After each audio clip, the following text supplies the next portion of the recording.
and welcome to another edition of the Football Friday Talk with your host, NYG Jeffy T85 here. And we're going to be previewing some of the upcoming games that are going to be happening this weekend in Week 14, as well as talk about the key matchups going into this coming week and review some of the matchups that happened last week, including that New York Giants and Washington Commanders game that still pisses me off because we got a tie, even though a tie is a whole lot better than a loss. So I hope everybody's having a fantastic Friday so far. Hope everybody's blessed, enjoying it, relaxing if you're at home, enjoying time with your family and everything. And I appreciate all you guys coming by here again for the third edition of the Football Friday show. Now, let me talk about, first off, the game that happened last night. The Las Vegas Raiders and the Los Angeles Rams. If you're a Las Vegas Raiders fan, you have got to be absolutely sick to your goddamn stomach. And I was just watching my buddy stream earlier, SC Experience, and he was railing that damn team as he should. Because you just let a quarterback in Baker Mayfield, who just got signed to the team a couple of days ago, drive down the football field and beat you with a game-winning drive when he has no practice reps with these guys, very minimal, if that. He's barely even had a chance to read the playbook. And he drove past you guys when you had a 16-3 lead in the middle of that fourth quarter. Looked like you guys were going to be able to pull off the victory when you're fourth in a row. And that defense just absolutely spit the bit.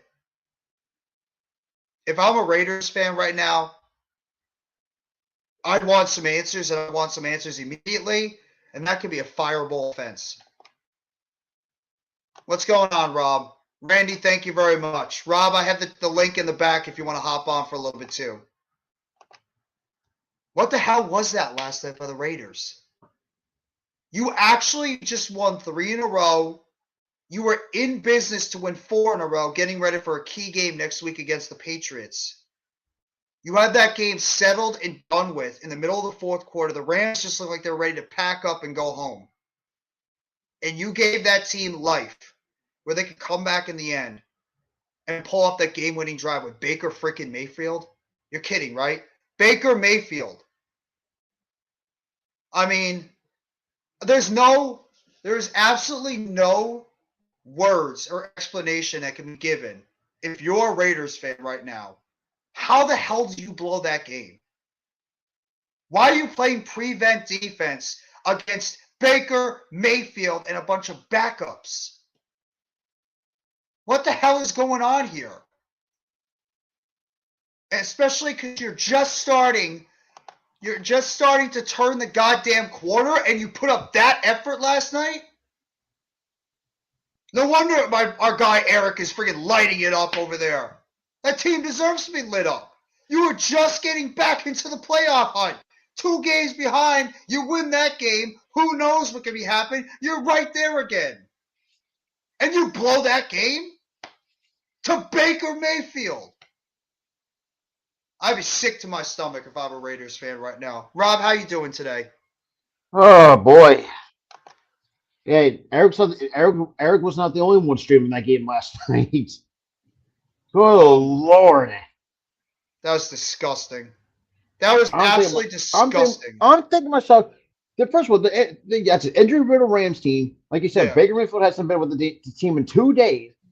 I'm thinking to myself, how do you fuck up so badly and blow a third? That's our fourth, so far overall, their 5th blown lead so far this season. It's over double digits. What the fuck?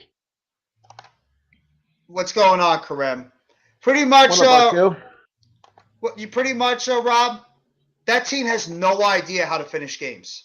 That team would actually be right now probably the highest wild card right now if they just knew how to finish off games. You said it before. How many games has that Raiders team blown so far this year? So far, 5. And if you looked at the rest of the games that they had, that were decided by 10 points or less. Yeah. So, like, that's fucking disgusting. Like, it's just like, what? And then I'll put this on record. Me and Jeff are looking like complete fucking idiots for overhyping this Raiders team. AK2. The three of us were the ones that hyped this team up, and look at us now. Oh, good Lord. And they look like they were finally turning the corner. They won 3 in a row. It looked like they were riding the ship, and you pull off that genius move last night. That brilliant game. Oh. I mean, if that was my team or your team, we'd be flipping the hell out. Dude, I'll be pulling my hair out. Yeah, that's disgusting right now. And I forgot. He's right. They're stuck with McDaniels because of the contract they gave him. What are you thinking? Not to mention this too, Jeff. They're still paying Gruden that 10-year contract, that 10-year, $100 million contract. And yeah, it's just woo-hoo-hoo. So it's an absolute fucking mess. Oh, it's an absolute fucking. And mess. the Raiders have some very bad moments in that franchise history. 2007 drafted Jamarcus Russell, and and good Lord, then how that turned out really like absolute shit. What's up, 1738? You have all this time, all this talent. Chandler Jones, Max. First of all, if I'm Max Crosby, like I can imagine how pissed off Max Crosby, because Max Crosby had a really fucking good game. He did. And the fact that so did Chandler Jones. Chandler Jones actually played pretty solid last night. Mm-hmm. But it's just the secondary stinks.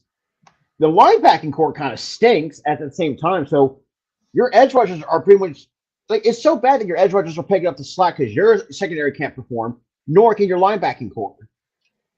Yeah, apparently they put a rookie cornerback up against the best wide receiver for that game against Van Jefferson. Well, we saw how that happened. Van Jefferson pretty much left him in his dust for that touchdown in the corner of the end zone by Mayfield. And it's the weirdest thing about it. Baker Mayfield's had, 2 days? 2 days practicing with that team. And just wait till when Cooper Kupp gets back. And good Lord, I mean... Yeah, we know where the Rams stand. I mean, they don't even have a draft pick for the next 2 years. I think they give up. It might be longer than that. They traded a lot of. They trade a lot of draft capital to get in. That's some of those right. They went all in on that Super Bowl, and look what happened. Me and Tart actually talked about this too. We compared ourselves to how what the Eagles were. We put all our eggs in one basket, but unfortunately, we had to reap the consequences. And that's where the Rams are kind of just sitting their shit. And that's one of the things to Cleveland Farrell. What did he come from, Clemson? Yeah, he came out the same year as our guy, Dexter Lawrence. They were on the same defensive line. Yeah, see, as a longtime Clemson fan, fucking hated him. He's so overrated. Hate's a strong word, but he wasn't great in college.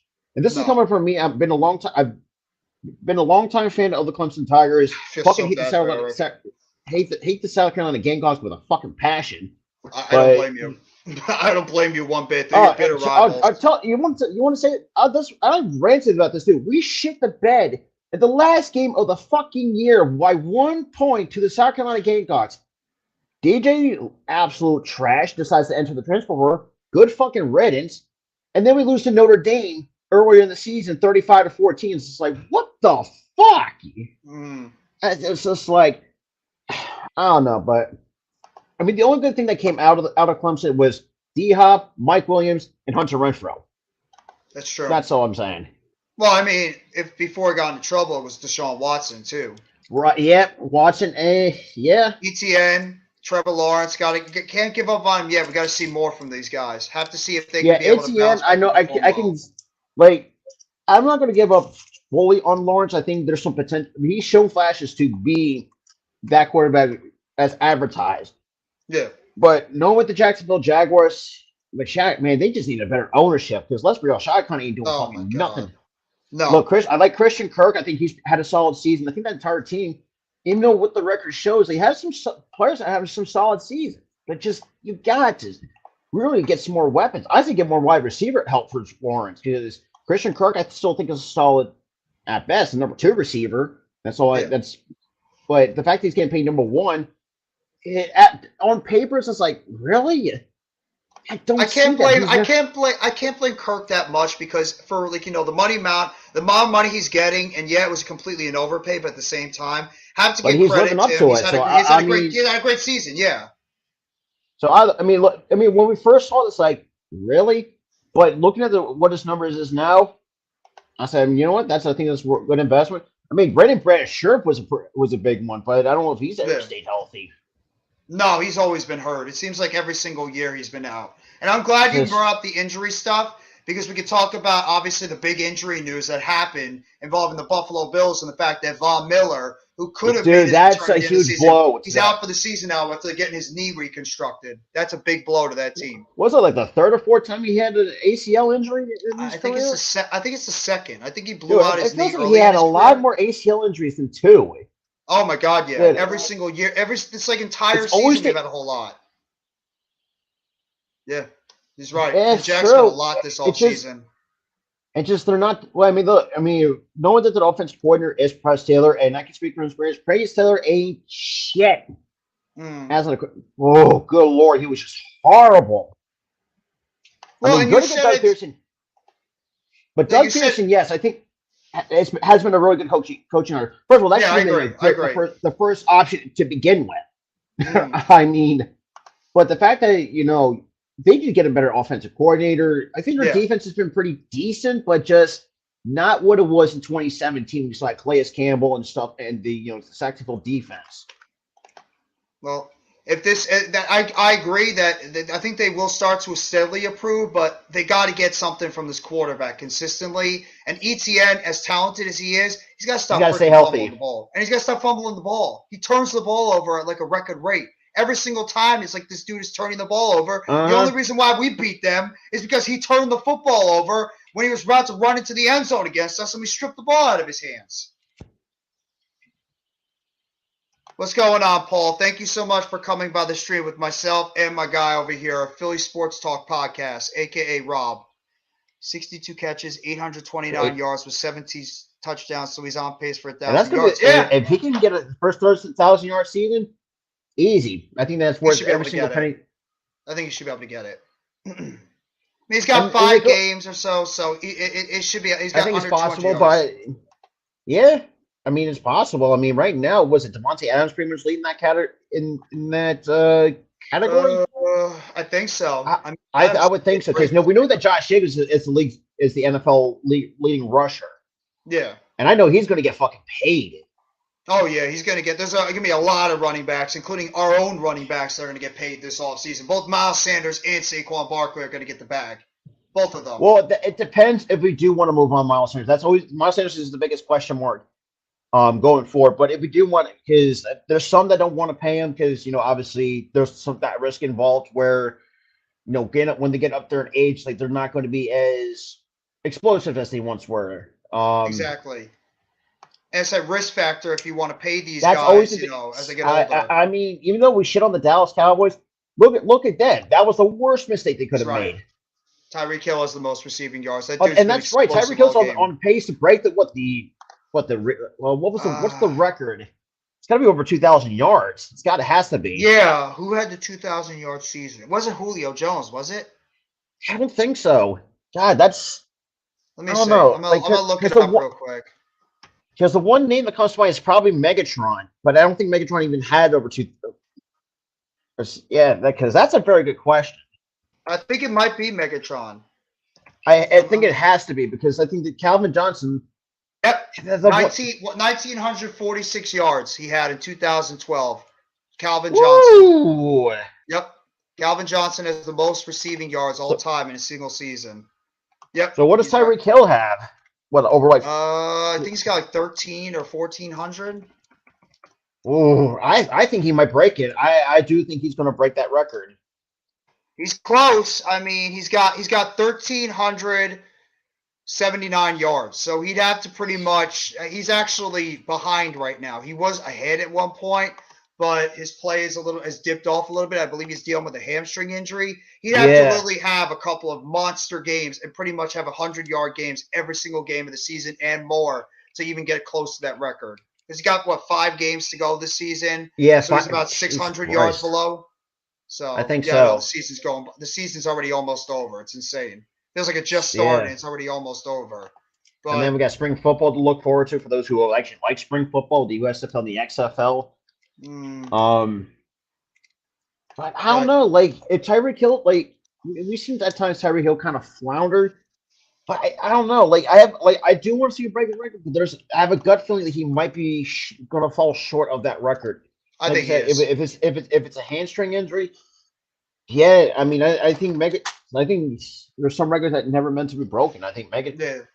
And you have Jalen Waddle on the other side that's also going to get all those targets too. So I mean, he's Yeah. actually just under 1,000 yards as well. So they're about to have 2,000-yard receivers before the last quarter of the season, which is insane to think about. And I That's don't think how the good Dolphins that even team has been had a couple of two. offensively.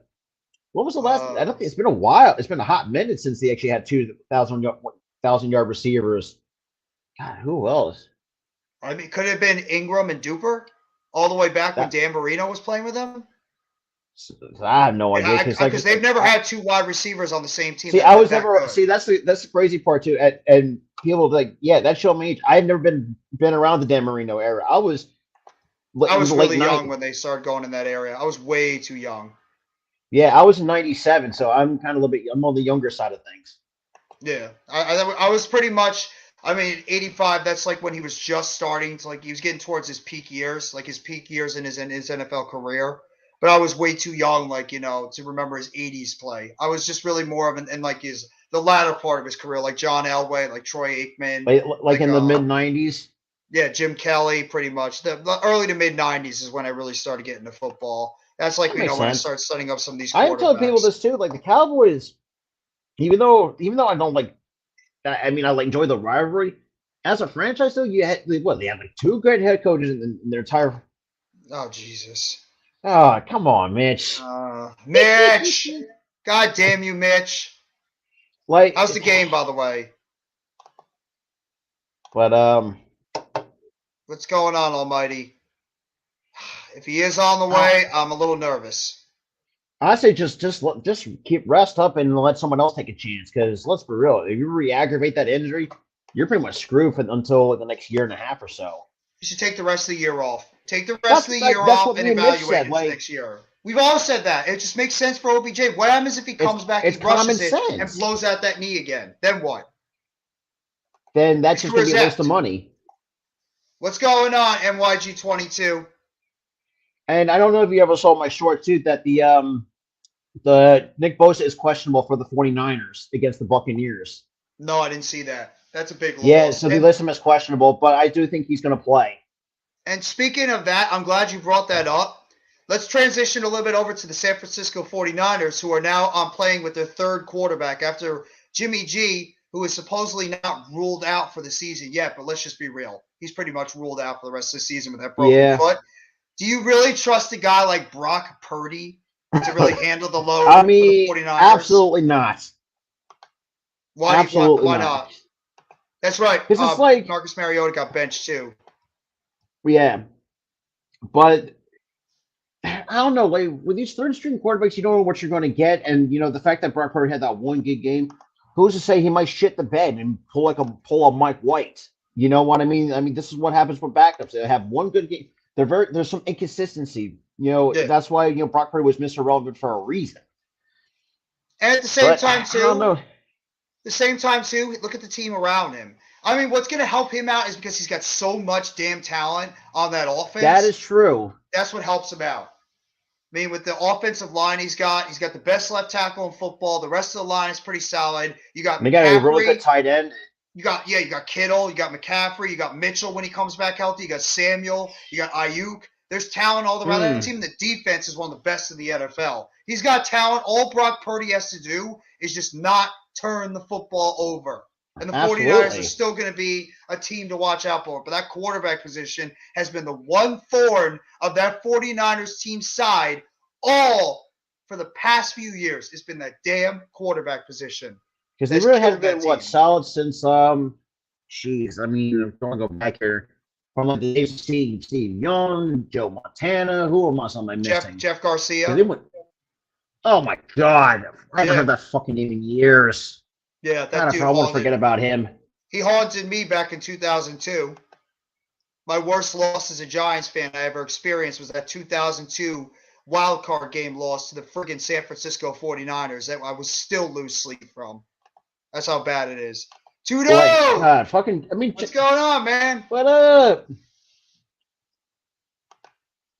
But man, yeah, that's a very good point, though, man. It's just like, do you risk, if you're the 49ers, do you risk taking another quarterback if Trey Lance isn't ready? I mean, no, at you some can't. point, You can't. They risked it. The thing is, they put so much investment in Trey Lance. They literally traded all that other draft capital to move up to number 3 to draft this kid. It's gonna be a very bitter, hard pill to swallow for John Lynch if he decides to move on from Trey Lance after 2 years. I mean, that's a hard thing to swallow. Because I mean, this is what the last year of Jimmy G's because Yeah, he's a free agent after this season. because I mean, if I'm the 49ers, like, Thank you, Mitch. do you trust Trey Lance to lead this team? Because I still don't think he's ready. I No. really don't. No, I don't think he's ready. That And injury is that injury just worries me. that's a very good point. But just like, and I like Trey Lance. I thought he actually played pretty well in college, but just I don't think I wouldn't say he's a bust, but I just don't think he's fully ready to lead a team with this much talent, the great defense, great coaching staff. But like you said, it's been one thorn in the side of the 49ers. Mm. And Well, so, it's because it's the problem is that if you're gonna decide to move on from him, then what is your quarterback options? Because the fact that they're playing so well this season and they're going to win that division, unless they somehow the Brock Purdy of this team just collapses and the Seattle Seahawks pass them, that team's going to win the division. They're going to be in line for a solid playoff spot. They're going to be pretty much a middle to bottom of the draft order in the first round. They're not going to be able to draft one of those young quarterbacks. So they're going to have to essentially be like, you know what? We're going to have to give a guy like Trey Lance another shot, take our chance to see what happens with him going forward. That's the problem. because I mean, if he doesn't do well next year, I mean, would you still take that into consideration? Oh, Mitch. Mitch. Oh, Mitch. You and your damn Krabby Patties. But like I said, I mean, like if Trey Lance doesn't do well next year, like, do you still consider that question? Why Yes. are you going to have at some point? Like, do you have to go with get another quarterback because what's it? Trey Lance, what second, third year in the He'll be league? his third year going into this. He'll be his third year going into the league next year. Oh boy, that's good. It's gonna be Yeah, but like, who's your other options? If you decide that to is move true. on I from mean, Trey you got Lance, Brock what do Purdy, you a do? fucking backup, but that's not going to help you. Well, we don't know. Good We got to Lord. see what this kid can do. I mean, who knows? This kid could actually end up being a decent quarterback. We have no idea anything about Brock Purdy. And also, they could also decide, you know what? We liked what we were seeing from Jimmy G. Let's bring him back on some type of short-term deal and have him have a competition with Trey Lance in training camp next year and see who wins it out. That could be their other option, is have Yeah. Jimmy G come back and have Jimmy G and Lance battle it out, and the winner gets the starting quarterback position. But I think they're going to give Trey Lance one more chance. I think they'll give him at least one, maybe 2 more years to see what this kid can do, because you Makes know how sense. GMs are. How are GMs? So all GMs, they hate wasting draft picks, and that's exactly what John Lynch is going to say. We traded up the third pick for this kid. We can't give it up. Yeah, I mean, that'd just be a waste of a draft pick. I mean, you traded all, what, they had, what, 2 first rounders there in that time? Was it? Yeah. And they traded one or two They first traded round picks. a lot to get up to that number, was it number 3? They traded all the way up to number 3. Yeah, that was the year that Trevor Lawrence, Zach Wilson, Trey Lance, Justin Fields, Mac Jones all came out of the draft. That was supposedly the great quarterback class of 2021. It was iffy, to say the least. Yeah, because I feel really like for me, and I'm not trying to show the Jets, but really, I think the fact that Zach Wilson was number 2, I just didn't see that much value in Zach Wilson being a number 2 overall pick. Now, granted, I've also been hearing. Trevor Lawrence is not looking like a number 1 pick right now. Either. Like, I mean, the one that's living up to it, as crazy as it sounds, is Trayvon Walker's living up to the number 1 overall pick. Even though that was kind of. At one point I called that into question. It's like, Trayvon Walker? Yeah. But I can see why where they went with that, because I mean, good Lord, their defense hasn't, it's really terrible, but I think he's really had a really solid season. But good Lord. But And also, and it's funny because I actually read about this something too. And during I think Wilson's last year at BYU. I think because people say he comes from a wealthy family, like someone paid off the scouts to boost his draft stocks. Like, but that's it's kind of sketchy if you really think about it. I just don't.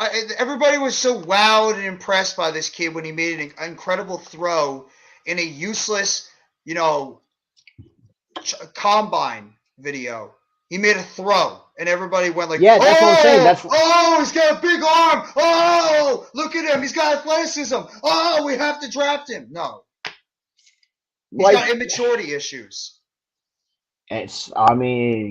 See, and I've told this too, like, if you come from BYU, you're going to get shit on because these rich entitled, spoiled brats, like I said, with the. Why, Mitch? I can't.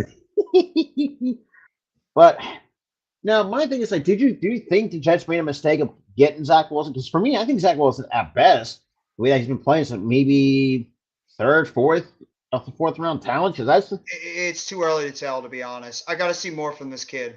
I'm not giving up on him yet because he is a number 2 pick. I would give him at least another year. I would have him come back next year, depending on what happens with Mike White. Maybe the Jets go out in free agency and they try to sign a guy like Jimmy G. Try to bring in a veteran quarterback and have him compete with Zach Wilson for the right to become that quarterback. Because that Jets team, they have the defense right now. They have the playmakers on offense. They're going to continue to put together that offensive line. They have the weapons. Like, who knows if because I think Denzel Mims. Denzel Mims. He's shown to be a first round bust. I really hate to say that. Was he a second round pick? He was a second round pick, right? I think Denzel Mims was a second round pick out of Baylor. I think he was, but I'm not entirely too sure. Yeah, I think he was a second round pick out of Baylor a couple of years ago. Yeah. But still, you're pissed off Elijah Moore. It's just.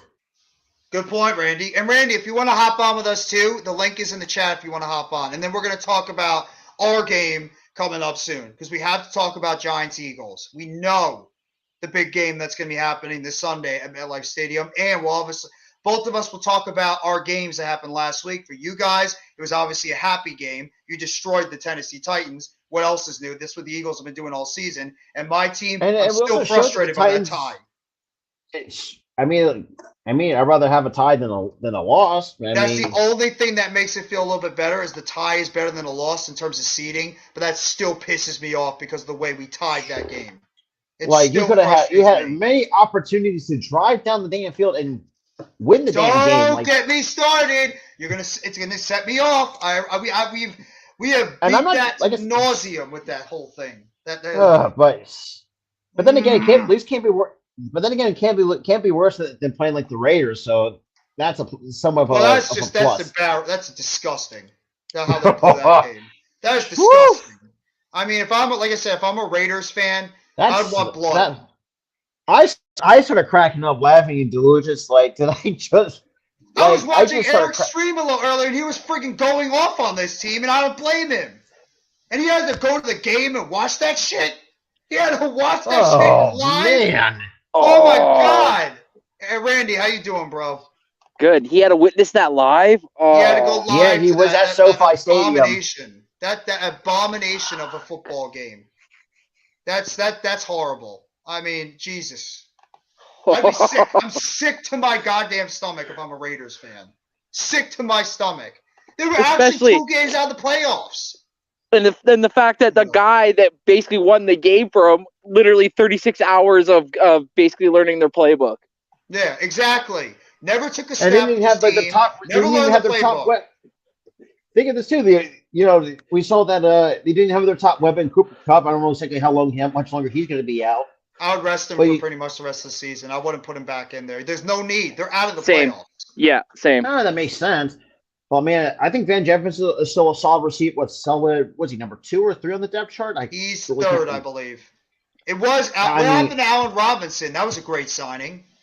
Oh, he's on the milk. His face is on the milk carton. That's what happened. The only guy worse than him was Kenny Galladay, and I can go on a 3-hour rant about how much Kenny Galladay sucks. but that would just be boring YouTube It really would. conversation. And yeah, he's right. If Darius Slayton, who I'm not going to crap on because he's actually been the only viable receiver for this team all season, if he actually caught that pass down the field, we would have won that game. But you know what? Darius Slayton is a third wide receiver at best, so that's okay. I'm not going to crap on Darius Slayton. Oh, stop.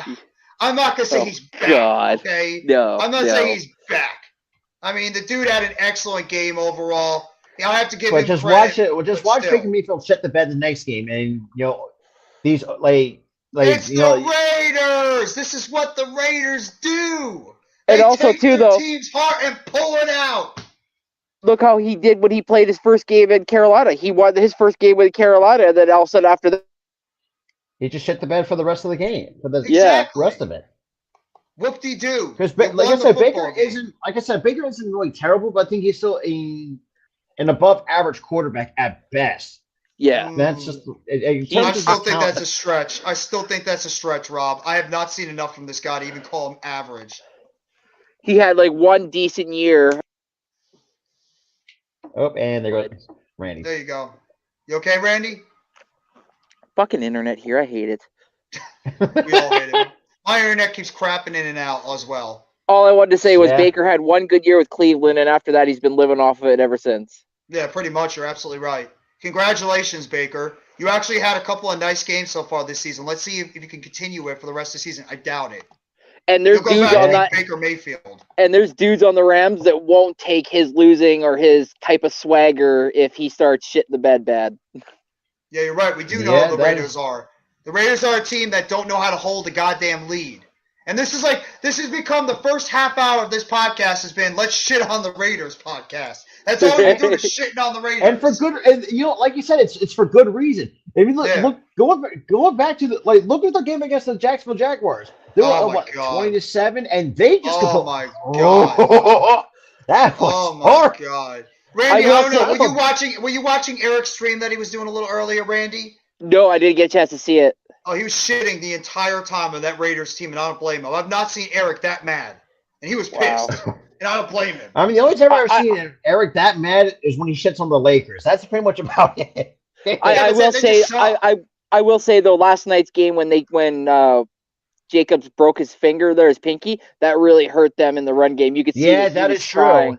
So because they could have just pounded the rock with him, but they were probably well, if we do, what are the chances of him actually having full control of that ball with two hands when he's got an issue with that finger? And we saw when he went to stiff arm that guy, he was in pain. It hurts. So is it that definitely fracture or is it a partial fracture? I haven't heard anything yet. I don't exactly know what it is, but from what I've heard, they actually popped it back in place. So it looks like it was a dislocation. Ooh, owie. Yeah, that would have ligament damage or anything. That'd be brutal. Yeah. And just to quickly answer this real quick, Mitch, there's going to be I'm not making any excuses either way. I think Barkley will play, but there's no Adoree Jackson. There's no Xavier McKinney. So Giants fans are going to – I'm not making that excuse. You play with what you have on the football field. No. I see. I'm different than most of these Eagles fans. I'd rather play you when you're healthy, 100%. You got all your dudes, and we're ready to go. Too. So I'm not going to sit here and say if we do end up beating you, it's because of this. No, actually, Bart, they came out with the injury report with the Giants earlier. Joshua Zudu, Shane Lemieux, and Adoree Jackson are all out. Leonard Williams is going to be doubtful, which is a big blow to our defensive line. That helps out our pass rush. And Saquon Barkley is questionable, even though Brian Daboll did say in his press conference he's a little bit he thinks that it depends on how Barkley feels heading into that game. I think he will play, but I really believe that it's going to be a three-pronged system. I think you're going to see a lot more Matt Breida and Gary Brightwell as well.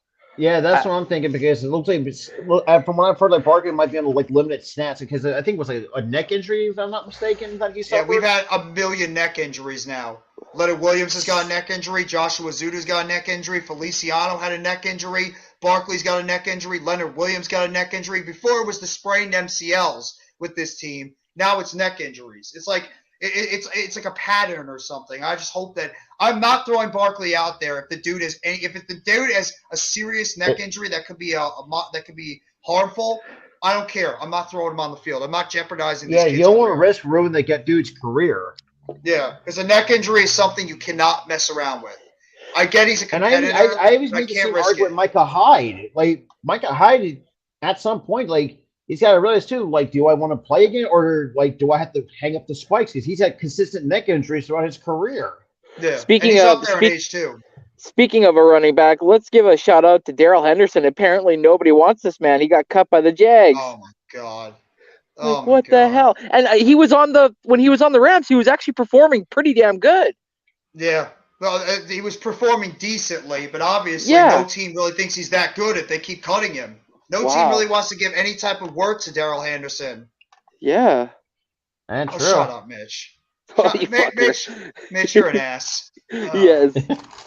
Go eat your Krabby Patty, Mitch. No, I mean, if Galladay even catches a football, I might fall out of my seat. There's only been 4 times I've called a Kenny Galladay catch all season. The guy I'm worried about on your team is Daniel Bellinger, right? Is that his name, or is it David? Yes, is it Daniel? Yes, Daniel Bellinger, our tight end. Your tight end, he can catch the rock, man. That guy is good. It's not even the catching, Randy. It's the fact he's a good blocker, too. Yes. That's the one thing I like about Bellinger the most, is that we really, really we needed his blocking back in this game, and that's exactly what he provided by. But you know what?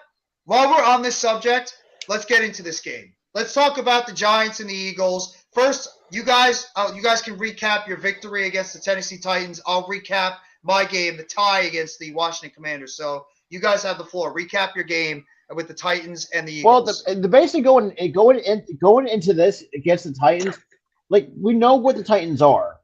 They're a team, like I said, no matter how many times the Titans have good players, they're always going to win that weekend AFC South, so that's really no surprise.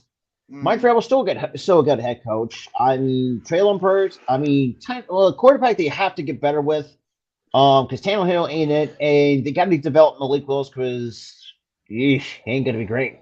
And Derrick Henry, he ain't getting any younger, so that's gonna be if Henry cannot perform the high level as he used to be, that's a huge problem for the Tennessee Titans. That is a huge problem. I agree. Defensive wise, yes, I know they have a good rush defense and definitely showed, but we know that the last couple of years, the secondary, the pass defense for the Titans has not been great. And I think, with how the Eagles performed, we just exploited that for almost 400 total yards in the air, and A.J. Brown just kind of teabagging their secondary. Devontae Smith, too. Both of them had over 100 yards. And a touch. And Brown had 2 touchdowns. Smith had 1. I mean, those two are just one of the best wide receiver duos in the NFL. Absolutely. And then the funny part is, and then their GM gets fired after the game. So, I mean, that's kind of like... And they're a first-place team, and the Titans decide to fire their GM in the middle of the season. That's not a good sign when you're a first-place team. That is never a good sign. I bet you the conversation before the game was, if we lose this game, I'm out. Yeah, exactly. Was he fired, or was he just he left? He fired him. Yeah, he was the one who pulled he was the one who pulled the trigger on the A.J. Brown trade. Yeah, we sent a first and a third. He should be fired. He should be fired. That's a smack right in the face to him. Like, what the hell were you thinking? A.J. Brown has said that, and A.J. Brown said this too. Like, he wanted to stay a Titan, but the problem is they were constantly lowballing him for a contract extension. So Robinson just had to pull the trade on the first and we gave a first and a third, and then we gave what A.J. Brown was asking for, a 4-year extension. Because they paid so much to keep Tannehill and Derrick Henry. They gave so much money to keep Henry and Tannehill, they couldn't sign A.J. Brown. They had no choice but to lowball him because they didn't have the money. Plus all the amount of money they spent on the defensive side, too. Exactly. Kevin Byard got a big contract. I believe Jeffrey Simmons got one. He got the bag. Exactly. They signed Harold Landry to a big deal. Yeah. They signed and I think he's hurt. Yeah, Landry's been out since the beginning of the season. He tore his ACL in training camp. Whew. Yeah. Budget is still a solid defensive player. Don't get me wrong. I mean, he's still solid. And I think they lost. I think Fulton might. I don't know exactly what the status was on Fulton was, because A.J. Brown chucked his ass over. Yeah, what happened to Caleb Farley? I think he has some surgery that's kept him. Is going to be keeping him out for a while. Wow. That dude always gets hurt. Always. Randy, what were you about to say? I just wanted to say I agree with what everything that Robert said, but I also wanted to give a huge shout out to Christian Ellis. He got elevated and was playing on the special teams, and also Britton Covey because he had over 100 return yards in the game, an average of 17.5 yards per. And you guys have been killing that dude too. You guys Yeah. have been really rough on Britton Covey for a while. Yeah, and also just a huge shout out to Reed Blankenship too. Reed Blankenship has definitely shown. I said it in the preseason when I made our 53-man roster prediction. I said this man deserved a spot, and right now he's showing that I was right and that he belongs. All right, 1738 Sports says that Caleb Farley is out for the year, so that helps out. That helps out, you know, and that's he's like Jeff Okuda. The dude gets hurt in his first 2 years of his career, and he doesn't really do anything for that team. Yeah, that's a wasted pick. But this year, Jeff Okuda's been somewhat subpar. Like, he's been good guy some games and bad some other games. But you're right, Jeff. Like, a high pick that just really hasn't worked out. Injuries. I mean, it's like what do you call it? Jason Verrett. We all know how good Jason Verrett was when he was with the Chargers. The problem is the dude got hurt every freaking year with that team. And then with San Francisco, he was able to revitalize his career. He finally has a healthy season with them last year, and then he goes down with another Achilles injury, and he's out for the season again. It's just injuries with these guys. They can't ever stay healthy. That's the problem. I mean, the one team you could probably make the argument for that's kind of been struggling with that's the Chargers. The Chargers get so fucking beat up with injuries. Oh, my God. They're such a fraud team. Everybody always says that team is a fraud freaking football team, and they are. Every freaking year, this team has high expectations, and what do? And they just shit the bed. Crap the bed. They crap the bed every year. Every year. And how about that AFC West? Oh, my God, that division is not good besides the Chiefs. And Jeff, remember when we overhyped the AFC West in the offseason? Everybody did it. Everybody did it. And when it looked like complete fucking idiots. We all did, but it's not just us in the Hardcore Sports Network. We all hyped up that division. We're like, holy shit, we can't wait to see all these teams play one another. Oh my God, now we can't wait to turn the TV off when these teams play each other. That's how bad it's been. It's abysmal. The Raiders suck. We know where the Broncos stand. Good fucking Lord. Say goodbye, Mr. Hackett. You're done after this season. I mean, what a hack. Yeah, exactly. That's a good pun to say it. He is a hack. And I think Brandon Staley I feel it's going to be the next coach going to be fired because I've been hearing a lot of rumblings. His ass is on the hot seat. As it should be. As it should be. Because I mean, look, I think Justin Herbert's still a good quarterback, but I don't think Brandon Staley for me is the answer as a head coach to carry this team because you got all this fucking talent. You shit the bed, dealt with a lot of injuries, and yet. And if you look back to last year, the fact that you called a timeout at the worst possible fucking time. God, let's try. Oh, boy. Because they gave him a defensive coach for a quarterback. A young stud quarterback. You have a defensive coach. Who's the offensive coordinator over there? Isn't it Lombardi? Mike Lombardi. Yeah, Lombardi's grandson. Yep, and these ones been calling the plays. I mean, that team is just a goddamn fraud. I mean, that AFC West is such a disappointment. And I know it's kind of like beating around the broken record. Let's really even though like you said the team were frauds, they also pissed off the entire city of San Diego. So let's add that to the resume of the Chargers. Yeah. So fuck Dean Spanos for that shit. Yeah. Well, Steve Spanos is an idiot. The only reason why he went over there to Los Angeles because he wanted to ride the coattails of the Los Angeles Rams. That's it. Because San Diego the Raiders never left St. Louis either way. Because first of all, I told people this too. Like the only team that has a lot of deep roots in Los Angeles is the Raiders. The Raiders have a lot more deep roots in Los Angeles than the Rams, then the Chargers. Like it just feels very odd that football team is over there. It feels odd that team is over there in Vegas. Yeah, it does. It does. Brought it back to L.A. Do they even care? I don't think so. It's taxes too. When it comes down to it, the owner just wants more money. That fact that Vegas is tax free, so that also plays in the factor to why they moved out of Oakland.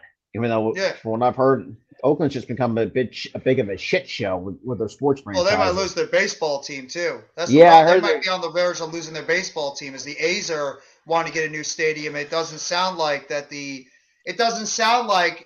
city of Oakland is going to be willing to pay up the type of money that the A's want in order to keep them there, and that they might move over to Las Vegas as well. So Las Vegas might be getting a baseball team.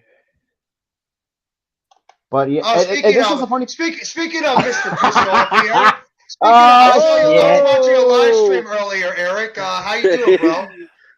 I'm doing good, man. Still recovering from yesterday. Of course, I was at the game, so Bro, what the fuck happened? Bro. Yeah, McDaniel showed his colors again. Right. The Rams are the Rams are the number 4th ranked run defense, and there's the 8, like probably one of the second half of freaking pass defense, and we ran the ball 38 times and we only passed the ball 20 times, so you could tell that thing. But we lost to Baker Mayfield. That's good, right? Losing to Baker Mayfield, that's great. Oh yeah, absolutely. You lost to a dude that only was a quarterback of that team for 2 days. You know what I hate especially about this, bro, is that, like always, Baker Mayfield gets that one win that everybody hypes up so much, which is this game. And then next week he's just gonna throw like 5 interceptions and no touchdowns, and then we're back to square one with him. Well, McVay already said he's riding with them for the rest of the season, so he's the quarterback for the remainder of the year now. Who do they play next week? Anybody know? I don't know, actually. Let me check.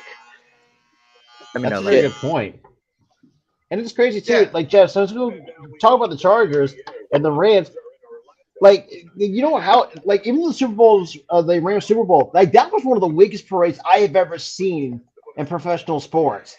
Like, how bad not to mention that we seen, like, we saw the 49ers kind of take over the SoFi stadiums. Like, you know just how bad it truly fucking is. They don't give a shit about football over there. Los Angeles does not care about football.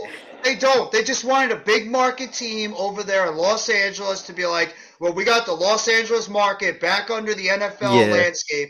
They do not care. There's more opposing fans than there are actual fans. It's like a cash grab for them. It is. You're right. They play the Packers Monday nighter. What up, Coles? Oh, I'm doing that game. Oh, good God. Well, let's see Alexander with 2 picks. Jahir Alexander with 2 picks. Exactly. Baker Mayfield's going to throw about 3 picks in that game because that's what Baker Mayfield does best. And fumble the ball like 4 times. Hey, but we're playing spoiler, right? That's the good thing about now. Now that we know officially that it might be a season over, we could play spoiler now. Against the rest of the team. I was on your. I don't know if you saw. I was on your live stream earlier. I've never seen you that pissed off before. Yeah, my bad. You have no reason. Don't worry about it. You could get you. I was just sitting there like laughing, but at the same time, I felt your pain because I'm like, this fucking team, the Raiders, have had how many games where they had wrapped up, and somehow they found new and impressive ways to blow it. To Jacksonville. Arizona. Remember the Arizona game where Renfro fumbled the ball and then runs back in for a touchdown? And then this game happened last night. You know what's crazy, bro? What's a crazy stat if you imagine? This is a what if real quick. We lost majority of the games by 1 possession. Just imagine if we would have won those games in 1 possession, right? We would have been like 12-1 right now. Yeah. That's the painful thing about it. You guys are a playoff team. Who knows? You might actually be contending for the division. Do you have any update on Josh Jacobs there, Eric? What happened? Are you any update on Josh Jacobs' finger? He's gonna get X-rays, but yesterday it was negative. That's when he went back on the field. It's something with his pinky. They're gonna test it again and see what happens. But yeah. Is it dislocation or was it a small fracture of some sort? I think he dislocated it, and the reason he came back in is because they put it back. They put it back in like Kobe's type of status, like just relocated it. Let's just pop it back in and go. Pop it back in. Yeah. You know what was crazy? I was watching the game last night, like catching highlights. The Rams converted a defensive tackle to a linebacker, and the guy was getting burned all over the field. You think that the Raiders would have exposed that man and literally put him on an island and just like kept feeding the ball to whoever you wanted to and just kept going around this guy? I mean, the guy was down blocking and hitting the wrong holes, and then on top of it, when he was covering a running back or even a tight end or even, let's say, a wide receiver, he was too slow to keep up and he was getting burned, but they just stopped going towards him. I was like, fucking exploit this heck guy, like keep going towards him. But like you said, we have the typical genius Josh McDaniels. He's such a genius over there on the offensive side. Well, he really showed it. He showed it last night. Oh my God. Oh yeah. I feel so bad for you, Eric, and those Raider fans. You have to be stuck with this idiot for like another how many years? He sucks, the head coach. He sucks. He's brutal. I've been saying that, man. He sucks as a head coach. I mean, the faster you can get him the hell out of there, the better. But we know Mark Davis. Mark Davis cares about this more. And Jeff knows he had a special teams head coach. Don't even get me started. Yeah, they should have kept Joe. Oh, you mean Mr. Quarterback Sneak? Let him sneak the ball on the whole side of the goddamn field in the last game, not once but twice. With Jason Garrett. Don't even get me started with those two. I had to spend the rest of that season in another state helping my mom move, sitting there watching that miserable piece of shit season last year with the Giants. That season drove me so goddamn insane. My mom's taking photos of me like she wants to take me to Giants rehab because I'm so pissed off with the football team. It was a disgrace last year. The fact we lost some of those games. Unbelievable. Hey, look, Mitch. Listen, all right, if we have AD out there, we're going to win. If we don't, we're going to get smacked like the Raptors did us. Speaking of that, my team's as erratic as can be. We barely beat the Hornets the other night. Barely beat the Hornets. We actually almost blew a 23-point lead against the Hornets a couple of nights ago. Thanks. Thank God for Kevin Durant and Kyrie Irving that saved the day. Otherwise, we'd have lost the goddamn 7-17 Hornets. What happened to Joe Harris, man? He's actually been playing better. Harris okay. That's a good. He's been playing better lately. Seth Curry, who's been erratic all over the place, he missed a couple. He's been had 3 or 4 bad games, and he scored a 20-point game before. What's going on? Yeah, Jerry. You know what? They play the game for a reason. No, I'm not going to need therapy because I'm not going into this game, saying that we're going to kick the Eagles' ass. Of course, I want to kick your ass because of how many times you guys have given me therapy over the years. There's no team in football there's no team in sports that has given me more heartache than the goddamn Philadelphia Eagles over my lifetime. This team has tortured me. Me. I still have Deshaun Jackson 12 years ago. Oh, yeah, the middle. Dancing in my goddamn end zone. Woo! Fucking Dodge. I still have nightmares from that team back in 2010. Speaking of Deshaun Jackson, I know the Cowboys have nightmares of last year's Thanksgiving game, what Deshaun Jackson did to him. Oh, my God, yeah. He's still going, too. Cool Cat, what's going on, bro? What a cool cat. Do you guys play each other? The Eagles and Giants? Yeah, 11 o'clock. Sunday. Hey, the good thing, the Raiders don't got a game that day, so I'll be on all your chests throughout the whole time. just reacting. If I were you, I'd be still pissed off about that. I'd be pissed off all weekend. I'm trying not to let it get. How the fuck did we lose that game? Hey, I go. How the fuck did you lose that game? You know what's keeping me afloat? What's keeping me afloat is trying to hold in my anger, because if I let go of my anger, I'm probably gonna drop kick everything that's in front of me right now. Woosa, Eric. Woosa. Yeah, Woosa. Exactly. Woosa.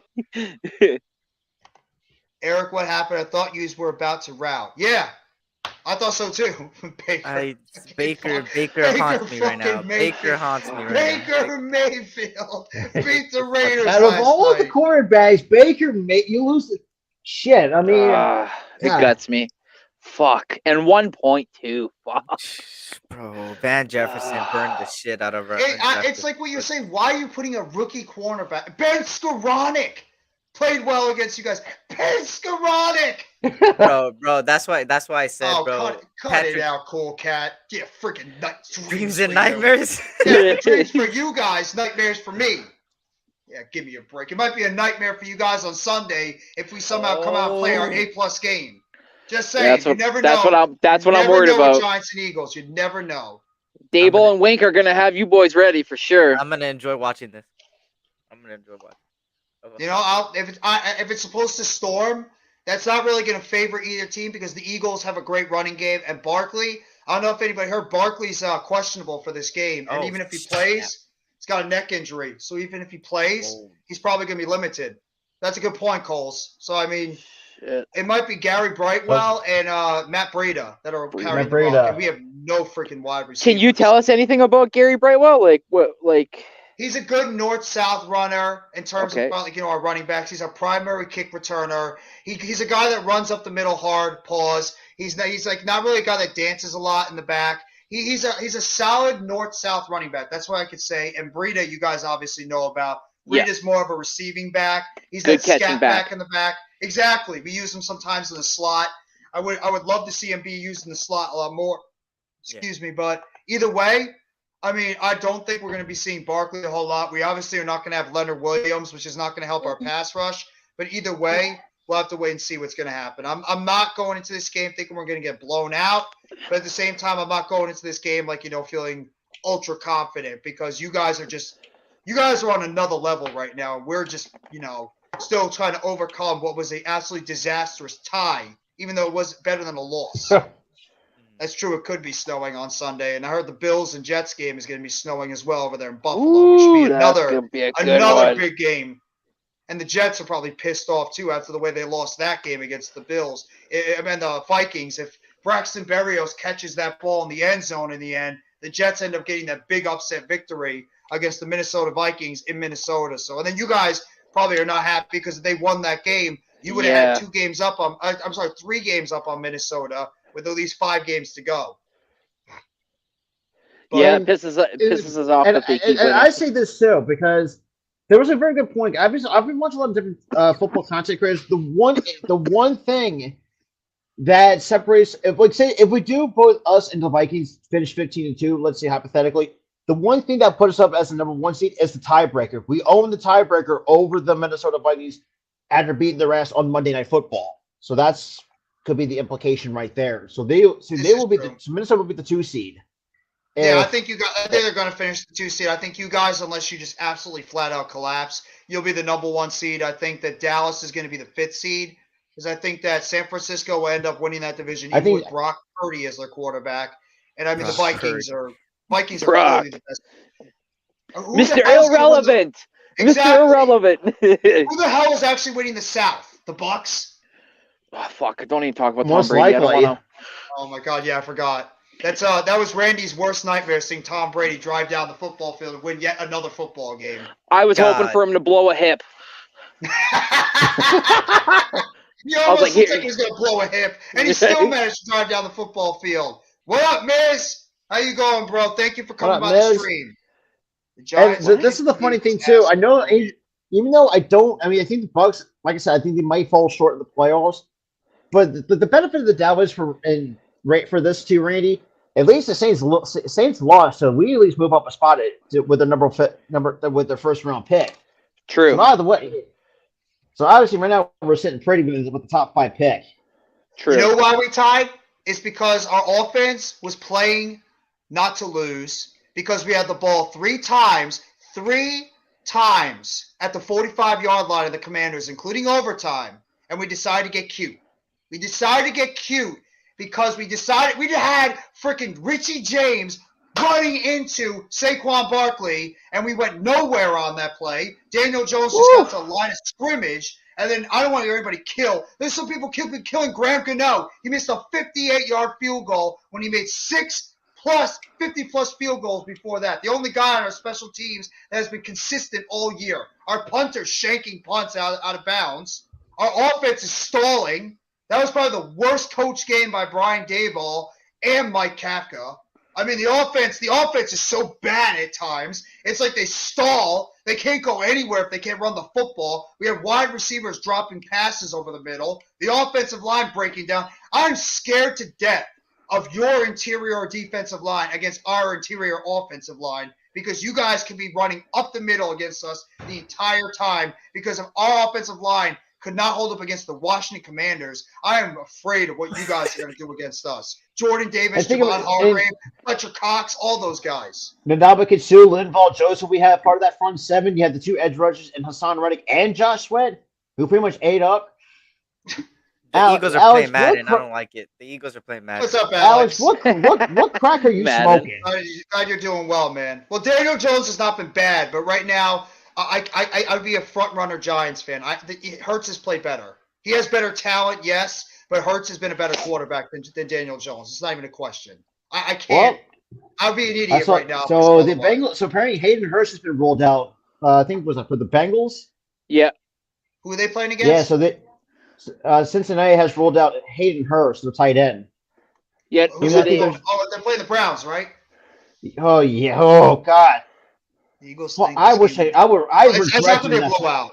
It's not going to be a blowout. The game's going to be close. If you watch the show, MK Headlines, I said the Eagles were going to win 28-21. Like, I have it pretty damn close. Like, that, you can't get it any closer. I think 24-17. I think, 30, yeah, 24-17 at the least. Because just basically where the state of the Giants is, the state of the Giants are. But we do want to say we blow out the Giants, which could be a possibility, but we'll see. But I mean, it's going to be very close. If you guys score 28 points or more, we're dead because we can't score points. The highest points we score is like 28, 25, 26. We can't score around 30 points. Our offense is not good enough because we're so deficient at wide receiver. Hey, Eric, do you want to trade us Devontae Adams for a week? We'd love to have him. Just 1 week. Here, the only way I'll do that is if you give us your defensive coordinator, you give us your head coach, you also give us half of your defense. And I'll appreciate it. No, I'll pass that. I was actually thinking about it when you said head coach and defensive coordinator because they don't play the game. But when you said our defensive players, I'm like, hell no. I'm not getting rid of Thibodeau. I'm not getting rid of Thibodeau or Jolari. Those two guys are going to be key pieces of my defense for years. Eric, what the hell? Where's Hunter Renfrow, man? Like, since his concussion, he's been MI. Waller has been out. Yeah, Waller's on IR. Yeah, he's on IR. He has to miss 4 games. That dude's always hurt. Always hurt, Waller. They come back next week against Bill Belichick, which I'm not too thrilled about going against Bill Belichick. You know what he's going to do? He's going to pretty much devise a plan to take Devontae Adams out of the game, and he's going to say, like, well, let's see if Matt Collins and a busted up Darren Waller, who's just coming off injury, are going to go out there and beat us. All right, Alex, I respect that. That's what Josh McDaniels is his son. It's his son. Yeah, exactly. It's going to... Josh McDaniels is going to wish he was back over there in New England after that game. I'm sorry, bro. It might get ugly. Who knows? The team might just tell them to stay when they leave. Yeah. I swear, if we let Matt Patricia beat us, I'm... Do you really have confidence? Do you have confidence going into that game against New England? Doesn't sound like it. Do you blame him after last night? It's just I just don't know what we're gonna get, bro. Are we gonna get the last 3 weeks, or are we gonna get yesterday's game? Like, I just don't know. It's so inconsistent. That's why I'm not even being mad. I'm just chilling. Right, I'm like at the beach, chilling, looking at the sunrise, sundown type deal.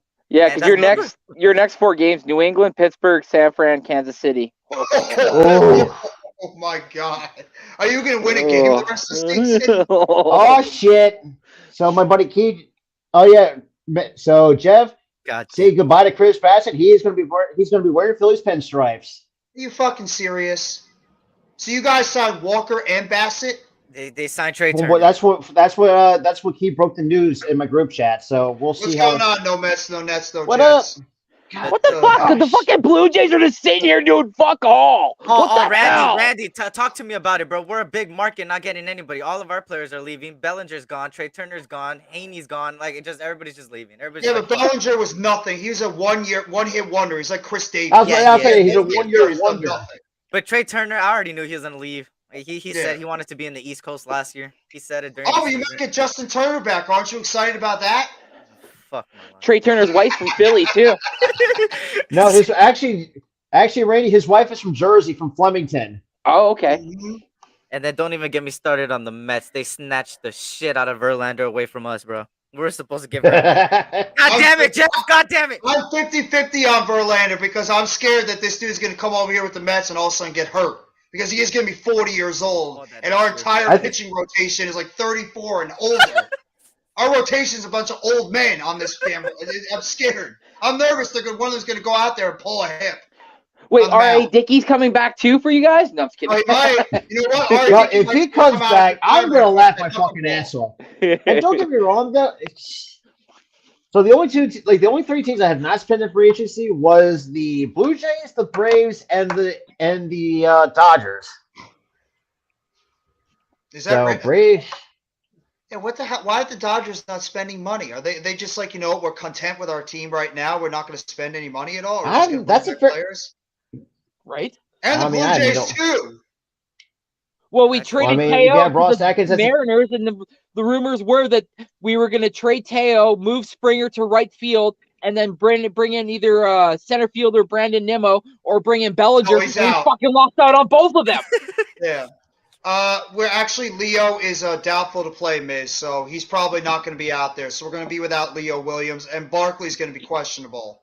What's going on, Raph? How you doing, bro? Thank you so much for being on the stream. And by the way, Miz, Raph, Eric, Randy, Rob, you guys can throw your links in the chat. I believe every single one of you guys are mods on my channel, so if you guys want to throw your links in the chat so people can sub up to you guys, you can. Yeah, we will. Yeah, Leo's not playing, bro. That's my guy right there, bro. Fight on, Trojans. Yeah, Leo's got a neck injury. That's the new injury with the Giants. It's neck. He's such a talented player, but gets injured. Wait, who's their huge signing? Who's their huge signing, Fridge? I don't want to hear this because I would have got it. I'm not believing this. That's right, Jason Hayward. Yeah, there we go. I knew it. I fucking. God damn it! Fridge is throwing son of a gun. I'll check it out tonight. My God, Jason Hayward. I'm mad at the Dodgers organization right now. The reason they don't want to go after Carlos Correa is because half the fan base is still whining over that 2017 shit. Like, I get it. They cheated. Move on. Let's move on. We did. We went and got Springer. Fuck, move on. Bro, that boy Carlos Correa brings so much to a team, bro. Why the hell? Your channel link. If you want to throw your channel in there, Raph. You can throw your channel in there so they know where to sub you. And like what Eric said, I mean, with Correa, you're getting best of both worlds. He's a good defender and he's a great bat. I heard Correa. It's like the Yankees might be in on that. The Yankees might be in on Carlos Correa. Hey, Carlos Rodon still hasn't signed it. He wants a 7-year deal. Who the hell is giving a 7-year deal to Carlos Rodon? Who the hell is giving a 7-year deal to Carlos Rodon? Watch the Blue Jays will. Yeah, they might. I think the Blue Jays will be dumb enough to do that. That's gonna happen. That's all right. Do you guys think that an 8-year, $162 million deal is a ridiculous deal for Brandon Nimmo? That's what we gave him. See, I don't look. I don't like Brandon Nimmo, but I don't think he's worth that much. He's not. He's not. I think he's worth years. I don't agree for the years, man, because he's 29 now. 29. He's gonna be 30. Yeah. So because he's an irreplaceable player. That's why he's an irreplaceable player on our team. I know this has become a baseball stream all of a sudden, but you know what? we do this sometimes. So if you guys want to talk baseball too, what the hell? It's a football show, but we talk baseball, we talk basketball, we talk it all with everybody up here. Thank you all. We've had at least 11 up here at one point in the chat. Thank you guys so much. Hit that like button if you haven't already. Go sub up to all these great content creators right here on the panel. SC Experience with our guy Eric. He just lit up his fucking Raiders earlier. It was a great stream. Go check him out. The dude is one of the biggest content creators coming out for the Las Vegas Raiders. Obviously, and nicest guys. One of the nicest guys. Eric is one of the nicest guys. Incredible supporter. Incredible podcaster. And I've never seen him that mad before. But how the hell could he not be mad? I love turtles. I love turtles. Free the turtles. Yeah, exactly. See, I was gonna hope that Aaron was gonna drink on stream because that's just how pissed off he truly was. Did I see my red cup? I was actually. He probably had the red solo cup on deck over there on the side. He's like waiting for Baker Mayfield to pass another short pass over the middle until he gets that ball in the end zone. He's like, fuck it. Hey, who the hell are these receivers? Schwartz, whatever his name is, Schwartz, Smuck, I don't even know his name. Skowronek and fucking ball. Ben Skowronek, who's a backup receiver, went over 100 yards on you guys. He just 89. I'm sorry, 80. That's still 89 yards. I know. And one of his key plays came in the last drive, mossing the shit out of our best corner in Hobbs. It was so embarrassing in my entire goddamn fucking. Especially after when Adams mossed the shit out of freaking Jalen Ramsey on the opening drive. I know he did. Snagged that ball right from the boy. Said, "Nah, this is my homie." That's a great message there, Jerry. That's awesome message there, Jerry. Have a good one, bro. That's a definite 1,000% pause, but it's still funny as hell. Thanks, Have a Jerry. good one, bro. God damn. But what do you guys think about what are some of the other games that you guys are looking forward to this upcoming Sunday? Like any other games. You could talk about the Giants and Eagles. You can talk about the Jets and the Bills. Any of the upcoming football games. I know Eric just wants to get that disaster out of his head, but like, what other games you guys thinking about this Sunday? Like, what other games you guys looking forward to? Yeah, for me, that Bengals versus Cleveland is going to be an interesting game. I feel like the rematch of New York versus Buffalo, because I believe New York beat Buffalo last time they played. So, and then of course our game, the Eagles versus the New York Giants. I know you were. And then maybe even San Fran versus Tampa Bay, man. That might be a hell of a banger too. I just want to see Randy on stream one day, seeing Tom Brady drive down another football field and just see him like, fuck Tom Brady! I asked the wife if we could buy one of his jerseys just so I could burn it online, and she's like, "We're not fucking wasting that money." How much is it for a jersey nowadays? It's like what, $200 or something? Roughly, like yeah. Just a normal jersey. Yeah, you don't do that. I'm gonna pay $200 just to burn a Tom Brady jersey. It could be a Patriots jersey if you want. Then again, you did beat them in the Super Bowl, so it's not it's not really worth that burning a jersey when you beat them in the Super Bowl. So it's not really as bad. That's why I want to buy like a used one. You could use it as toilet paper. Man, I thought you could do that. Cut it up for a garage. Garage rag to yeah, exactly. You could use it as a rag to clean stuff in the garage, in the house, anywhere else. Just use it like one of those. So I mean, it could help out. Make videos big. Isn't it ironic how Tom Brady's jersey actually absorbs shit? That's so weird. Yeah, that division sucks too. Oh my god! Do any of those teams want to win? Do any of those teams in that division actually want to win a football game? I don't even think they want to win. I think they're all just like, fuck it. None of us want to win. None of us want to win. We're just going to keep losing against each other, and maybe one of us will get lucky to pull out the win in that division. I mean, the Bucks. The Saints pretty much said, we don't want this game. Tom Brady, go ahead, drive down the football field, beat us, because we don't really care about winning. I mean, the Panthers, it doesn't matter who they throw out there at quarterback. Baker Mayfield was so bad, he got cut in the season. I mean, Sam Darnold, give us a break. PJ Walker. Should have stayed in the XFL. He should have stayed, exactly. Should have stayed in the XFL or go to the USFL in the spring. And then also the Falcons. I mean, they had a horrendous loss last week, and they just benched Marcus Mariota, and they're putting Desmond Ridder now, which is probably the best move they can do. See what this kid can do, out of Texas Tech. See if Ridder can give them any type of spark at all. Are the Giants keeping McKinney out as a form of punishment? There's been some conflicting statements regarding McKinney's return. He just was commenting earlier a fact that he says he still has a chance to come back. Maybe that's the case because of what happened I don't know if you heard about it, Eric and Randy, about the Xavier McKinney incident where he got hurt riding an ATV in Cabo after the Jacksonville Jaguars break. Yeah. He ended up having a fracture in his hand, and he had pins inserted in his hand. He's pretty much been out since about week 7 or week 8 of the season. Yeah. And there's been conflicting reports that he says he's gonna try to aim to come back for this season, but they're not really entirely sure if he will. That whole entire thing is just such an odd thing. And Xavier McKinney, I can't crap on the guy. I think he's a good player overall, but at the same time, that was just, you can't do that in the middle of a season. It's not a good look for you. And honestly, Julian Love has been a better player for the Giants this year than Xavier McKinney. He's fit better in that defensive system. Love has almost got 100 tackles on the season. He's leading the team in picks right now. He's become a defensive leader. He's actually got the green dot in his helmet now after McKinney had it earlier. So that was not a good injury for McKinney, and it actually has hurt our defense because without him and Adoree Jackson, our secondary is right now just like pretty much being put together by pins and needles. And that's the thing that scares me the most, is that the Giants to end up winning any chance in this game against the Eagles, we need to literally play old school football. We need to run the football.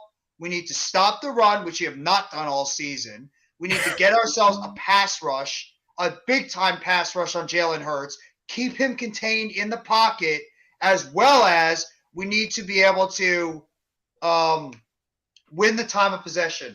We have to keep the Eagles off this field. If the Eagles are on that football field for a majority of the time and Jalen Hurts can sit back there and pick apart our pass defense, this could get ugly because Devontae Smith and A.J. Brown are both one of the best wide receiver tandems in the NFL when they're healthy. So, I mean, we have to get a pass rush on Jalen Hurts and keep him contained in the pocket. We need to do the same thing that we did against Justin Fields and Lamar Jackson. Keep him in the pocket, get pressure on him, and make him force a bad throw or get a turnover on him.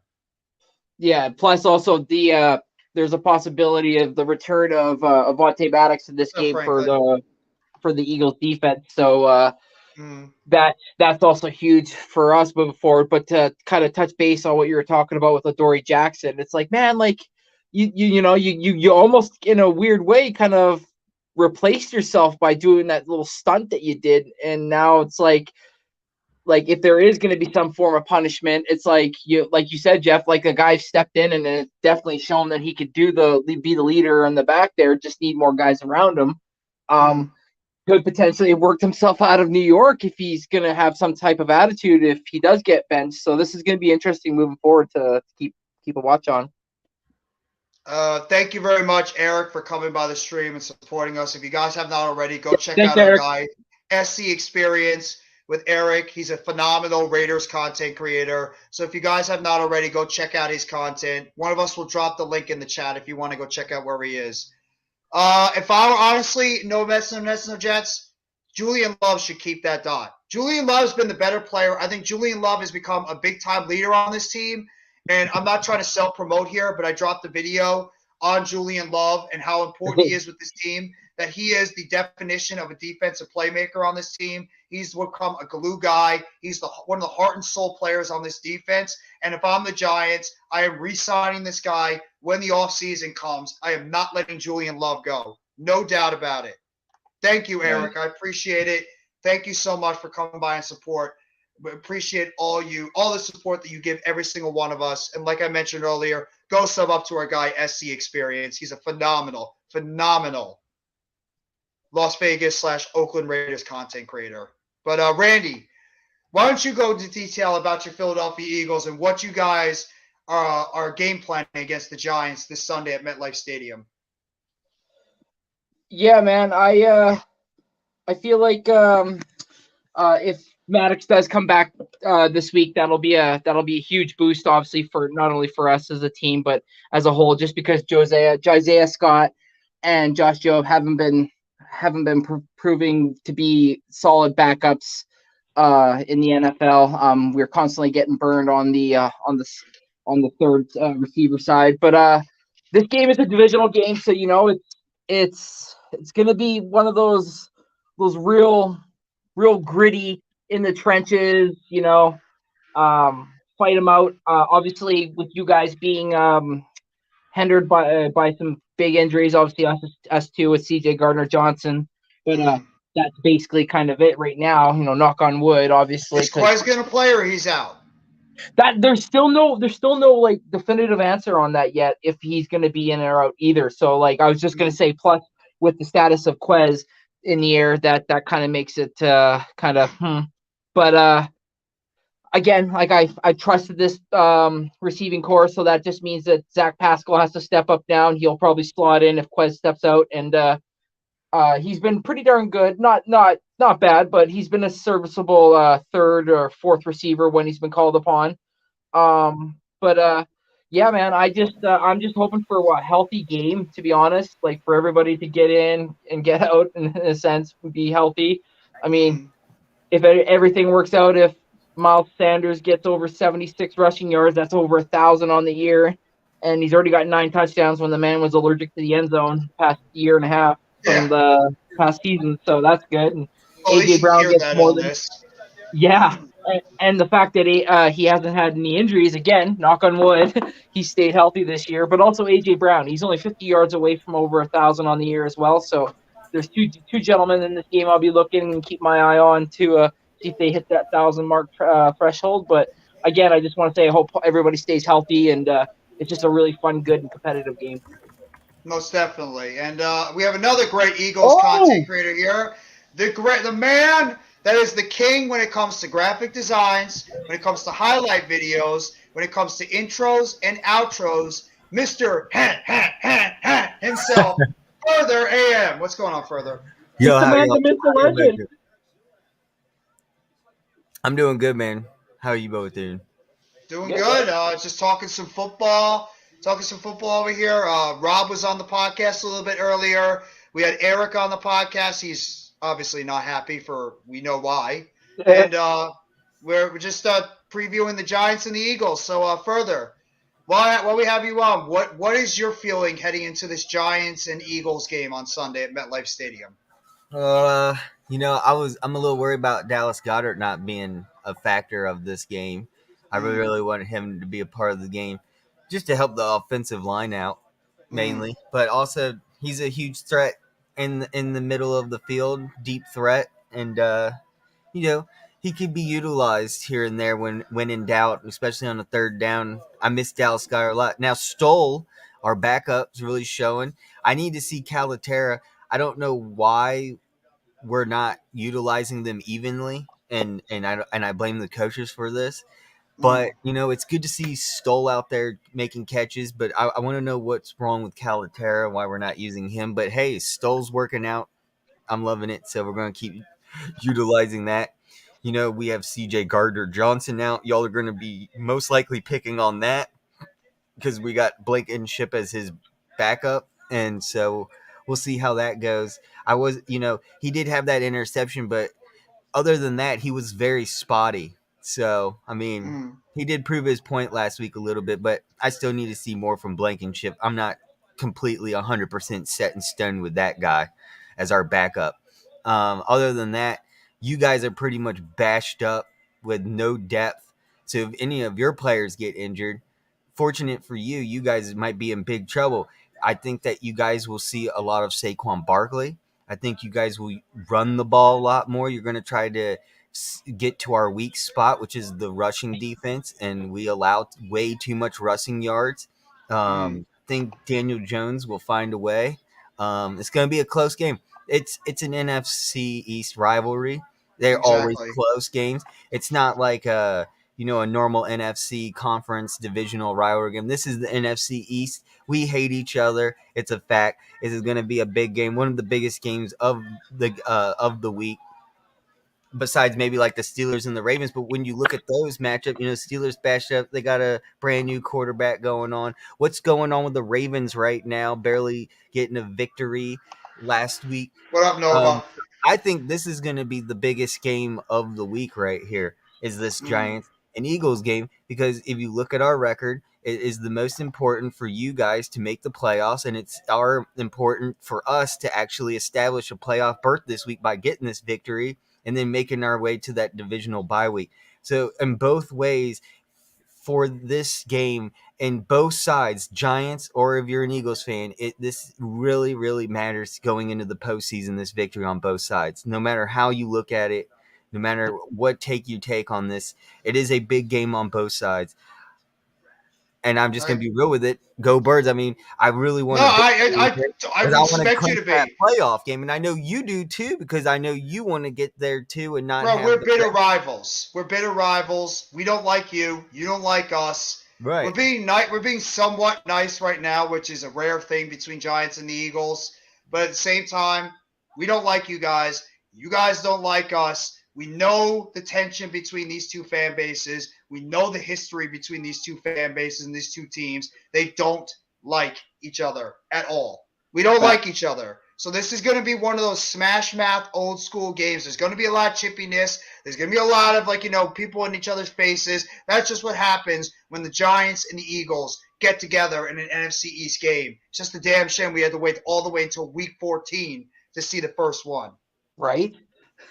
The Giants have been blown out by the Eagles a few times in the past few seasons. Yeah, well, that last game against the Eagles we did. But that first game, we were able to pull off the victory. But, Eagles fans will say, because Jalen Hurts had one of his worst games in the past few years, and Jalen Reagor, Eagles' favorite wide receiver, didn't know how to catch the football. So I wish the Giants could make it, though, a full game with the entire starting front four together. Yeah. That's true. I don't know if you guys don't know this, but our entire front four of Kayvon Thibodeau, Azeez Ojulari, Leonard Williams, and Dexter Lawrence have not been healthy pretty much all season.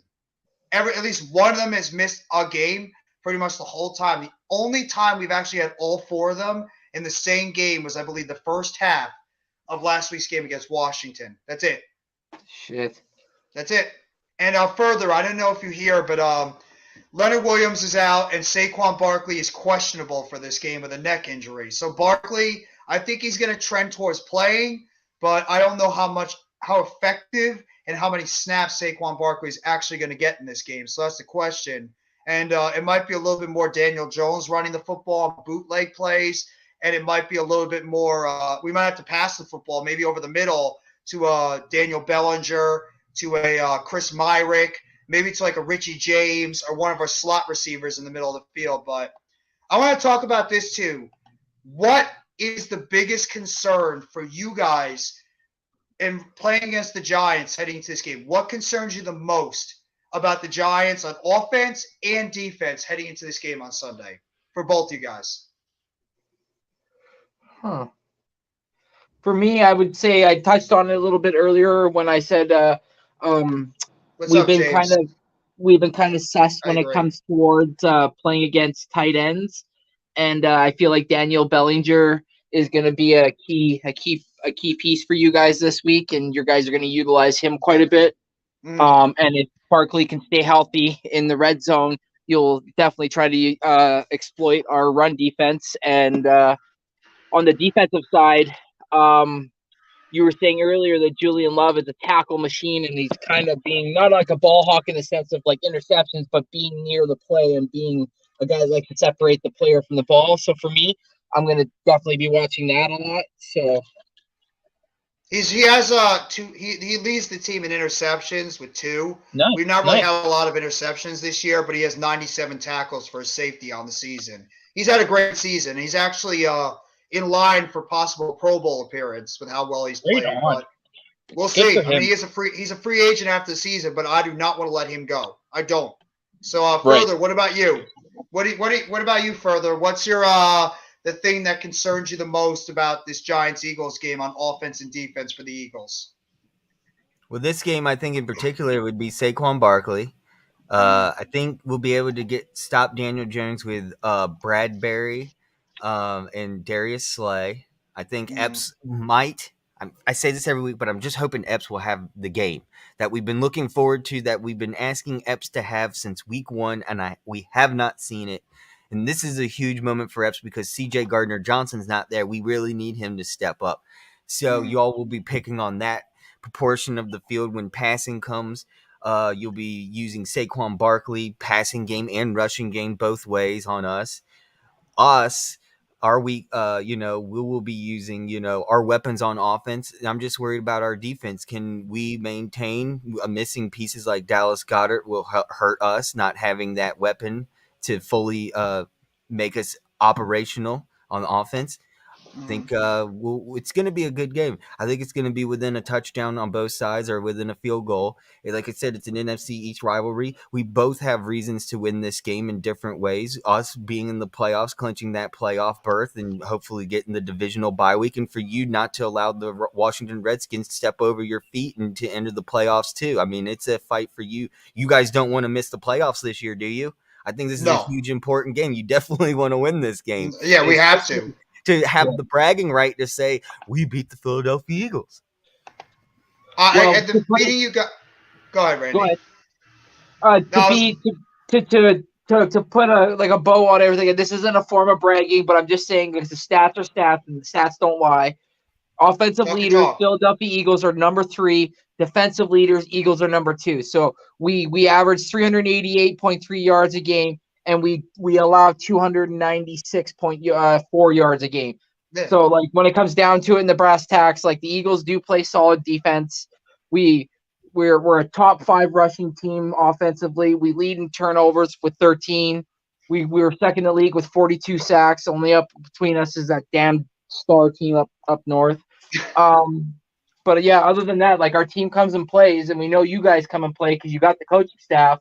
For us, it just becomes whether or not like your healthy guys will be healthy enough to compete with us. But like I said before, you guys have a scrappy team. You guys have been in games where a lot of people have counted you out. I myself not included. I bet on you guys a lot this year because I believe in your guys' coaching staff. And yeah, man, like Further said, this is going to be either a 7-point or a 3-point game, and it could go either way. So best of luck to you and your team, and go Birds. See, Giants and Eagles fans can actually get along a little bit. We're not always at each other's throats. But I gotta find mean, the right ones. exactly. But the thing that concerns me the most about you guys, I mean, you're right. Any Giants fan that's going into this game that thinks that the Eagles, I mean, the Giants are just going to absolutely destroy the Eagles. You're just being a homer. You are just being a homer of this football team, of the Giants.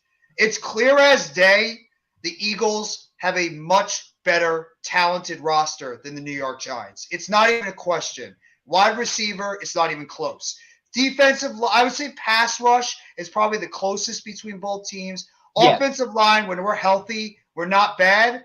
We're very good at run blocking. We're very suspect in pass blocking. Your offensive line is the best in the NFL. Your pass rush and defensive line, overall defensive tackle and defensive end or outside linebacker is good. Your linebacking core is probably the weakest part of your defense. Our linebacking core is probably the weakest part of our defense. You have pretty good safeties. When we're healthy, we have good safeties. You guys have a good cornerback duo. We actually have a pretty solid cornerbacks, but we're not at that level. And then offensively, we probably have the best running back out of this game. I think Barkley is better than Sanders. But collection-wise, I think your collection of running backs as a total is a little bit better because our guys have been too inconsistent. Yeah, there you go. See? There you go. I can't disagree with them. Screen name. The screen name. I can't disagree with them at all. I have to be honest. I can't disagree with them. What's up, Jorge? How you doing, bro? I'm not an Eagles fan, and even I can see that this team is having a phenomenal season. Yeah. Even every single team cannot deny how good the Eagles are. But for my couple of things that concern me on offense and defense, the thing that concerns me on offense is my interior offensive line. We have shuffled offensive linemen in the interior part of that offensive line every single game this season. We've had 5 different left guards during the season, whether it's Ben Bredesen, Shane Lemieux, Nick Gates, Jack Anderson, Joshua Zudu. Every single time we've been shuffling left guards there. John Feliciano, Mr. Stupid-ass Flex a lot. He has been awful this year at center. I don't know how PFF keeps giving this guy a great grade. He sucks. Mark Lewinsky, we signed him in the offseason. He's looked good in run blocking, but pass protection, don't get me started. He's not been great. Evan Neal has been a work in progress. He's gotten better before he got hurt. Have to see how the rest of his rookie season goes. Andrew Thomas has been great all season. He's had a couple of blips in the past couple of games, but overall, Andrew Thomas has been one of the better left tackles in football. If there wasn't for Trent Williams or even your guy Jordan Mailata, I'd probably say like those 3 are the best left tackles in football right now. I can agree. The interior offensive line for my team scares the hell out of me. Scares the hell out of me because of the fact that we just can't get any cohesion on that interior offensive line. We can't pass protect, and we have to go up against Fletcher Cox, Jordan Davis, Javon Hargrave, Linval Joseph, Ndamukong Suh, Wilton Williams. If you guys put like Hassan Reddick or Josh Sweat in the middle, it's going to be a very tall task against our interior offensive line. In terms of our defense, I'm scared about the middle of the field because of the fact we don't have McKay. If Belton plays, we have an inexperienced player. I like what Jason Pinnock has given us, but let's just be real. I mean, Quez Watkins could be that guy if he's healthy that could hurt us over the middle of the field. Short passes to your tight ends, whether it's Stahl or whether it could be the running backs. Boston Scott has been like a giant killer. Every single time we play against Boston Scott, it's like the only games of the season Boston Scott gets up for is the friggin' New York Giants. So he scares me a little bit. But I'd probably say the interior part of my defense is the thing that concerns me the most. Obviously, our run defense included. And on offense, it's my interior offensive line. I don't know how we're going to be able to hold up in terms of pass protection against your defensive front. So that's my concerns. Either way, I do think it's going to be a close game. I think either way, if you guys can get at least about 27, 28 points, I think you guys will get us because we just can't score on a consistent basis. We're going to have to play old school fundamental football, run the football, pass rush, stop the run, time of possession, contain Jalen Hurts in the pocket. That's pretty much how we're going to be able to have a chance to win. Chad, what's going on, bro? Thank you so much for coming by the chat. Well, yeah, he might not. I think he is going to play. But he's why is Saquon Barkley questionable? Because he's got a neck injury. Oh, he had a neck injury a couple days ago. Fuck, and that's scary. You don't want to mess with that. Our entire team's got neck injuries now. We have about 4 or 5 guys that have neck injuries. That's why Leonard Williams is not playing. He suffered a neck injury in the game against Washington. Fuck. So it's been sprained MCLs at the beginning of the season. Now it's neck. And our wide receiver core is just abysmal. I might make like a 40-minute video on why the Giants need to absolutely dismantle that wide receiver core in the offseason and pretty much go out there and bring in some wide receivers that could actually be a difference maker out there on the field. But at the same time, I don't even know if Daniel Jones and Saquon Barkley are going to be back next year. We're assuming they will. But if this team collapses at the end of the season and we don't make the playoffs, all bets are off. Yeah. And for you guys, what contract do you think Jalen Hurts is going to get this offseason? And the second part of that question, what do you guys think that you're going to bring back Miles Sanders after the season he has? You're going to let him walk? Go ahead, further. Whichever one you guys want to answer Wait, first. say that question one more time. I'm sorry. What kind of contract do you think Jalen Hurts is going to get in the offseason? And what do you think you guys are going to bring back Miles Sanders or not? You're going to let him walk? Both good questions. For the Jalen Hurts one, I see it would be a Howie Roseman deal. I don't see any more than 4 years, 135 mil, tops 145 mil for a 4-year deal. I don't see him going any more than that because Howie Roseman historically has always been a contract for a 1 or 2 year kind of guy. But since this is a quarterback maneuver, I see it being kind of just like Carson Wentz, but a little bit more lucrative because he's actually putting up better numbers than Carson Wentz. With the Miles Sanders thing, that is questionable. If we do, it's not going to be a fatty contract because we have a draft that we have looking forward to where we could get a top running back to replace Miles Sanders very easily. And not only that, we have a first-round pick with the Saints, and the Saints, are like right now top 5 pick. We could take that pick away and keep this Eagles 2 first-round picks rolling for the next year and the next year after that if we get rid of that pick. So we could make a trade with another team. We could have a 2023 and a 2024 2 first-round picks again. So this Howie Roseman thing keeps going on as GM. We could just every year have 2 first-round picks. So I don't know how we're going to do the Miles Sanders trade, if we're going to keep him or not, but I don't see it being a fat deal. I'd say maybe a 2-year tops. I don't see it it's not going to be more than 6 mil, 5 mil tops. Yeah, he's going to get blown out of the water. I think Miles Sanders, especially with how robust this running back market is going to be in the offseason, there's so many top quality running backs that are going to be free agents. I could see that some of these guys might they might get the franchise tag too. I know the benefits of the franchise tag, but if they ever did away with it, I wouldn't care. But he's had a great year, though. Miles Sanders has done a great year. He's been great. It's just we don't utilize him enough, but he's gotten the touchdowns. When we give him the ball, he gets the first downs or 8 yards of average. He's doing his job. He wants the contract. It's just the coaches aren't feeding him the ball enough. Like I say, Saquon Barkley or Derrick Henry. Well, because you have the weapons on the outside to be able to exploit teams on the. You have A.J. Brown, Devontae Smith. You have to get them the football. Right. You can't just not passing the ball. We have running backs like Gainwell, and we have running backs like Boston Scott that are going to be there. And my question that I wanted to ask you is, are you worried about Boston Scott this game? are we going to, and I want to know, and I don't even have the question of this, are we even going to use Boston Scott this game? Are we going to continue with Miles Sanders? Because every time we face you at the end of the year, Miles Sanders is always historically injured. We never get to see Miles Sanders against the Giants. It's always Boston Scott. Will we see Boston Scott, known as the Giants killer, or are we going to see Miles Sanders this game? I'll answer that question in just a second. I'm sorry, Randy. I just want to get to a couple of these comments, and then I'll let you give your opinion on the Miles Sanders and Jalen Hurts question.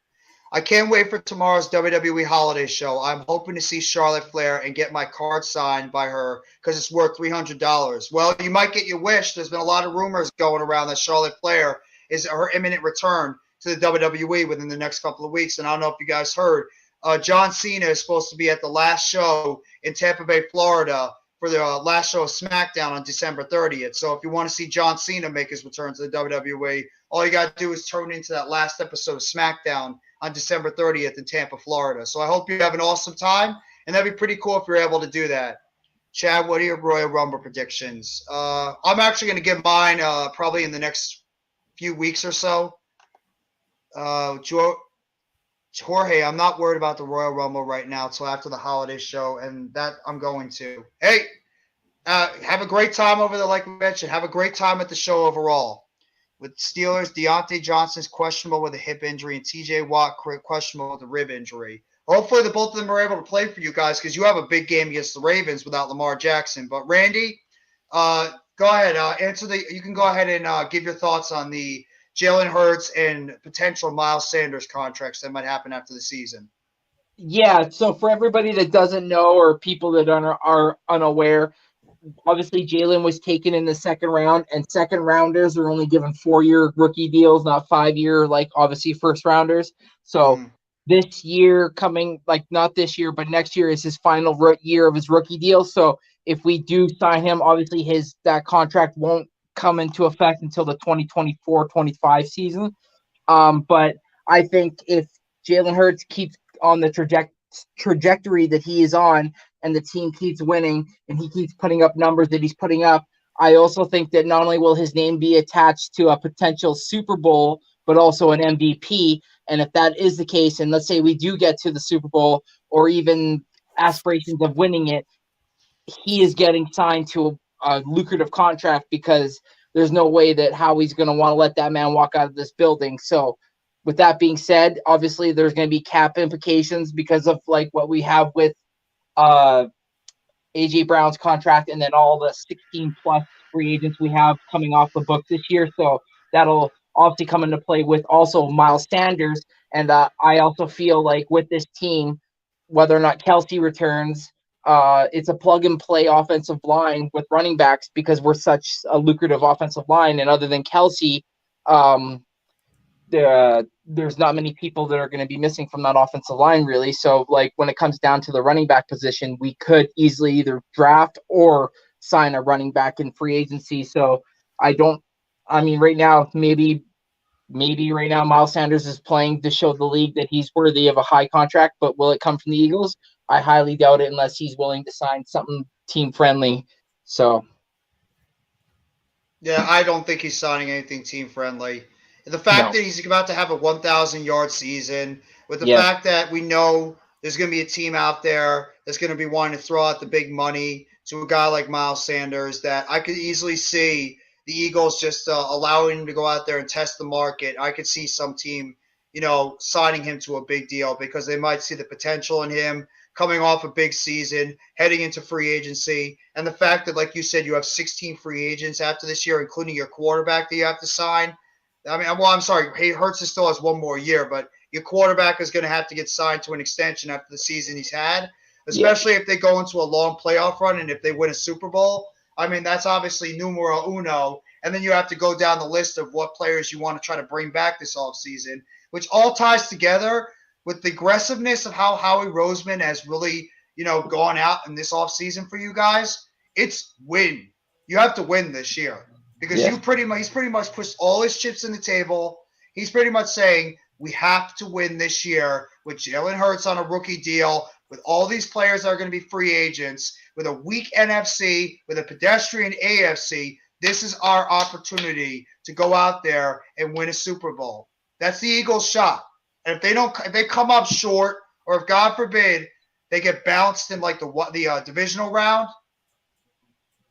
it's going to be an ugly offseason for the Eagles, because then you have to worry about all that contractual stuff. And the Giants, we're not out of the boat either. We have the same issue. We have to worry about paying our quarterback. Saquon Barkley's got a deal that he needs to get. Julian Love's a free agent. We have to think about extending Andrew Thomas. Dexter Lawrence might want an extension. We have a bunch of guys we have to replace. So we're finally going to have money to spend. But at the same time, a lot of that resource is going to go to Daniel Jones and Saquon Barkley if we bring them back, and potentially Julian Love.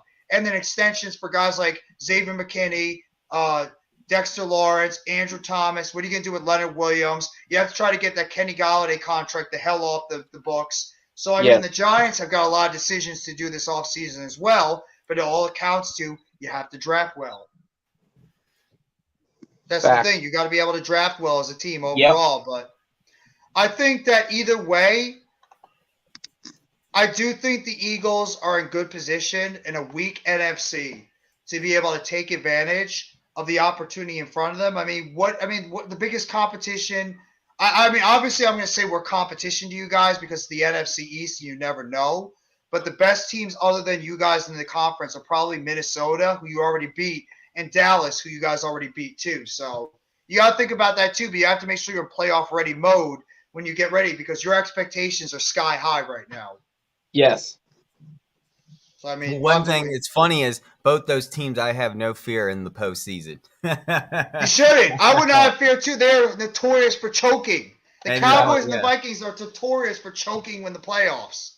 So I wouldn't be nervous about that too. And the last time you guys played them in the playoffs, you beat them in the NFC Championship game back in 2017. So I wouldn't be nervous about them too. And then it goes all the way back to 1980, where we beat the Cowboys in the championship game to go to the Super Bowl against the Raiders.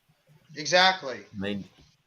You can't have fear when you play you can't have fear when you play any of these teams. There's no fear. You might have the number on us all together, but we have your number in the postseason. Against the Giants? No, actually, we're tied against you in the postseason. Yeah, the last two times we played against you guys. Yeah, the last couple of times we played you guys was the one where Sehorn made that incredible interception. I believe it was 2000. It was 1999 or 2000, I think, that it happened. I think it was 2000 in that Super Bowl run we had. And we played and lost against the Ravens. I believe that was the one where we got that big interception. I agree. And then we lost to you guys in 2000. I think we lost to you guys in 2007 or 2008. Wasn't it 2000? No, it wasn't 2007. That's when we won the Super Bowl. I think it was 2006 where you guys picked us off.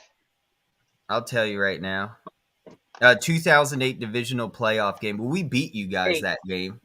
And then you guys beat us in the 2006 wild card game. You beat us in 2006 And then we beat you in the Jason Sehorn game. And then we beat you by 1 point in 2000 NFC divisional playoff game. It was 10-9 at Giants. And then before that, there was one more, 1981, the NFC East wildcard game. You beat us. So like I said, we're 2-2 in the playoffs. So if we end up seeing each other in the postseason, this will be a tiebreaker on who has the better record in the postseason of this NFC East divisional rivalry. That's Giants-Eagles. That's just Giants-Eagles. We're so even. Yeah, well, trust me, the feeling is very mutual. Yeah. You guys have had the upper hand on us a lot over the past few years. And the one thing about the Eagles, you guys have been one of the most consistent franchises in terms of being a winning organization, which makes me sick. That you guys have been one of the most consistent winning organizations for the past 20-plus years. Yeah, but you can blame Jeffrey Lurie for that. Jeffrey Lurie is the reason for that. Getting this new owner, building this new stadium, creating this new logo, this new atmosphere in Philadelphia for the Philadelphia Eagles. You gotta look at where it all starts. It starts with the owner. And the guy even made a movie of the Philadelphia Eagles. What was it called? Invincible? No. This was the 90s Disney movie they don't even have on Disney Plus. It's like the field goal kicking trash The trash picking, field goal kicking Philadelphia phenomenon is the title. I'm sure you've seen it in the Disney Channel back in '96. No, I've never heard of that before. Really? What's going on, Sports with Coma? Hey, Coma. What's up, Sports with Coma? How you doing? Another Dallas Cowboy fan. Yes. I love it. The Cowboy fans are just going to be sitting there. They're all rooting for my team this game. They all want us to win because they want to try to get back in there and have a shot at winning. Facts. What's going on, V. Ronnie? Oh, what's up? What's up, V? There she is. What's up? Further. But either way, I think this is going to be your hair, bro. Oh, I did it. No, it's on purpose, dude. It's surfer. Oh. Yeah. Oh. I gotta grow it out. You were just surfing before? No. I'm just kidding. There's no surfing around the area unless there's an ocean somewhere we didn't know Actually, about. you know, it's crazy that all the big waves actually in the East Coast happen during the wintertime. If you want to see like 8 or 10 foot waves, go to the beach during the winter. See, no one ever knows that because it's so cold. Why would you want to go to the beach? It's completely empty. But surfers actually go surfing in the middle of the winter. Yeah, that's nuts, though. Going out there in the middle of the winter, you're going to have to be completely bundled up, being the freezing ass. You have to have a wetsuit. You have to have booties and booties. But you know what's funny? It's no colder than actually surfing in the West Coast. He said booty. He said booty. How so, though? I mean, what because the reason why is we have the Gulf Coast of the coast. The water comes from the Bahamas up north, and California. And then down below, in the West Coast, it comes from Alaska down below to California. So all the cold water from up in Alaska and Russia comes down to California. It's why it's so cold in LA and San Diego. It's because the water comes from Alaska, unlike in the East Coast where the water comes up from, the Bahamas and the Caribbean. So that's why it's so cold. Around the South American coast as well. So, I mean, that's pretty much it. Like, around the South American coast area. So, yeah. That's a brilliant. See, not a lot of people would have known that. That's FurtherA.M over there educating you about the different water systems and where they come from and why the water is a lot cooler over on the West Coast in the Pacific Ocean compared to over here on the East Coast on the Atlantic Ocean. See, you guys didn't know that. You gotta know that sometimes. But you guys have any other thoughts about this upcoming game on Sunday? Yes, I do. Giants and Eagles. I do. Your left guard. You have 2 left guards out. You're starting and you're backup. Is this going to hurt you in the game? Are we going to because why is I'm going to say Josh Sweat. Now we have Josh Sweat is looking really hot right now. Are you going to be able to stop him knowing that you have 2 backup left guards out? Actually, well, like you said, backup. Shane Lemieux was penciled in to be the starter. But he's pretty much only played one half all season. He's been out with that toe injury all season long. And Joshua Zudu, our rookie, a 3rd-round pick from North Carolina, he's been in and out of the lineup. He's been dealing with a neck injury. So he's right now questionable. I mean, he's out for the game, so he's not going to be out. If Bredesen plays, he is right now our starter at left guard. If he plays, I will have more confidence. But if he can't play because of injury and we have to throw out Nick Gates at left guard, who I love Nick Gates. We all love Nick Gates. He's the guy that came back from that severe broken leg against the Washington Commanders. Yeah, that was nasty. Yeah. That was him. And he's played great. He's played pretty well. They stopped showing it on TV. If you didn't watch it when it happened, they didn't show it afterwards. It was it was disturbing. You had to look it up on social media because they stopped showing it on TV. It was so bad. Ooh. It was disturbing when it actually happened. You could see the bone come out of his sock. Oh God, dude. Yeah, his sock wasn't on. You could see that. I know there was. Further, you trying to make the chat you trying to make the chat sick by talking about that? No, dude. It was like, what the hell is he talking about? Oh yeah, it was disgusting. This is why you gotta have. This is why you gotta watch all the games, and you gotta have the NFL package, or you gotta split screen and watch all the games because certain things happen during games. If you don't watch during that moment, you might not be able to see it again. Oh, I saw it when it first happened last year. When I Dude. saw him on the ground. I'm like, oh god, you got to be kidding me. We actually lost We lost two of our starting offensive linemen in the first game and a half of the season last year. Lemieux didn't even make it out of training camp. He blew out his patella tendon, and then he ends up getting hurt this year. So he's pretty much had 2 years where he hasn't played really any football. Right. And then now this year, Gates he's more of a center. We're too busy playing friggin' Feliciano out there at center. So Gates might have to start at left guard again. But I think that Sweat is going to be more on the outside. So I think Sweat is going to be going against Andrew Thomas and Evan Neal, who I actually have confidence that they're going to hold up just fine against your pass rushers. So I'm not as worried about, Josh Sweat, Brandon Graham, Hassan Reddick, and those guys. I know isn't Robert Quinn's out now? He's on IR or something? Yeah. Yeah. So he's out for the season, or is he just out for like 4 games? 4 games. Yeah. Okay, so he has a shot to still come back this season. But either way, it's like I mentioned, the guys in the interior. Right. Fletcher Cox, Javon Hargrave, Jordan Davis, those guys that I'm worried about the most. My next question is, Adoree Jackson is out, correct? Yeah, he's out with the sprained MCL. Do you know that's a left cornerback? Do you know if that's going to be like an A.J. Brown? Is that A.J. Brown's guy? Is that Quez Watkins' guy? Or because I'm thinking our coaches might pick on that position, knowing that Adoree Jackson is out. You want to be honest? You guys, if we can't get a pass rush on you, you should be able to pick apart. Doesn't matter who's in that secondary. I'll give you my cornerbacks that might be active. Darnay Holmes, who's been burned pretty much all season in the slot. Nick McLeod, who's been battling a hamstring injury. He's a serviceable guy, but he's not, a starter. Fabian Moreau, who we picked off from the streets as a street free agent earlier in the season. He's starting at cornerback. He's probably our best cornerback right now. We have Cordero Flott, who's been decent at times, but he's really been getting burned a lot in the slot or on the outside. Rodarius Williams, who's putting out cryptic tweets last week about how he wants to be freed, along with Tay Crowder, who should shut the hell up because he hasn't done anything. He actually came out and apologized. Good on him. But Rodarius Williams, who just returned not that long ago from a torn ACL. Zion Gilbert, who was pretty much just absolutely destroyed by Terry McLaurin last week. So it doesn't matter who it is. You guys should have confidence if your offensive line can hold up against our pass rush to get that ball to Devontae Smith and A.J. Brown. And I'm more concerned about Devontae Smith than I am A.J. Brown, because I think that you will make an effort to try to stop Brown first, but then Smith is going to be the guy that might torture a secondary on the other side. Because, everybody talks about how good A.J. Brown is. Devontae Smith is on his way to a 1,000-yard receiver, too. You might have 2,000-yard receivers and a 1,000-yard running back when it's all said and done.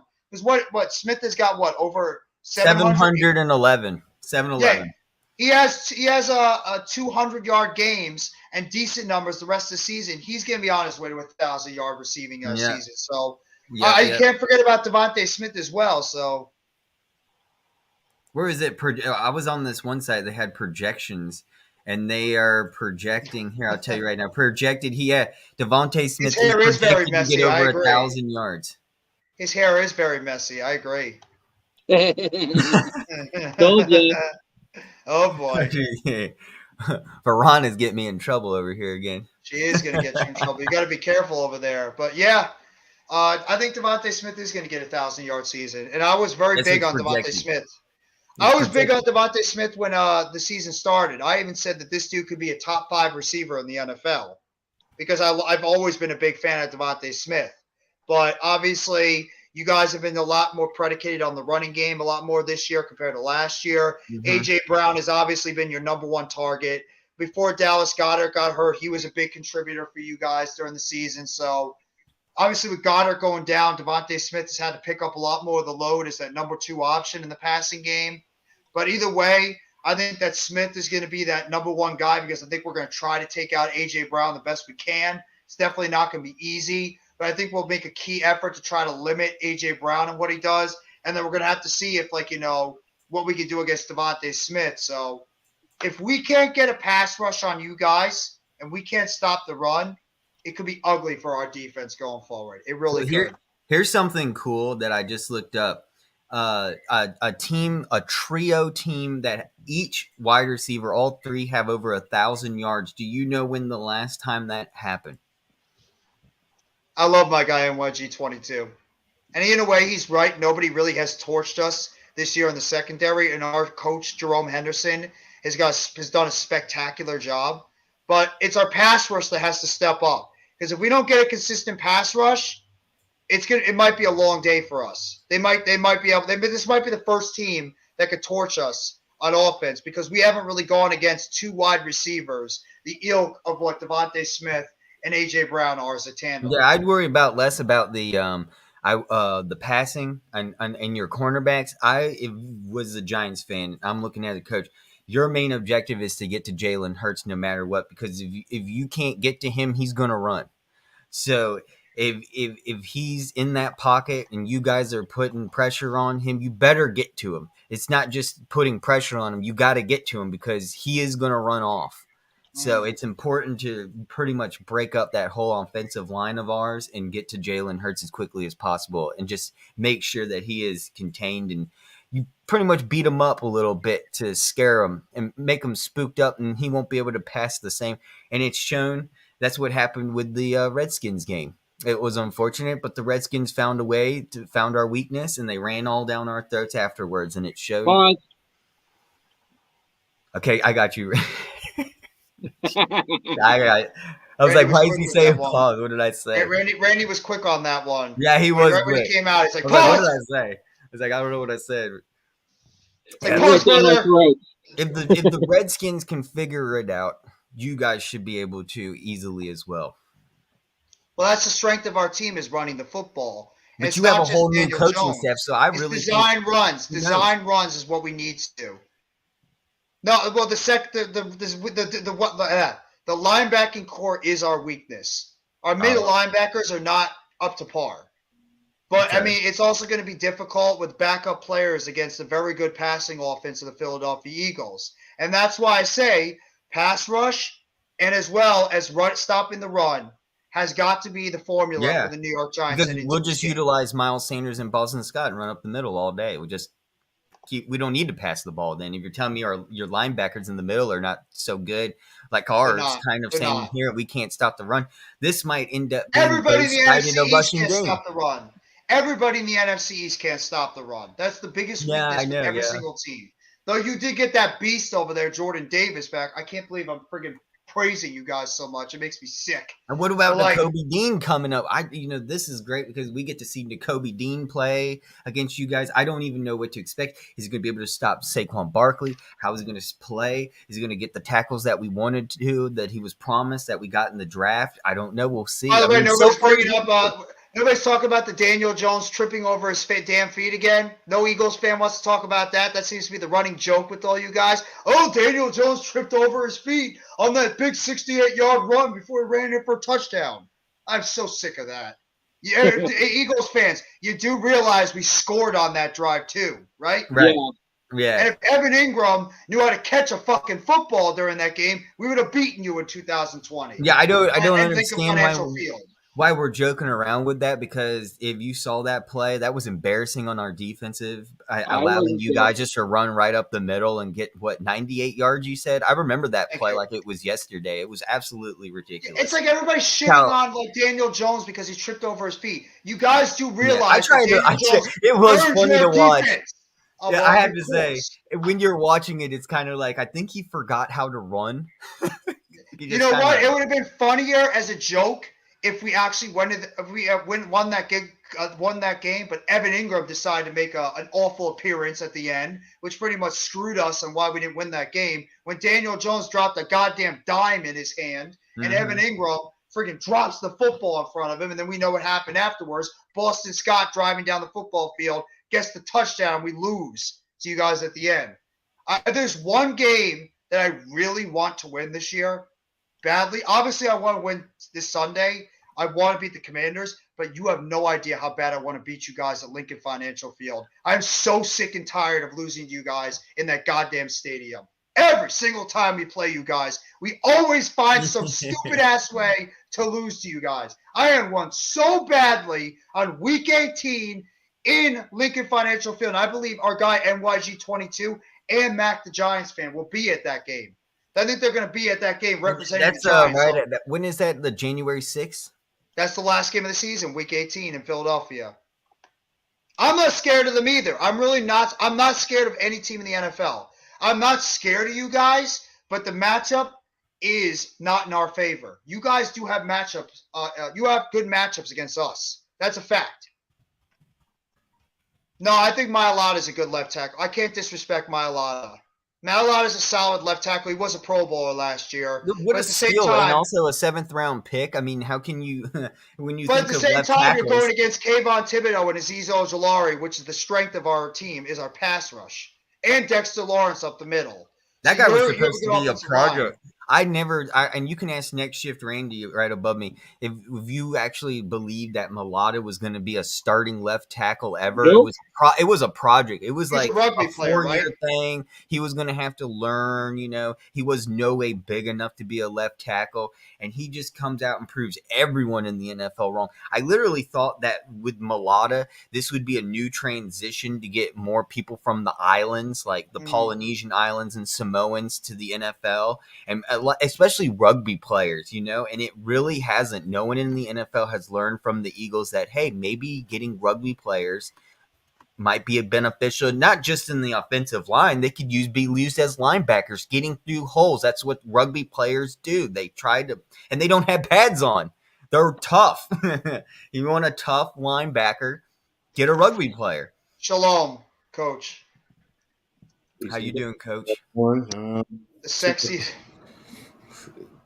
I see you got all the holidays up. That's right. True that. I can't with the title. I can't. I'm trying really hard. Then I see that. I'm like, I can't. How can I take it seriously? You're not fat, dude. Yes, I am. And I'm proud of it. You act like you're on the... Listen to me. I am a fat man and I'm proud of it. So don't ever tell me, no, I'm not. Yes, I am. It's not a put down. I'm proud to be fat, just like the fat boys back in the days. I mean, Biggie, the notorious B.I.G. People, I love it when you call me Big Papa. Coach. Yes, sir. How are you enjoying your Friday today? And what do you think about this upcoming Giants and Eagles game? Let's get the coaches' feeling about this game going into Sunday. You ain't gonna get no coach. You're gonna get the fan. We about ready to blow that ass up. That's what we about ready to do. All right, all you Beagles fans, we about ready to blow that ass up. Now, you see, I'm the one that's talking more like the realist. I'm the one that's talking like the coach over here, and he's the one talking like a fan. It's like we switch spots. Nah, seriously though, it's definitely going to be a typical NFC East game. It's going to be tough. It's going to be hard fought. It's going to be one in the trenches. What's up, brother? NYG. Whoever controls that line of scrimmage really is going to dictate the game in itself.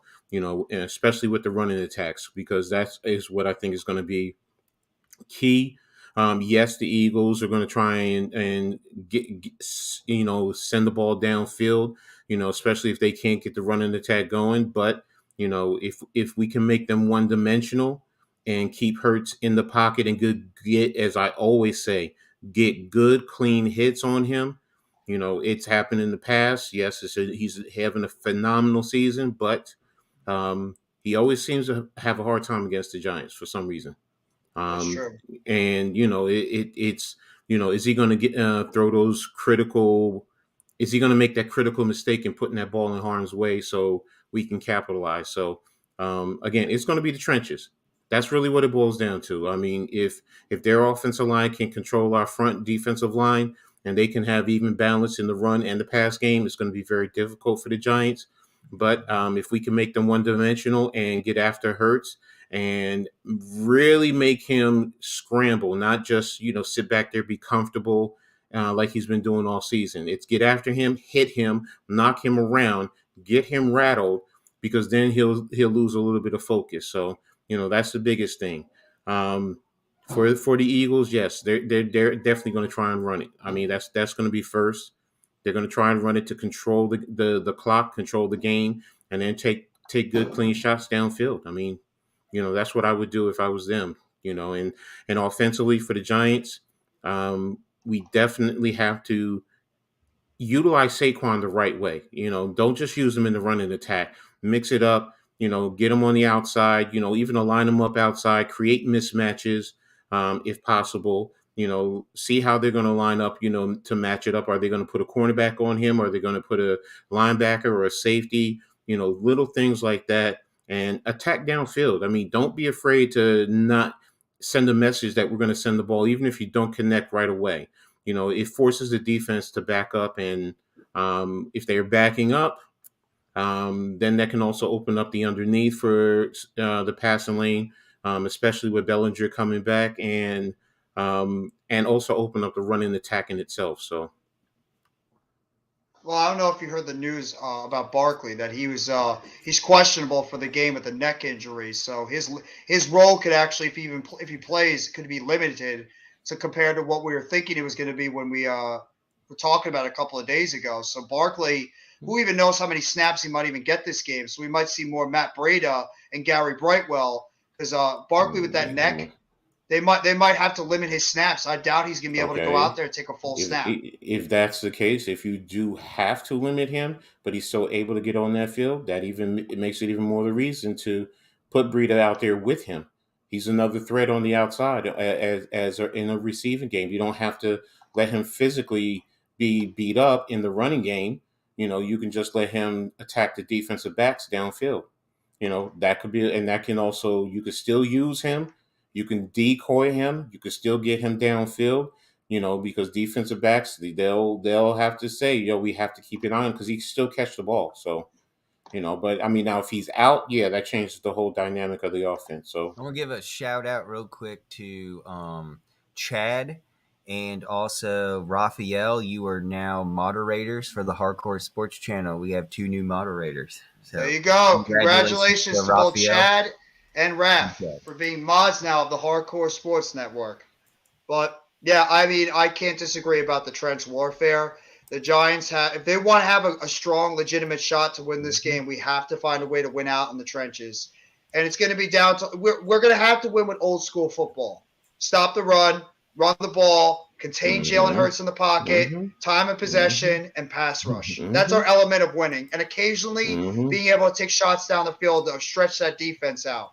That's our formula to winning. It's simple, it's simplistic, but it's the best way, especially with the talent devoid the Giants have, of us winning this game. We have to get to Jalen Hurts, and we have to play the same type of defense that we did against both Lamar Jackson and Justin Fields. Have to keep them in the pocket. If Jalen Hurts starts scrambling out of that pocket and we lose contain on the outside with our linebackers or even our outside cornerbacks and safeties, it could be a long day for our defense. It really could, because Jalen Hurts can beat us with his arm and he can beat us with his legs.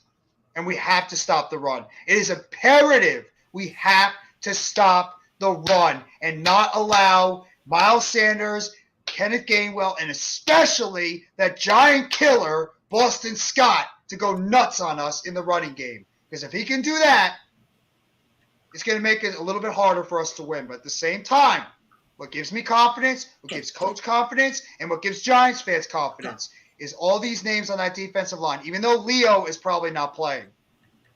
Dexter Lawrence, Kayvon Thibodeau, Azeez Ojulari, O'Shane Ximines, Jahide Ward, even fat-ass Justin Ellis. And watch out for Bellinger, your tight end. I'm looking forward to having him.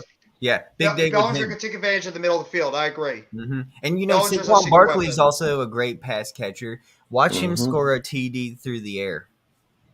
I would even worry about Breida more. I think Breida is actually a better receiver than Barkley is overall. Barkley has drop issues at times, but in terms of a route runner, Barkley's not bad at all. It's just he has sometimes issues, receiving the ball in his hands. Pause. He drops too many passes at times, but we need to use Breida a lot more in this offense. He had like 2 snaps in that game last week, 2 or 3 snaps on offense where he touched the ball. Pause. We need to start using him more. the way you can predict it, you guys want to beat us at the link, like you said, Jeff, right? You want to beat us at link, but you definitely want to beat us this coming weekend too.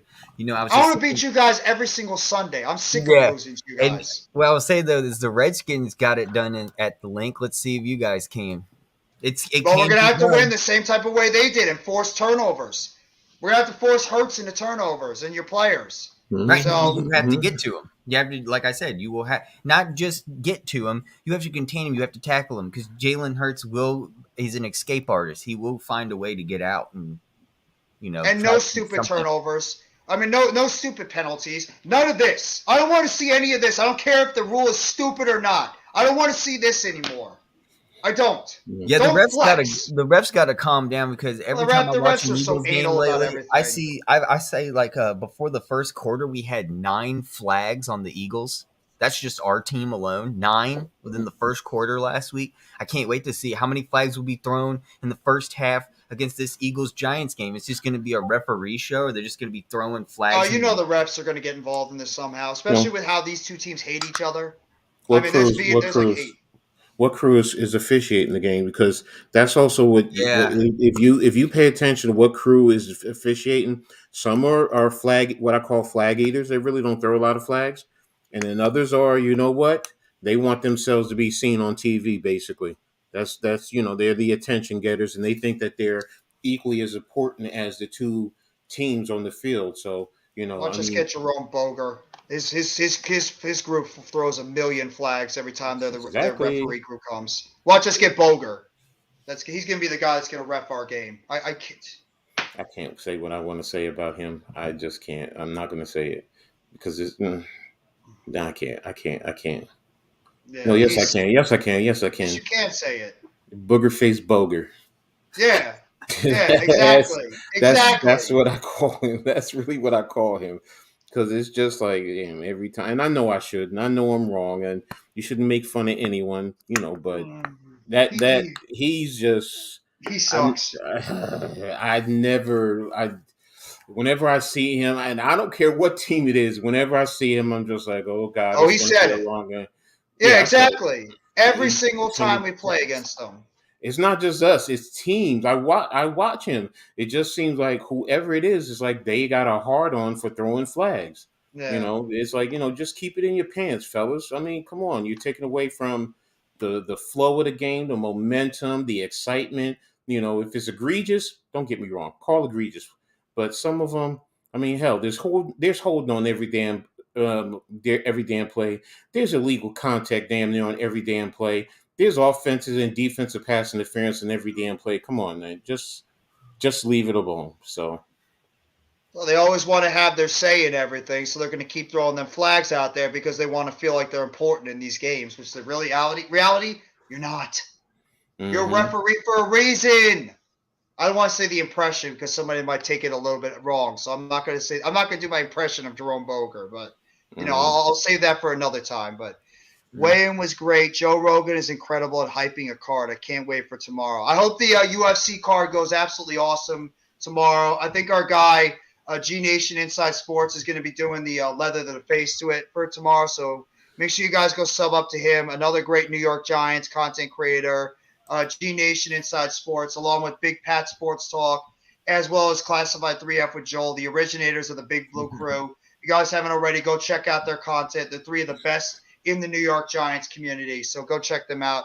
Obviously, as well as my guys over here, FurtherA.M, big Philadelphia Eagles, Philadelphia Phillies, all things Philadelphia sports fan. And, of course, Coach Ed Gladney with his channel, Coach Ed Gladney's Amazing World of Sports, does an excellent job with the X's and O's when it comes to every type of football, college, pro, high school, Pop Warner, whatever it is. He absolutely loves his New York Knicks. You should see how much positivity he always says about the Knicks. He just can't stop rating the endorsement about the New York Knicks. I say that with tongue in cheek. He also is a very big New York Yankees fan. Obviously, he's very happy about Aaron Judge coming back. And there's actually rumors. I heard that the Yankees could be going after Carlos Correa too, which is pretty cool. So just be on the lookout for that one as well. So they are jokes.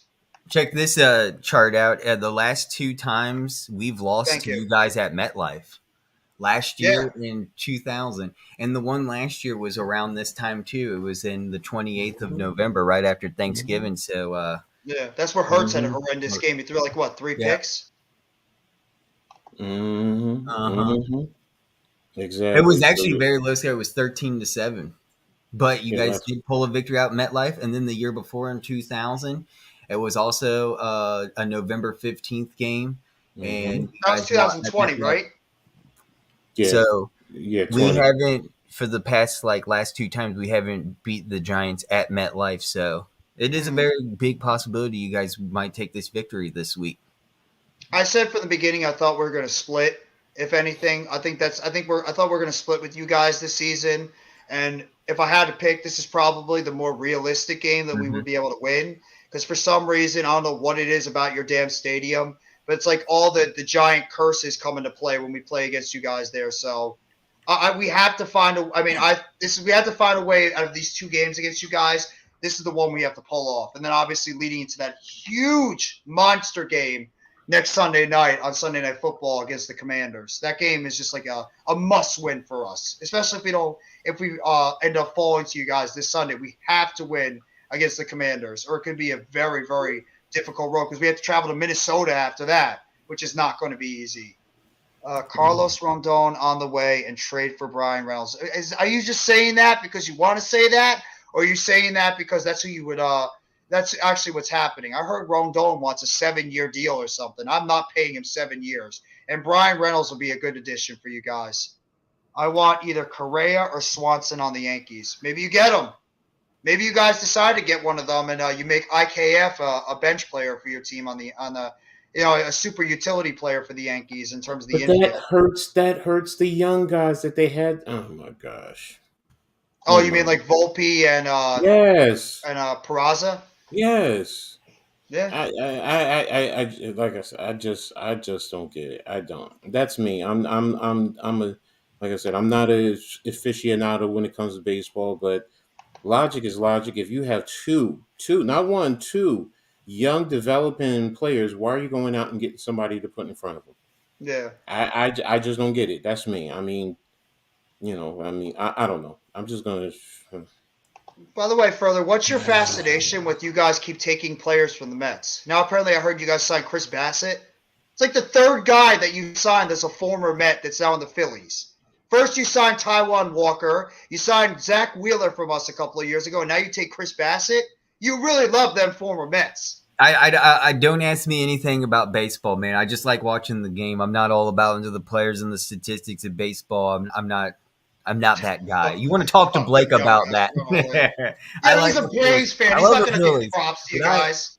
I'm not your baseball guy like Moneyball. Sorry, I don't know. I'm not a monster baseball person either. I mean, I love the game, but I mean, there's still a lot that I have to learn as well. But you can also ask the same question. Baseball's my 4th sport out of everything I watch. Out of everything, it's basketball, football, and then wrestling, and then baseball's 4th. That may be Since true, you talked about a good question here about trades, let's stick with the NFL here. One thing the Eagles do historically do is stick around with a lot with the Lions, a lot with the Bears, and sometimes with the Buffalo Bills. Those are our 3 go-to teams for the past decade with Howie Roseman in trades and moving players. Our players will go to them. Do you guys have a team that you guys trade a lot with in the NFL? They're like your go-to hit up for players in the offseason and stuff like that. Because ours is number 1 easily the Giants and the Bears. We get their players and we give them our players, and it's been kind of historically mutual situation on trading and receiving players with these teams with the Philadelphia Eagles. Do you have a team like that? Not that I know of. I've never even paid attention to that, man. I ain't gonna lie. I don't pay attention to who. Yeah, the Cardinals we made a trade with a couple of times. The Rams. I'm a huge off-season guy. I love talking about the draft. I love the free agency. I love seeing the off-season moves that build a team in the NFL, especially all around the NFL, and where these players end up going at the end of the year. And then you got to remember where these players end up going, because historically, like say J.J. Watt was on the Texans, and now J.J. Watt's on the Arizona Cardinals. That we don't trade with the Jets. We sign their players. You had Ingram, and now Ingram's on the Jaguars. Yeah. We don't trade for Jets. They sign with us. We did trade for Leonard Williams. Well, no. But we do sign players from them. It doesn't have to be trade. You could just pick up players, like he said. Like if there's well, it could be the Jets then. I mean, then he's right about the Jets. A couple of our key players we had over the past few years. We got Leo. Remember, we got Damon Harrison, Snacks from the Jets. We got oh my God, who that? Kareem McKenzie during our Super Bowl teams. We signed him in the offseason from the Jets. He was a former right tackle for them. We signed him. So we have guys. Oh, Jason Pinnock. He was a former Jet. Lawrence Cager. So seems like Jet. So the Jets and the Giants working with each other there. I could see. Yeah. Okay. Well, that's a New York thing. We'll a couple of the guys on our team right now are former Jets. Wow. Okay.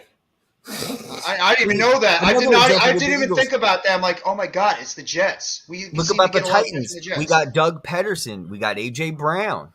You can put Titans on the list for the Eagles too. Is this a historical thing, or is this just most recent type of a deal? We're just talking like the past decade. Okay. If you go all time, that could be it's just every team in the NFL. The Eagles could say the freaking Cowboys because we gave away Cunningham to the Cowboys to replace Aikman when we signed quite a few Eagles. We have signed some Eagles too. I thought, wait a minute, didn't Cunningham go to Minnesota first before he went to the Cowboys? I think he was on the Vikings first. He was on the Vikings first. He didn't go to the Cowboys first. He was with Minnesota. He was at Minnesota. Wait a minute. Now you got me wondering. I think he was a Viking first. Minnesota, and then he went to the Cowboys, and then he ended at the Ravens. Wasn't Culpepper the one that came right after him? Culpepper came after Cunningham, Cunningham, yes. Because he was He was there with the big three with Moss, Moss, Carter, and Robert Smith. No, the other wide receiver. Because it was the three receivers. Bernard Berrien? No, what's his name? He wore 86, I believe. Jake Reed. He's really part of a big three. It was Reed, it was Moss, and it was what's his name? Chris Carter. It was those three.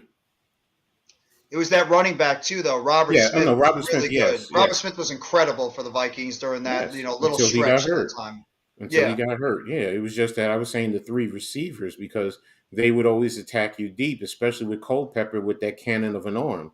So, and that's where Randy Moss started developing himself along with Carter, because he was that vertical threat. He was that deep threat where Carter was really the underneath and Reed was more the intermediate. Carter was more of the underneath and the sideline because he was a master at 2 feet, hands catching the pass and then going right to the sideline and not dropping it. So he was the master.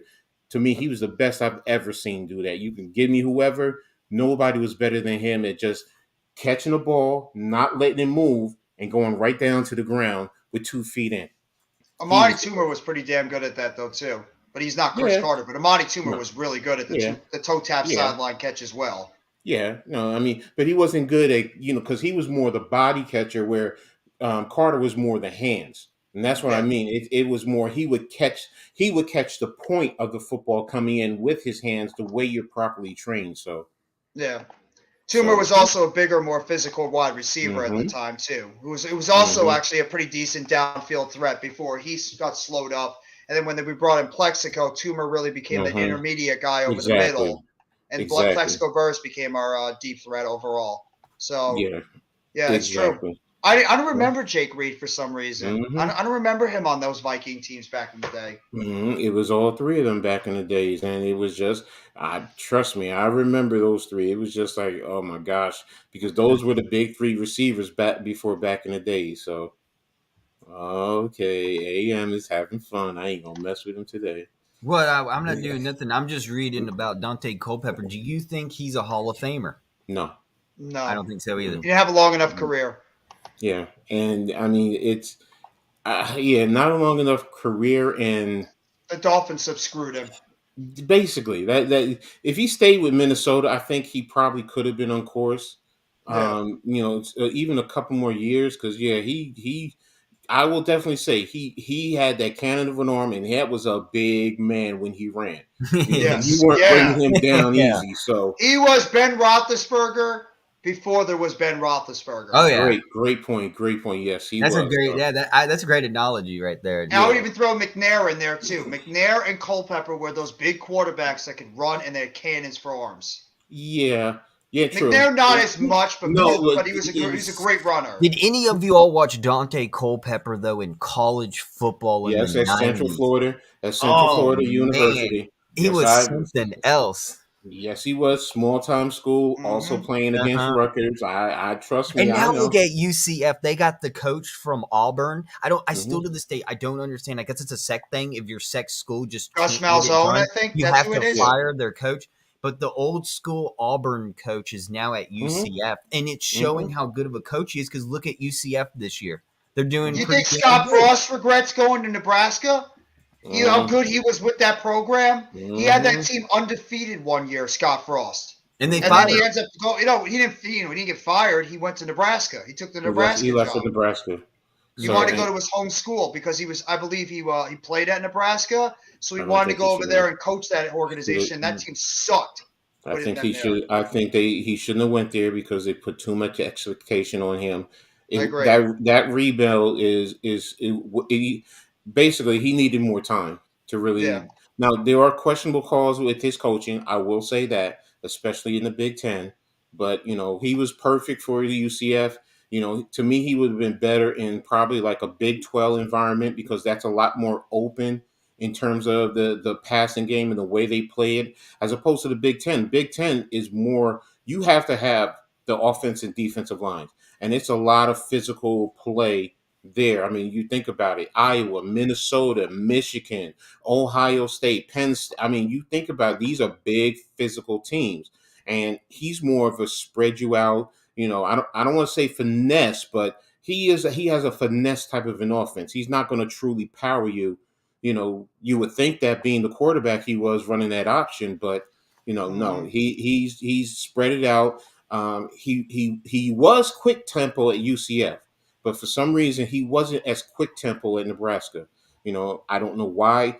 That's what he should have used to his advantage to wear down defenses because he was undermanned, and that's where I think a lot of schools make the mistake when they go spread. And you don't have the personnel. You need to go quick tempo, especially going against big physical offenses, attack the flats, that'll set it up, make defenses run sideline to sideline, wear them out, or make them use a lot of bodies, especially getting younger guys in if they don't have that type of depth, because now you can be more effective and efficient in how you offensively attack defenses. And that's where I think Scott Frost, that's one of the things I've always felt he made a mistake where UCF, he was spread. He was up tempo. You make a play, you make the play, you get up, you get on the line of scrimmage.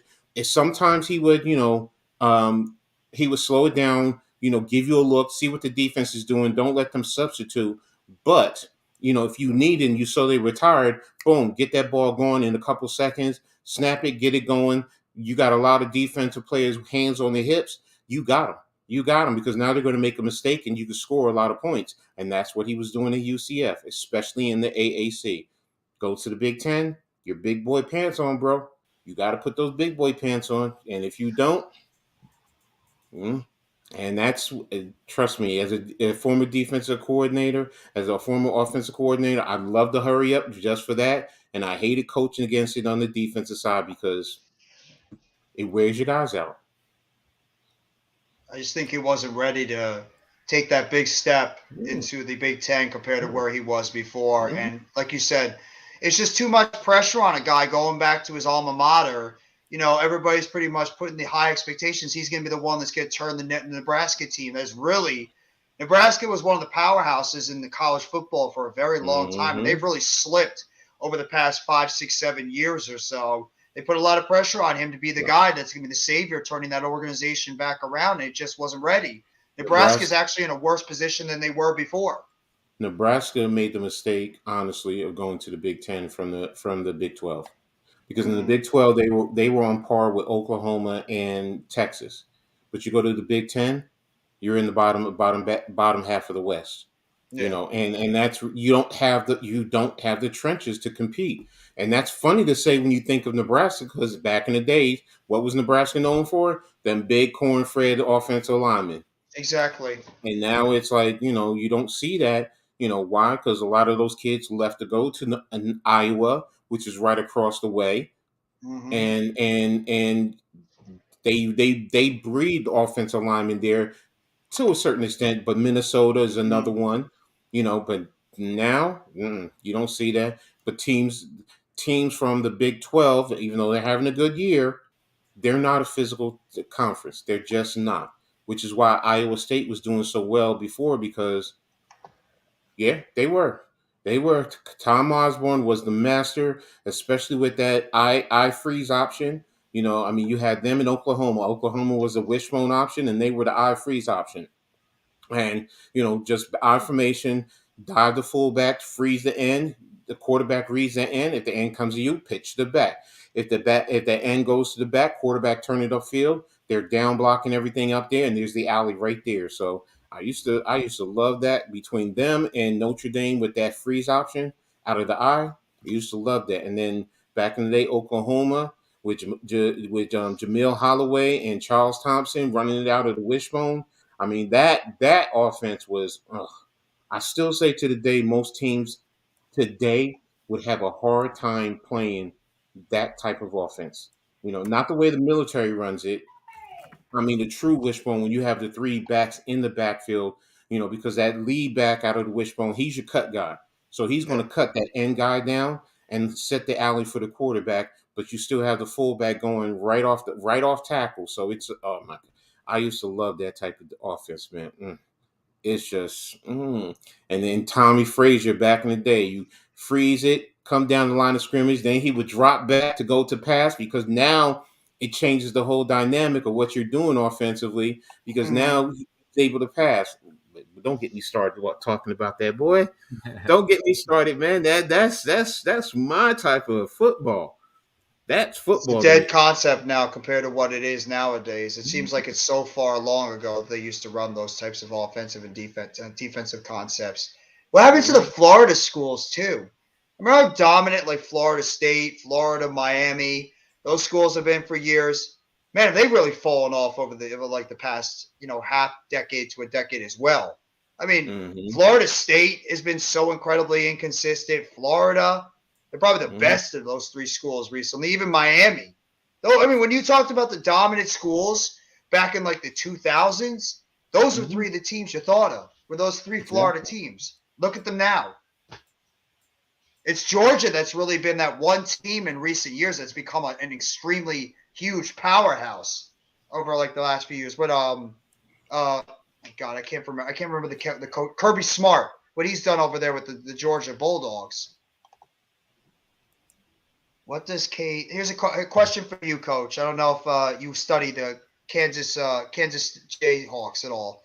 What does Kansas football need to do to be great? Kansas State. How does a coach make Lawrence sound sexy to a 5-star?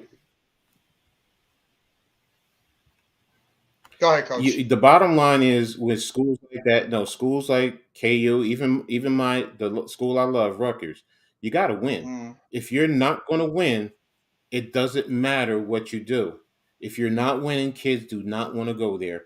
Unless they're not getting into the top level, high end universities. But you're playing KU is playing in the Big 12. The Big 12 has to win because you're competing.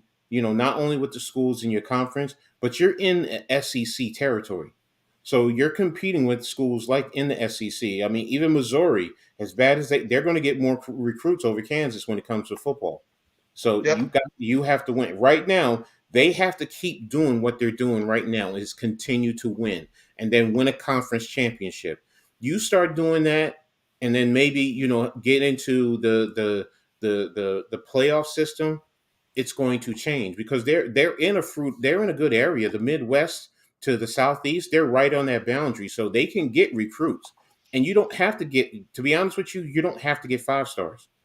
Everyone, there's that misconception that you need 5 stars to compete because of like the Alabamas, the Ohio States, schools like that. No, a lot of schools can recruit and play and compete with 3 and 4 star kids.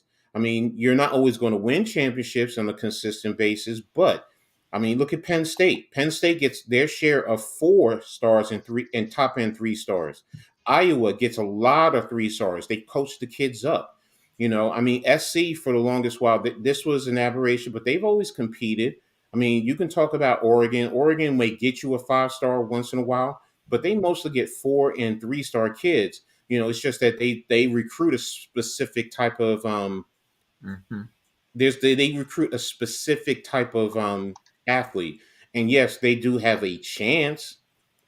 Any school has a chance. It's just you have to win. That's look at what they've done this year. First of all, they got the right coach. They got the right coach when they got what you would call it from Buffalo. He went down there. He's instilled a tough mindset. He's connected with a lot of the local coaches, and he's coached up his players. And that's what it boils down to. When you get these kids in here, you have to coach them up. You can't lose them. If you lose them, you're going to lose. It's just that simple. And when I say lose, I mean mentally.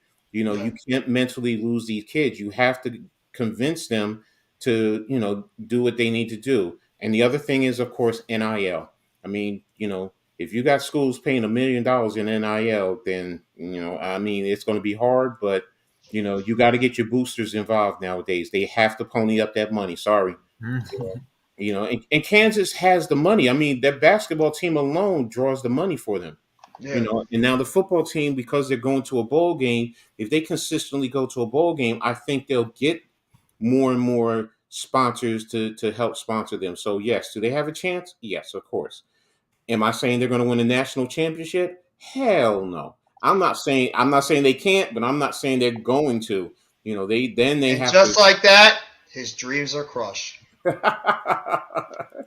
But you definitely have to get the 3 and 4 stars in there on a consistent and coach up your kids and then get there. Now, if you're getting to the playoffs, especially now that they're going to 12 teams, I think that'll help teams like Penn State. You want to get into that realm, because now you're going to get the 4 and 5 stars because you're in the playoffs. That's all they want. They want a chance. As long as you get, like you said, so there's a chance. They just want that chance. And so, did they announce the 4-team playoff yet? On what 4 teams are in that playoff? When this year? For this year, yes. Yeah, they did that last week. It's Ohio State is playing Georgia, and TCU is playing Michigan. Oh my God, Alabama finally not there. Celebrate, everybody! No Alabama, no Golden Tide this year. Everyone they were biting their fingernails that Alabama was going to get in over TCU because they lost in the championship. But I said the same. I'm going to say the same thing. It's hard for me to put them in. They have 2 losses. They didn't play in their championship. TCU lost in their championship game. They lost in their championship game. So, coach, politics. That's what I was afraid of. That politics would come into play, and they'd be like, you know what? We can't have Alabama not in there. They're friggin' Alabama.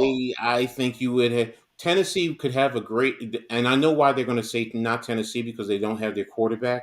But I would just make the simple argument. Tennessee beat them, and they both have the same record. Why is Alabama over Tennessee? Why? And that's all. And Tennessee, it's Alabama. That's why. But that's my point. Yes, but see, and that's why I say they. First of all, they've been there a lot. They have, so it makes it more intriguing this year to have the schools that are in there. I mean. Thank you, first of all, to USC for what they did, which made the chaos. But if USC had won, if USC won, Ohio State wouldn't even be in. I'll be honest with you. They lost that game to UCLA, and that pretty much damaged their chances. Oh, exactly. The other game they played too. Utah, they lost to Utah. Pretty much, what was it? Ohio State and Georgia. If they had lost, they would have still made top 4. Ohio State was Michigan. Michigan would have made it. Yeah, if Michigan and Georgia lost, they still would have made the top 4. Really, it's the top 3: TCU, Michigan, and Georgia. If they lost, they were still in. That's really what it boiled down to, and TCU showed that. So they lost. They're still in. They're still in the third spot. Ohio State bumped in. They have one loss, and they lost to one of the teams in the playoffs.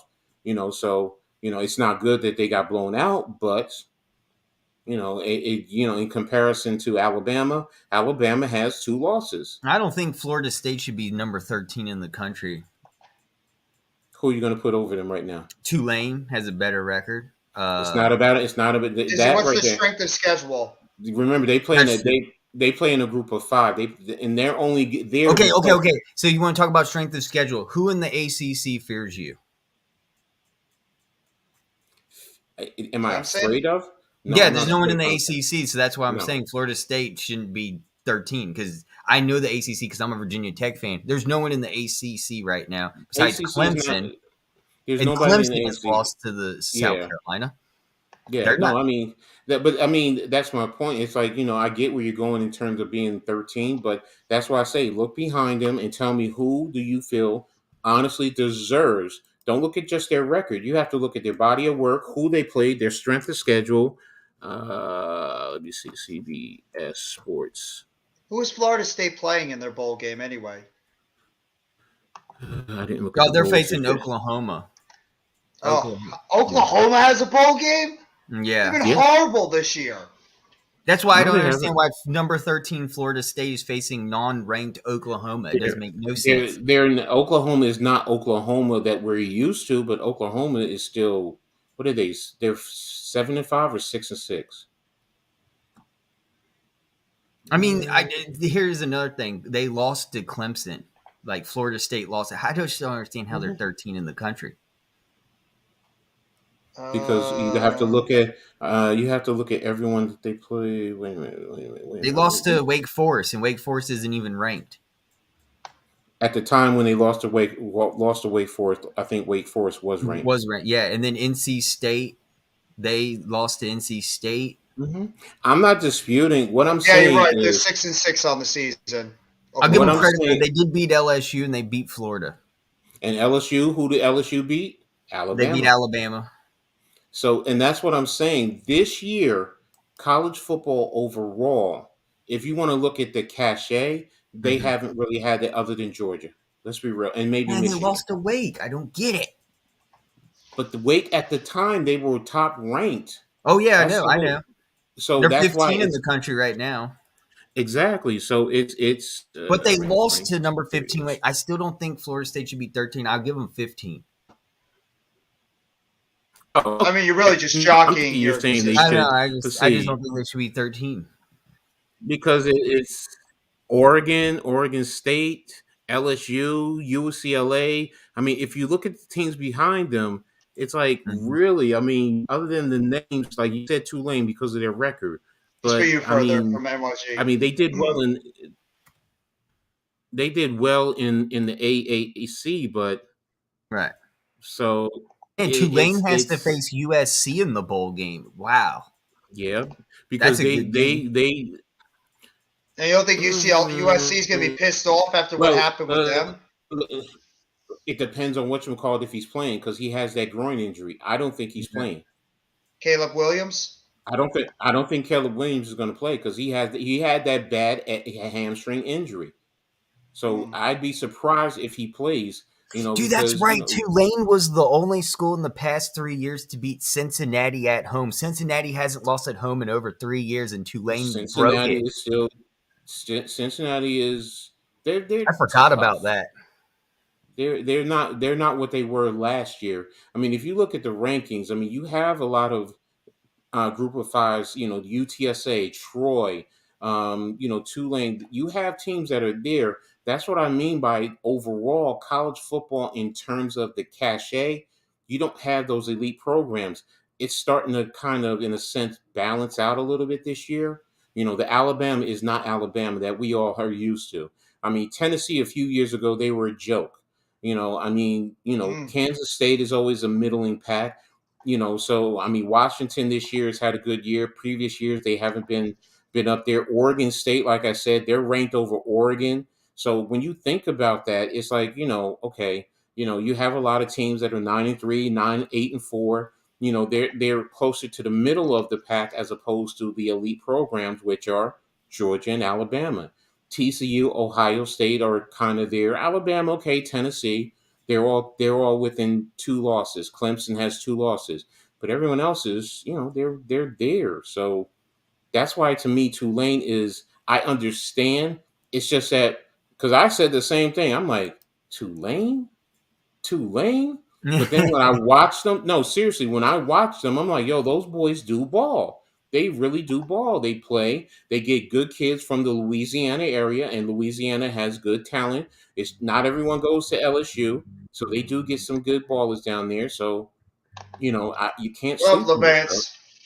So Vance, so Respect out to you too, bro.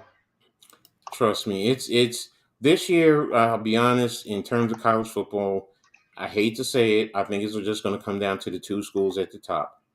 I really do. Georgia and Michigan, they're playing at a different level.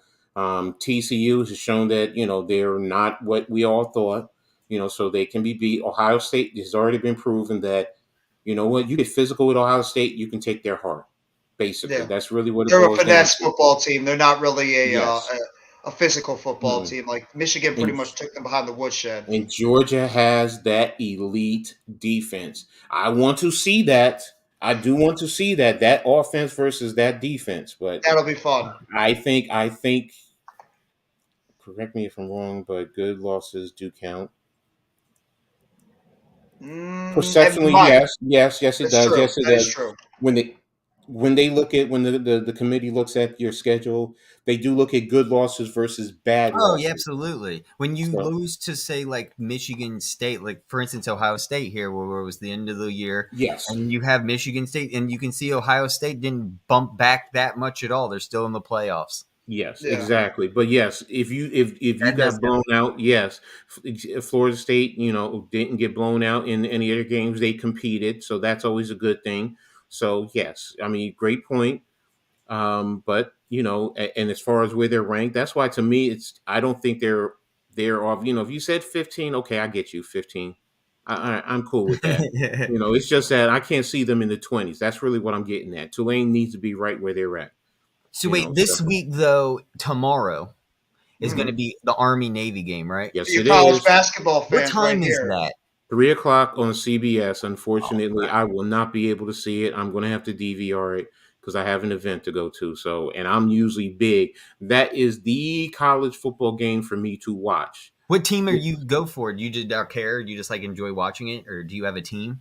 Go Navy, beat Army. Yeah, go Navy. Let's go. All right. Navy's usually had the upper hand in the past few But years. I will say this. I'm an Air Force brat, so. I like Air Force too. Do they still run that triple option a lot? Rushing game on Air Force is. Sorry for interrupting. Yes, they all three are top. They're top ranks in the Russian attack, and because they run the flex bone, so it's not the true wishbone. No, 3. 3? Okay, I thought it was 2. Flex bone is you have 2 wing backs, one will come in motion, and then you run the option off of that. So, the triple option, right? It's a triple option. It's a true triple option. What I call the flex bone is a combination of the wishbone and the wing T because of all the movement, the counters, and the things of that nature, and also the cut blocking. So because their offensive line, they are masters of cut blocking. So even with the rule changes, they still master the technique of cut blocking. So I've always said if more teams were physical, if you don't have the passing attack, but you ran that offense at the upper level, you have an advantage because most schools don't practice against that. So it's hard to defend. So, but you also need the ball because Georgia Tech already proved that when they were running it with Paul Johnson as the head coach. They were good, but they weren't elite because they didn't have the quarterback and they didn't have the true running back. So Georgia Tech was they lost so many games by just a touchdown. When he was there, he was the master of the flex bone. He was so close to victory. And another team that's finally stepped up, but they were just like that is UNC. Last year in the past 3 years. That's MYG's team. He's a big North Carolina fan. Yeah, man, they would always lose by a touchdown to really good teams. It was just so close. They would get that victory. They get that taste. They end up losing so closely. It wasn't like they were getting massacred, UNC. No. They were just a few key pieces away from making wins. And now you can see they got this Drake May quarterback They just need to work on their defense because they allow way too many points. UNC would be a dominant team. Well, I do think that they need to do a better job with their defense also. They're good sometimes, but then there's other Has times anybody that heard of this? I apologize for interrupting. Has anybody ever heard of this one? The Angry Cops on YouTube. That's from Jorge. Army drill sergeant. So he goes to the army. No, so I mean he's rooting for the Army, but no, I've never heard of Angry Cops. So okay, I'm sorry. Go ahead, Coach. No, I mean that's. I'm enjoying the hell of this, by the way. I know it's an NFL talk show, but I love when you guys go in depth about college football. Yeah, I mean, North Carolina to me, they just need to improve their they need to improve their She's back. They need to improve their defense. Yes, I mean that's what's most important because they have the offense. They need better defensive plays. So if they had that, but it just I don't know. I always feel like with Matt Brown, he always has good offenses, but it's always the defense is not. It's just barely there, except for when he was with Texas that one year. When they played SC and won the championship. Other than that, he's always had that dynamic college quarterback, who fits his system, and he had good skill positions, and Sam Howell, Michael Carter. I mean, Vince Young, Javonte Williams. Yeah, exactly. So, De'Ami Brown. That's my point. So if you look at it, these quarterbacks are not going to transcend to the NFL, but they're excellent for college football. So, and his offense, he masters the college football. Like he's not one I would want to see in the NFL because I don't think he would do well. But college, he understands. He understands the game. He understands how to use the personnel that you have. Especially when you're playing against the big boys. Like a Clemson. Even though they had a down year. So. But they did well this year in the ACC. So. So. Do you think there's any chance that anybody's going to beat Georgia? I think Georgia's just gonna. I think they're gonna steamroll everybody, even Michigan. I just think Georgia's too good. I don't think they're gonna steamroll. I think Michigan can match up to a certain extent. I don't think their quarterback at Georgia. Bennett. Yes, Stenson Bennett is just. If he was 6'3", he'd be the Heisman Trophy winner. Probably a top pick in the draft too. What's crazy? He's just a walk-on quarterback. Exactly, right? And he's 5'11". He's Baker Mayfield. And that's another thing too. So Baker Mayfield, but he's better than Baker Mayfield to me. He's better than Baker Mayfield. By the way, did you see that game last night, Coach? Baker Mayfield coming against the Raiders and driving down the field and winning that game. Yesterday was not a good day for me. I didn't watch any sports yesterday. I didn't. So I just couldn't. Yeah, but Georgia, not only with that defense, they do have some good offensive skill positions this year.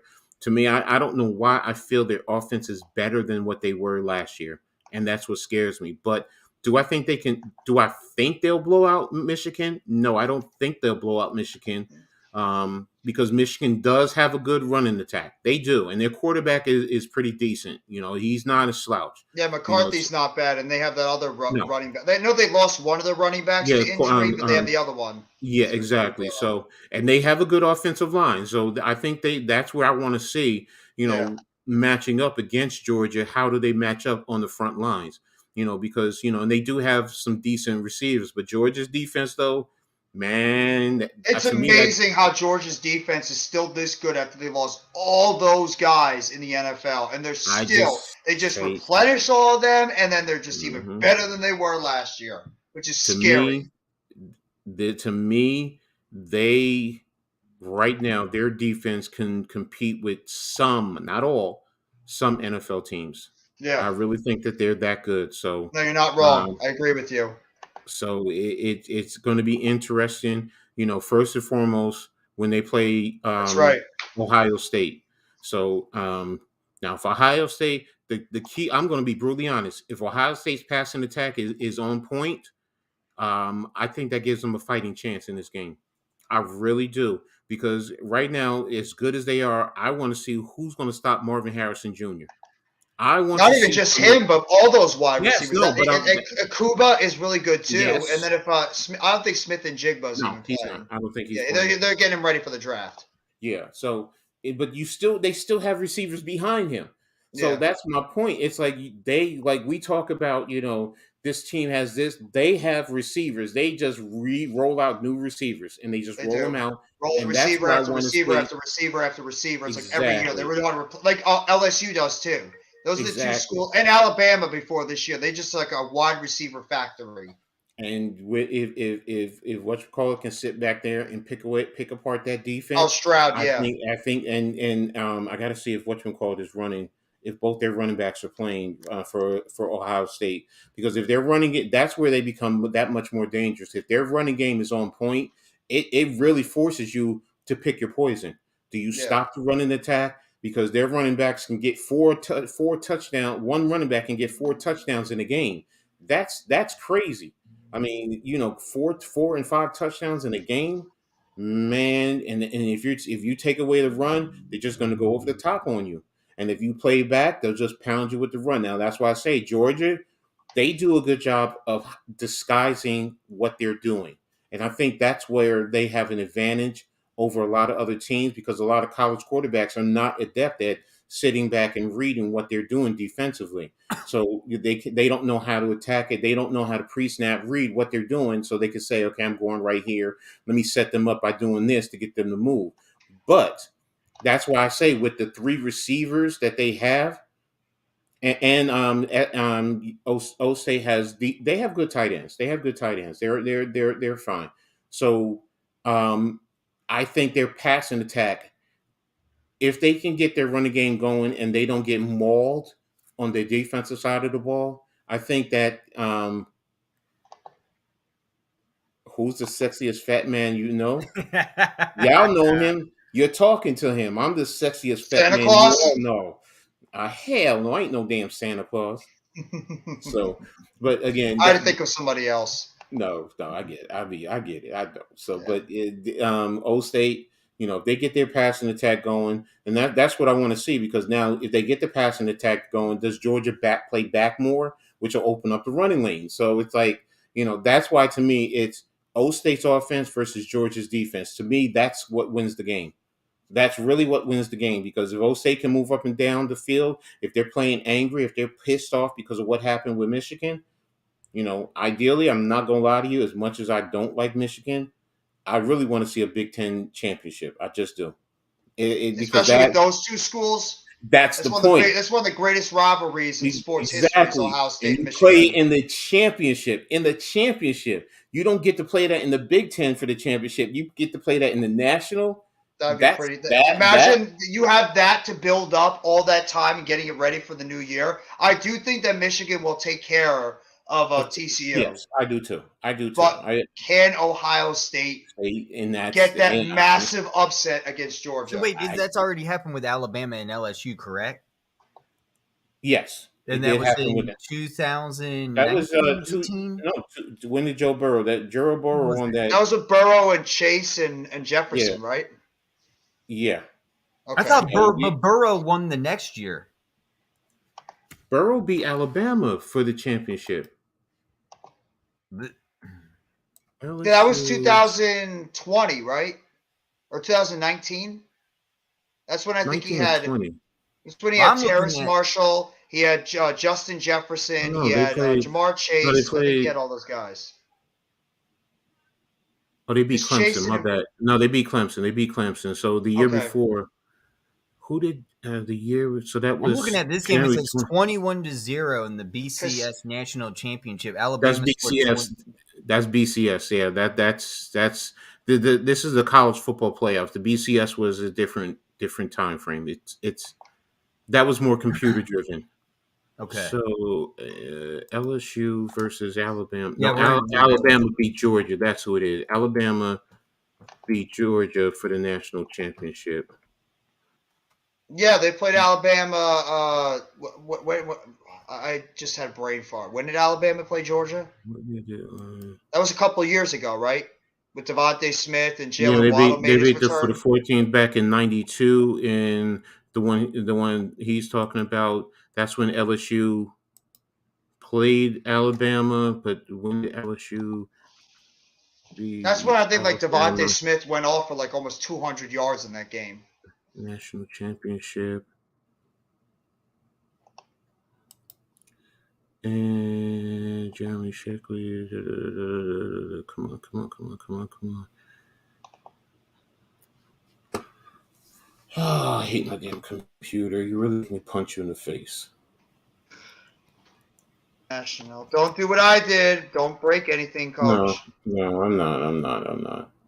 I'm just looking up It looks like recent it's 2012. They beat 21-0 against LSU. So both games, 92 was LSU winning 21-0, and this one Alabama beat number 1 LSU. Oh yeah, it happened earlier this year with Alabama and Georgia, 33-18. Yeah, so. Yeah, that makes sense. Yeah, no, that's the year I was talking about when Alabama beat Georgia, and then last year Georgia beat Alabama. Yeah, was they back pretty to much back. flip flop back to they was flip back to flop back back. each other.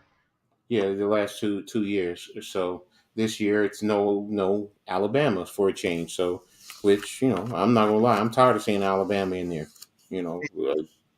Call it the curse of Nick Saban.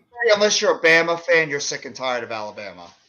I think unless you're an Alabama Tide fan, you're sick of Alabama. You're sick of Alabama. You want to see fresh blood. Tears. I'm not crying tears for them. No, hell no. Whopper with cheese, extra mayos, large onion rings, large Coca-Cola, supper tonight, gentlemen. Good old Burger King. I might hit that up tomorrow for some of the college, just a Sunday or a Saturday. I might hit up some Burger King before I get ready for the football games on Sunday. Craving right now? This is some barbecue time right now. I want some barbecue so Coach, bad. I'm going to be doing the live stream on Sunday with our, Philly Sports Rat and obviously Randy and Philly Halftime. I'm going to be collabing with them for the Eagles and Giants game. That's awesome. Yeah. Is that going to be during the game? Yeah, or we're live streaming it together. So you got to get a first-hand reaction of Giants and Eagles fans doing stuff together. So that'll be on your channel and Hardcore Sports and also Philly Halftimes and Philly Sports and Next Shift? I believe so, yes. Yeah, y'all be live. So, yeah, everyone check that out. And Coach will be there, too. I need to have somebody as another Giant fan to back me up. Yeah, you got to have someone there. Come on. You can't. Because you guys are going to be smothering me the whole time. And then if I start getting cocky and we start kicking your ass, then I have to, Yeah, I know. We don't want to see Jeff Rage quit. Just drop out. I'm not going to. No. I'm not going to rage. I'm just going to. It's not going to be because of us. It's going to be because of your team. Ooh, now we're talking food. Doubles. Oh, throw a Big Mac in there. Nah. You want to know what? Screw I'm that. I'm going to go with Dave's double. I'll stay with Dave's double. But if you're going to McDonald's in there, I'm sorry. I got to go the quarter pounder. Actually, a double quarter for me. Do I tell you what, though, a Whopper? I'll take a Dave's triple. Have you ever been to a Burger King that's not in this country? They are so much better than American Burger King. Because they don't know why. They don't use soy meat. They don't use meat integrated with soy, and they actually do a better. It's the grilling, the way they grill it. It wasn't on a microwave. I was in Dublin, Ireland, waiting for my plane to come back. Come on, NYG, you can. And I got Burger King, and dude, it was the best Burger King I've ever had in my life. I had in Malaysia. Ever. It is very I was good. like, I can never have Burger King again. I got to come back to Dublin, Ireland, and have Burger King. I don't eat fast food that much. I pretty much only eat like Burger King, Chick-fil-A, those kind of fast foods. I love chicken. I'm a big chicken guy. I can't really eat KFC as much. Popeyes, I don't mind. Even pizza. It's hard. I can't get fast food pizza when I. Thank you, Mets. No Nets, no Jets. Thank you. Any type of quarter pounder over the Big Mac with extra pickles. There you go. Gotta have extra pickles. Love it. That's what I'm talking about. So there you go. See, I'm gonna be honest. Wait, are y'all talking about McDonald's? I haven't been to McDonald's since 2011. Holy shit! Yeah, I haven't been to Taco Bell since 1990. Wait, what? I haven't been to Taco Bell since 1990. I've not eaten a single food from them. I hate Taco Bell. Wow. All of them, I'll just go to one of the spots in the hood. Man, I'm sorry. This is one place in Newark. Oh, gosh, on Elizabeth Avenue. Their burgers are, first of all, they use the ground meat is like real ground meat. Yeah. It's not. What's the name of the place? I Right, might have been there real before. ribeye steak. I think it's Jersey Fried Chicken. It's on Elizabeth Ave in Newark.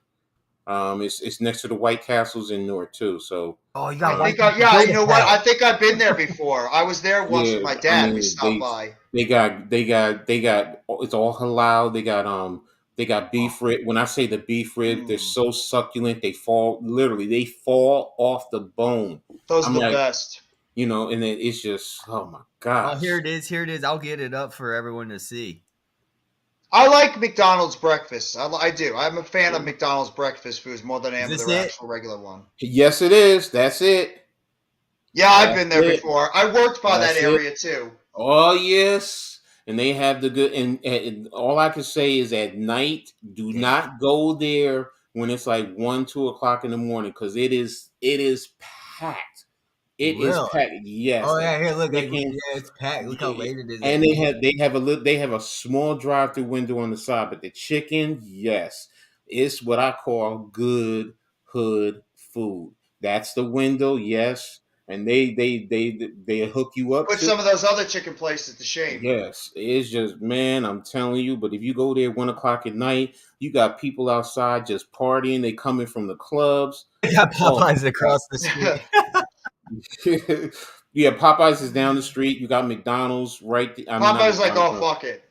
We can't compete. Popeyes, Popeyes, Dunkin' Donuts is right there. Wait, too, it's Burger King Popeyes. Yeah, I disagree with this one. Chick-fil-A I've never seen overrated. Popeyes. It's really. You've never seen a Popeyes across the street? Oh, you're White Castle. Yeah, man, you see that all the time around here, man. That's nothing out of the ordinary. Man, when I was in New Brunswick, you had a McDonald's. Well, you had Sonny's restaurant, which is right across the street from McDonald's, and they made the amazing diner restaurant food, and it's a small spot. Then you had, next to McDonald's, you had White Castles. Then if you cross the street and went down a little bit, you had it was Checkers. Then it went to Arby's. I love Checkers. Then you went further down. Let me see, maybe a quarter of a mile down. Then you had one of the hood restaurants. And then next to that, you had another hood restaurant. Then you had a Chinese restaurant. Then you would go down the street and you had Burger King and Taco Bell's. So it's like, I'll be right back.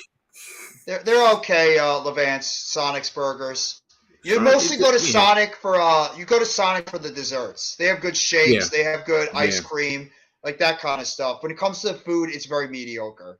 Their chili dogs aren't bad, but their food really, it's about the desserts and the shakes. That's what Sonic really has the reputation for. Man, let me tell you something. Where I used to live at, man, there was food galore. You go in New Brunswick, man, you have all the types it's very disappointing. Good authentic Mexican food, exactly. Yes, and that's the whole point. It's not Taco Bell. It's real. It's real. I mean, they make the tacos out of cornmeal, straight fresh, that they grind themselves. Like, it's everything. I mean, they even give you the corn that they put on the grill, and it gets the little char on there. I love that. It makes the corn taste so much better when you lightly butter it on the outside. And they put the little chili powder on it, because they're like chili. And it's like, oh my gosh, like true Mexican food. It's nothing like you see at Taco Bell. I'm just gonna be honest. Yeah, that's not even food. That's trash. No, it's like Chipotle or any of those other places. It's fast food stuff. They just throw together, heat it up in a little pan, and then that's it. They throw it back out there. It gets too dry. Further talking about, oh, you got that around. Like, if he went to where we used to live at in the Edison, New Brunswick, he'd be amazed. Most people was like, oh, that's all over the place. I lived in Edison. I lived in Edison for a year. There's like lined up all over the place, those restaurants. And you get a wider, it doesn't matter if it's Indian food, like it's Polynesian, Asian food, American food, soul food, whatever, Latin American food, the different, Dominican, Puerto Rican, I agree with this statement though too. The Sonic with Checkers with those fries, their fries are amazing. They're like the little I think it's like a chili dust or like Cajun dust they put on them. It's ridiculously good. I know Popeyes does that too. Why you think I'm a sexy fat man? I know the good food, man. I I know the know good too. food. When you live in our area, you know what the good food is. And You please, have that's to my. know. And even where I'm at now in West Orange, man, the places around here. I There's mean, I great found. places in West Orange. There's awesome Yeah, so places. it's You like got the Ritz I, Diner not that far from you. exactly. So Epanesses, is you it? ever been to Epanesses? Yes, That's a bro. damn good deli. Let me put it like this. Let me put it like this. I live literally next door to the Livingston Diner. So if you know where Livingston Diner is, Yes, I I'm do. literally right Yes, I there. do. So I that's where remember I I'm went at. to the Livingston Diner a couple of times. And It's then not Ritz, there's but it's good. no, but the thing is, it gives you good food. And across the street, there's a pizzeria called Master's Pizzas. Like I've been there too. Yup, it's an but they excellent make the place. best buffalo wings. It's like they're Mhm. big, they're thick, and then if you don't want it with They use a sauce, dry rub or sauce. I they forget. do. No, they use a sauce, but I get mine with no sauce. I put the sauce on the side because it's like eating real fried chicken, and then you could hmm dip it in there. So it's like, yo, bro, I'm in heaven. I'm Especially if just they give you different options of sauces that you could try out if you want, like an authentic barbecue sauce with a little bit of spice on it. Do they have like a lemon garlic type sauce if they have that? Any type of buffalo sauce, a little bit more hmm heated compared to the others. Oh, They I'm gonna give get you blue hungry and I might cheese. go order some food right now. You This guys are place killing give me. you blue cheese, and they give you I big remember chunks I of was blue there. cheese in I it. was at Yes. Master Pizza. I remember. Yes. Oh man, that's why I was just like, oh, that's it. They made the best. But yes, He wants the picks. Jorge. No Mets, no Nets, no Jets wants the picks. Of course, Maybe I'll it's throw gonna it up be on your Twitter Giants. sometime. It's gonna be Giants, man. me. Yeah, But see. yeah, good. See, I've had bad tamales, but good Mhm. tamales. Oh my gosh. There's Oh great my gosh. authentic Spanish restaurants in Newark too. Yes. We have a lot of great Spanish Exactly. Dude, what restaurants. Go about down. pizza, dude? Pizza in Newark, it looks fantastic. Pizza in the entire area. The Yes. entire Actually, area all of is New phenomenal. Jersey, really, dude. I don't And got New Yes. York. pizza New down York and New here. Jersey is the best. We don't got Exactly. any Give pizza me where I straight live, with dude. some. It's the worst Well, pizza because you Exactly. guys are ever. And like cheesesteaks. that's it. That's what I'm talking about. Give me straight, no hot sauce, unless I have to admit, Cluck You Chicken back in the days was the best with I the remember, buffalo yep. wings in their sauce, and Mm-hmm. especially with nuclear. Oh my gosh, 911. 911 nuclear 911. sauce. Yes, Yeah. yes. So it's like yes, but yes, give it to me with some hot sauce on the side. You know, bro. What about It, Buffalo Wild Wings? Do you like them at all? never B been, Dubs? You've never never been to been. B Dubs? Nope, They got some pretty nope. good wings over there too. A lot of varieties of different And it sauce as was so well. funny. It was so funny on what is it on 22 Mm-hmm. in Bridgewater, Mm-hmm. and it was one that was right across the street because I used to go to the Hula Hands because Hula Hands is my restaurant. I love me some Hula Hands. So and that was Hula Hands was the thing back in the day yes, too. Bennigan's, yes. Hula Hands, Now Fridays, now Sizzler. I would take Hula Hands over them all because I could get me a nice thick steak, or if they gave me the stuffed chicken the way I like it with broccoli and cheese in it. Oh Mm-hmm. my Damn. gosh. It's like Yo, a that's prosciutto chicken a little bit. no, it's no because I don't eat pork, so it was just regular That's right. That's chicken. true. My fault. So it's like they got good pies. Who got good pies? I think he's talking about Hula Hands. Oh, okay, yeah. But they give you fresh pies. That's the whole point. They It get has to fresh. be. If they don't give Yes. you fresh, you could tell too when it's not fresh and when it Oh is. yeah. Comes Oh straight yeah. out We the know when a oven. pie is I fresh can or tell not. that. I can tell that with pizzas because that's the Oh whole thing. yeah. Like I could look at a pizza and I'm like, no, it's not fresh. It's frozen or it's day old pizza dough. Because when you have good fresh pizza dough that was made that day, it's truly golden brown. It Yes. really is golden brown. There's no little like little white like you took a pen needle and put white spots on it Yeah, because yeah, that yeah, yeah. means it's the I yeast like in there Wingstop and that too. so I like wings Hooters yeah too. I Wingstop. think Hooters is not Hooters. bad. You know, What man don't like I've never Hooters? been to Hooters. I mean, I've been You've to never been to Hooters. Really? Hooters? You've I've never been been to to Hooters. Hooters? I've been to Hooters. I've never ate at Hooters. Oh, all Okay, I was about to right. I'm say. about to say every man Yeah. has been to Hooters now. Every man that I know has been to Hooters at least Hey, once. Juice is here.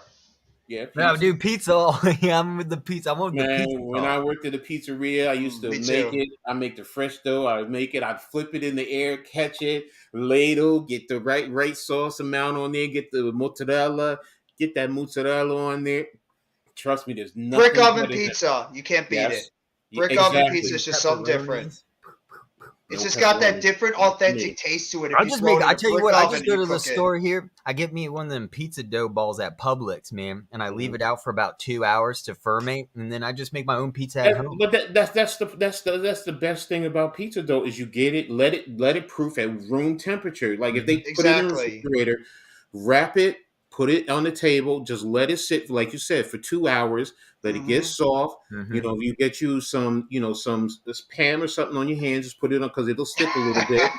I see what you did there. Yeah, get the flour. Got to get the flour all in there. Yeah, but you know what's funny? When I first started making pizzas, I didn't know you were supposed to ferment it for 2 hours. Yeah. So I'm trying to roll out this exactly, Jorge, and it would just keep coming back together. Yes, I couldn't stretch it out. It would just come right back to a ball, and I'm like pushing as hard as I can with all my muscles, and that dough just. You have to have like a different style too when you toss it and you roll it out. You have to really experience that. Exactly, because it's gonna crunch up on you when you try to do it. Once you do the 2 hour thing, like he said, dude, it's easy. Like you don't even have to roll it. Like you toss 1738. Talk about them glizzies. Yep. Yeah, we're talking about that. But yeah, get it out there. My friend has one of those. They're expensive. He got one of them big wooden paddles too to stick it in the oven. I remember them glizzies. And a fat sandwich too.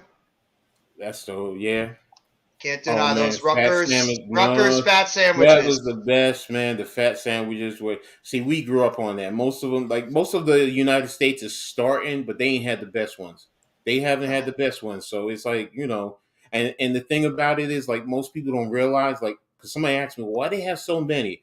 I said you have to go there and you have to eat one in a certain amount of time. It's just I think it's the Fat Darryl that tell you it's like 15 minutes. You have to eat it.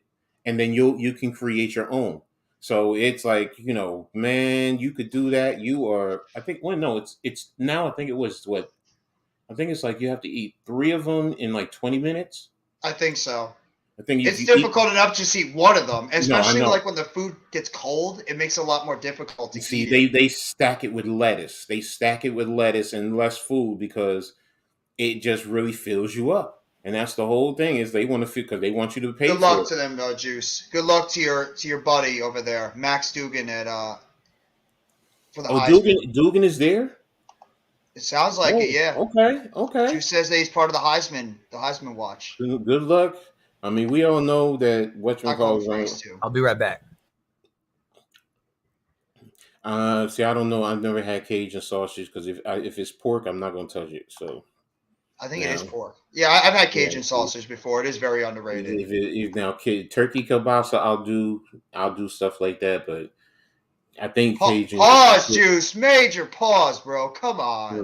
Big bone, thick meat. What do you mean? I think he's talking about the sausage. Gumbo. Sold me already. I love me some gumbo. Fat pastrami sandwich, yes. A good hot one, yes. Just simple mustard, pickles, maybe Swiss cheese, but for the most part, just give it to me hot with some pickles and mustard. I'm real simple. I like a nice turkey club. Give me a nice turkey club at one of those delis. Give me some matzo ball soup on the side, and I'm sold. I'm sold. Even the homemade chicken fingers are something different, and their homemade cakes and pies. Yeah. Good gumbo, but yeah, good gumbo. As long as it. Let me see. One of my ex-girlfriends, she knew how to make it for me. So yeah. Yes, I'm with you. I want to try alligator. Badly. I've tried rattlesnake. Also. Yeah. I've tried rattlesnake, but I want to try alligator. That's my ultimate dream, to sit back because so many people have told me it's great. I'm like, all right, I need to know. There you go, Juice. I'm eating a nice steak and potato. What kind of steak? Yeah, what kind of steak do you have? A ribeye? Do you have a filet mignon? Do you have a skirt steak? What kind of steak do you eat, Juice? Yeah, what kind? Porterhouse, yep. So I probably start with a porter. Filet mignon is you're getting up there. I like filet mignon. It's not bad, but I kind of like a porterhouse a little bit. I like a skirt steak, actually. I'm a big fan of skirt steak. I will say this. Most people won't understand, but in my family, in my family, they all love it. I hate it. It's okra. I just can't stand okra. I won't eat it. I won't eat okra. New York strip. Okay, that's cool. That's cool. Hey, I strip's just won't. good. I won't eat okra. Sorry. You lose me. I'm gone.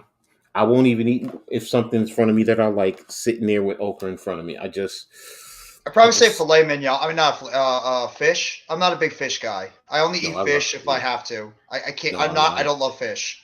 I'm a red snapper type of dude. Give me a red snapper first over everything.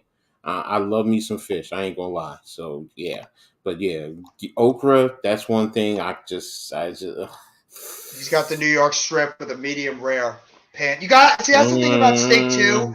I don't care. I don't know why people like to have it well done because it dries out the food way too much. No, You it got to doesn't. have it like a medium or medium rare. Well, it depends on how you cook it.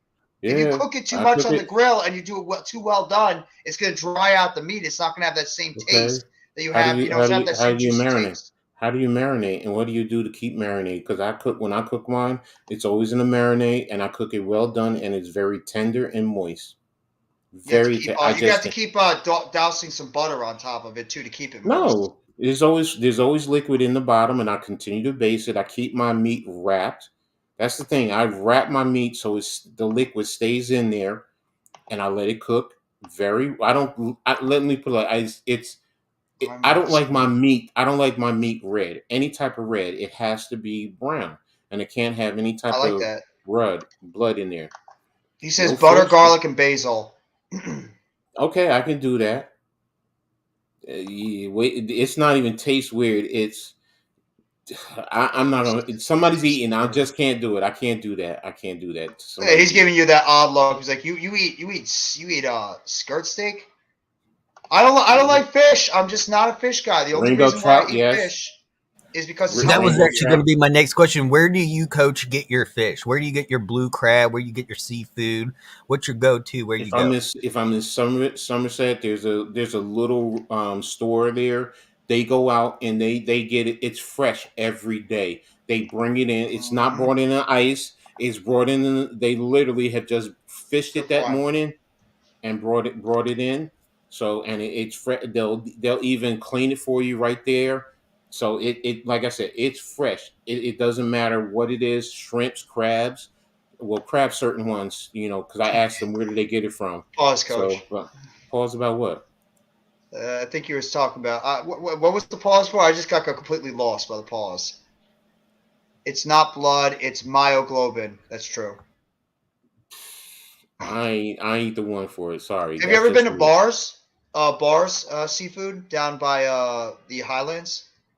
It's like a really old. Down the shore. Down the shore by Atlantic, by the Highlands. It's really. I might have. I don't remember, but when I go down the shore, seafood place. Mm-hmm. Yes, there's a couple down there that I've gone to.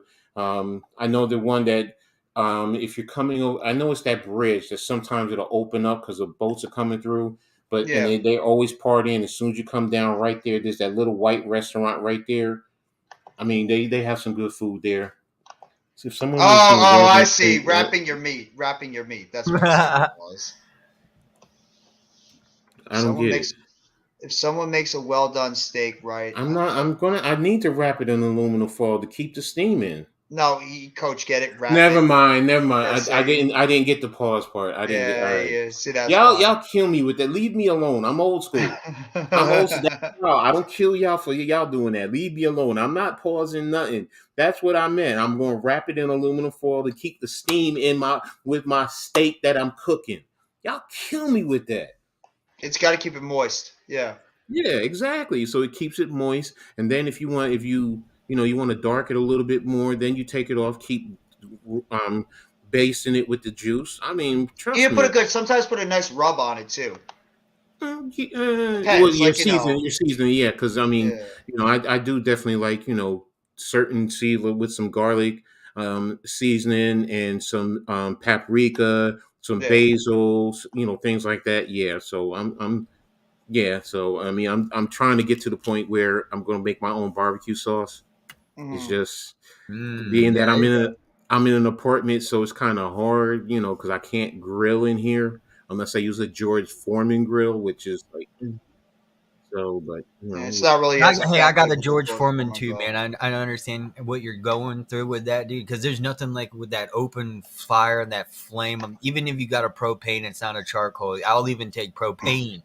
Yeah, I'll the take George. that over The the George George is good Foreman. though. It is good. Don't get me wrong. I'll There's take a nothing brick wrong. oven any day of the week. Yes, But, yeah, of course. you got to have a grill.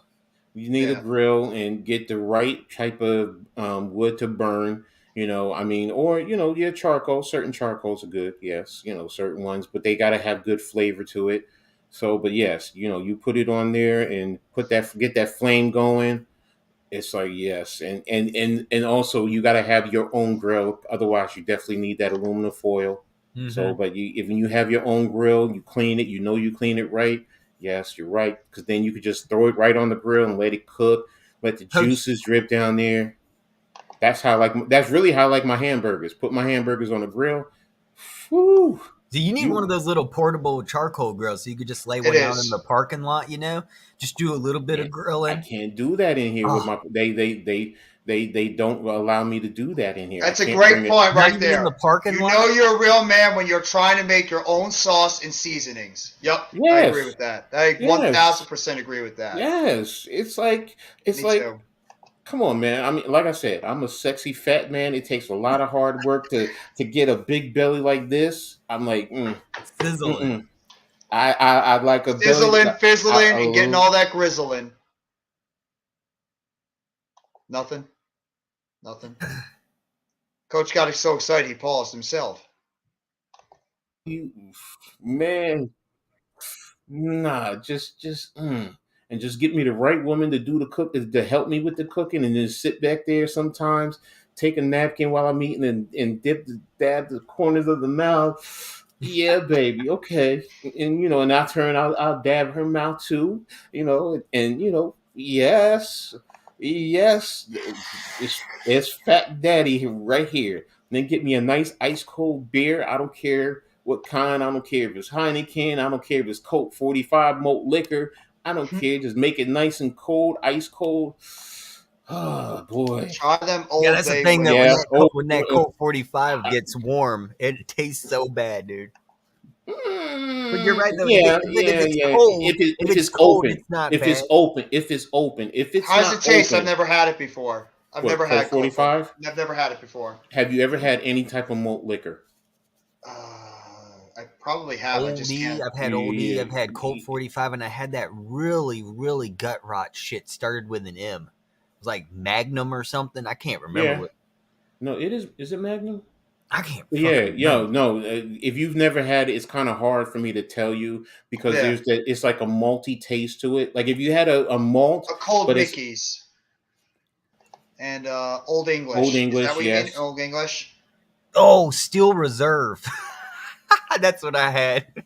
Oh, okay. I don't go that hard with my liquor. That 40. Yo, NYG, man. Back in the days when I was on the block with the fellas, man, I used to take a 40, pop it, and I would just sit there and guzzle the whole thing. Just guzzle it straight, just like that. And it's just, oh my God, there's nothing. And then you get that nice, big, heavy belch, especially if you had the Chinese restaurant chicken wings. Oh my gosh. Steel Reserve. Yeah, dude, that shit was nasty. Hey, look, my favorite nasty liquor was like Cisco back in the days. Most people hated it. I used to love Cisco, man. So yes. No. Man, I'm a drinker. Poison man. Gravy. Hell, back in college. It is true, dude. That stuff is gut rot. Y'all think that's bad? Back in college, I took a shot of gasoline. Literal gasoline, and I drank it. Dude, you're gonna kill yourself. Nah. Did my stomach? Did I throw up? Yes, I did, but I ain't kill myself. I'm standing right here. Yeah, because your body said we can't digest this shit. Your body says, "Get the fuck out of here. You're not drinking that stuff anymore." Thunderbird, yes. Mad Dog 2020, Thunderbird. Oh yes. Oh, I forgot about Thunder. What was that? Mike fuck around and go. Yeah, see, that's what I'm talking about. Well, see. Look at Juice. I don't. You talking about going to, man? Just call. What's it? Glitz. The store that delivers it now. Wait a minute. Let me tell you. It's. I can't understand how I'm 17 and nobody your age likes grilling it all, Juice. I'm a 46-year-old uncle trapped in a 17-year-old's body. Help me.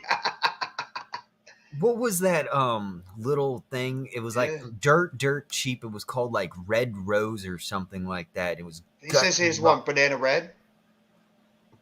You guys remember that one, Banana Red? I don't remember that. That's from Jorge. He says that one. And what was that old one you were school talking? hooch recipes use Red household Rose. cleaning products. Is that true? Old school hooch recipes use household cleaning products? Oh, if you're talking about if you. Oh, it's called yeah, Red. I know this. Yeah, Red Rose. It's like it's bourbon. It's like a red liqueur or something. Yeah, like it's bourbon. It's bourbon. Yeah, and it's and it's dirt cheap, and it's like poor man, like that stuff. I've never had it before, but I know every time I go to the store, everyone's like, "That stuff is the worst." Yeah. Jeff, what he's talking about is kind of what they make in prison. Oh, okay. Sometimes they use making recipes in prison. I mean they drink in prison. Believe you me, they make their own. So but realistically, I mean, if you grown up back in the 70s, I mean, I was in households that they would take peaches and put them into the jars and seal them and just put them in the cabinet and let them ferment, and that's also how you make liquor too. So, and it just that's. He says prison loaf. Oh wait! I got it. It was called Night Train. Yeah, Night Train. Oh hell yes. Yeah, dude. St. Ives. Yeah, see, MYG is with me, bro. He with me. Oh, St. Ives, yeah. Yeah, see, that's what I'm talking about, bro. Never forget the time my uncle shared the first beer with me. The best day of my life, and nobody my age these days understands. Well, then nobody understands what you had back in the day. I had my first. My dad gave me my first beer when I was like 9, 10. Just he said, get it out of the way.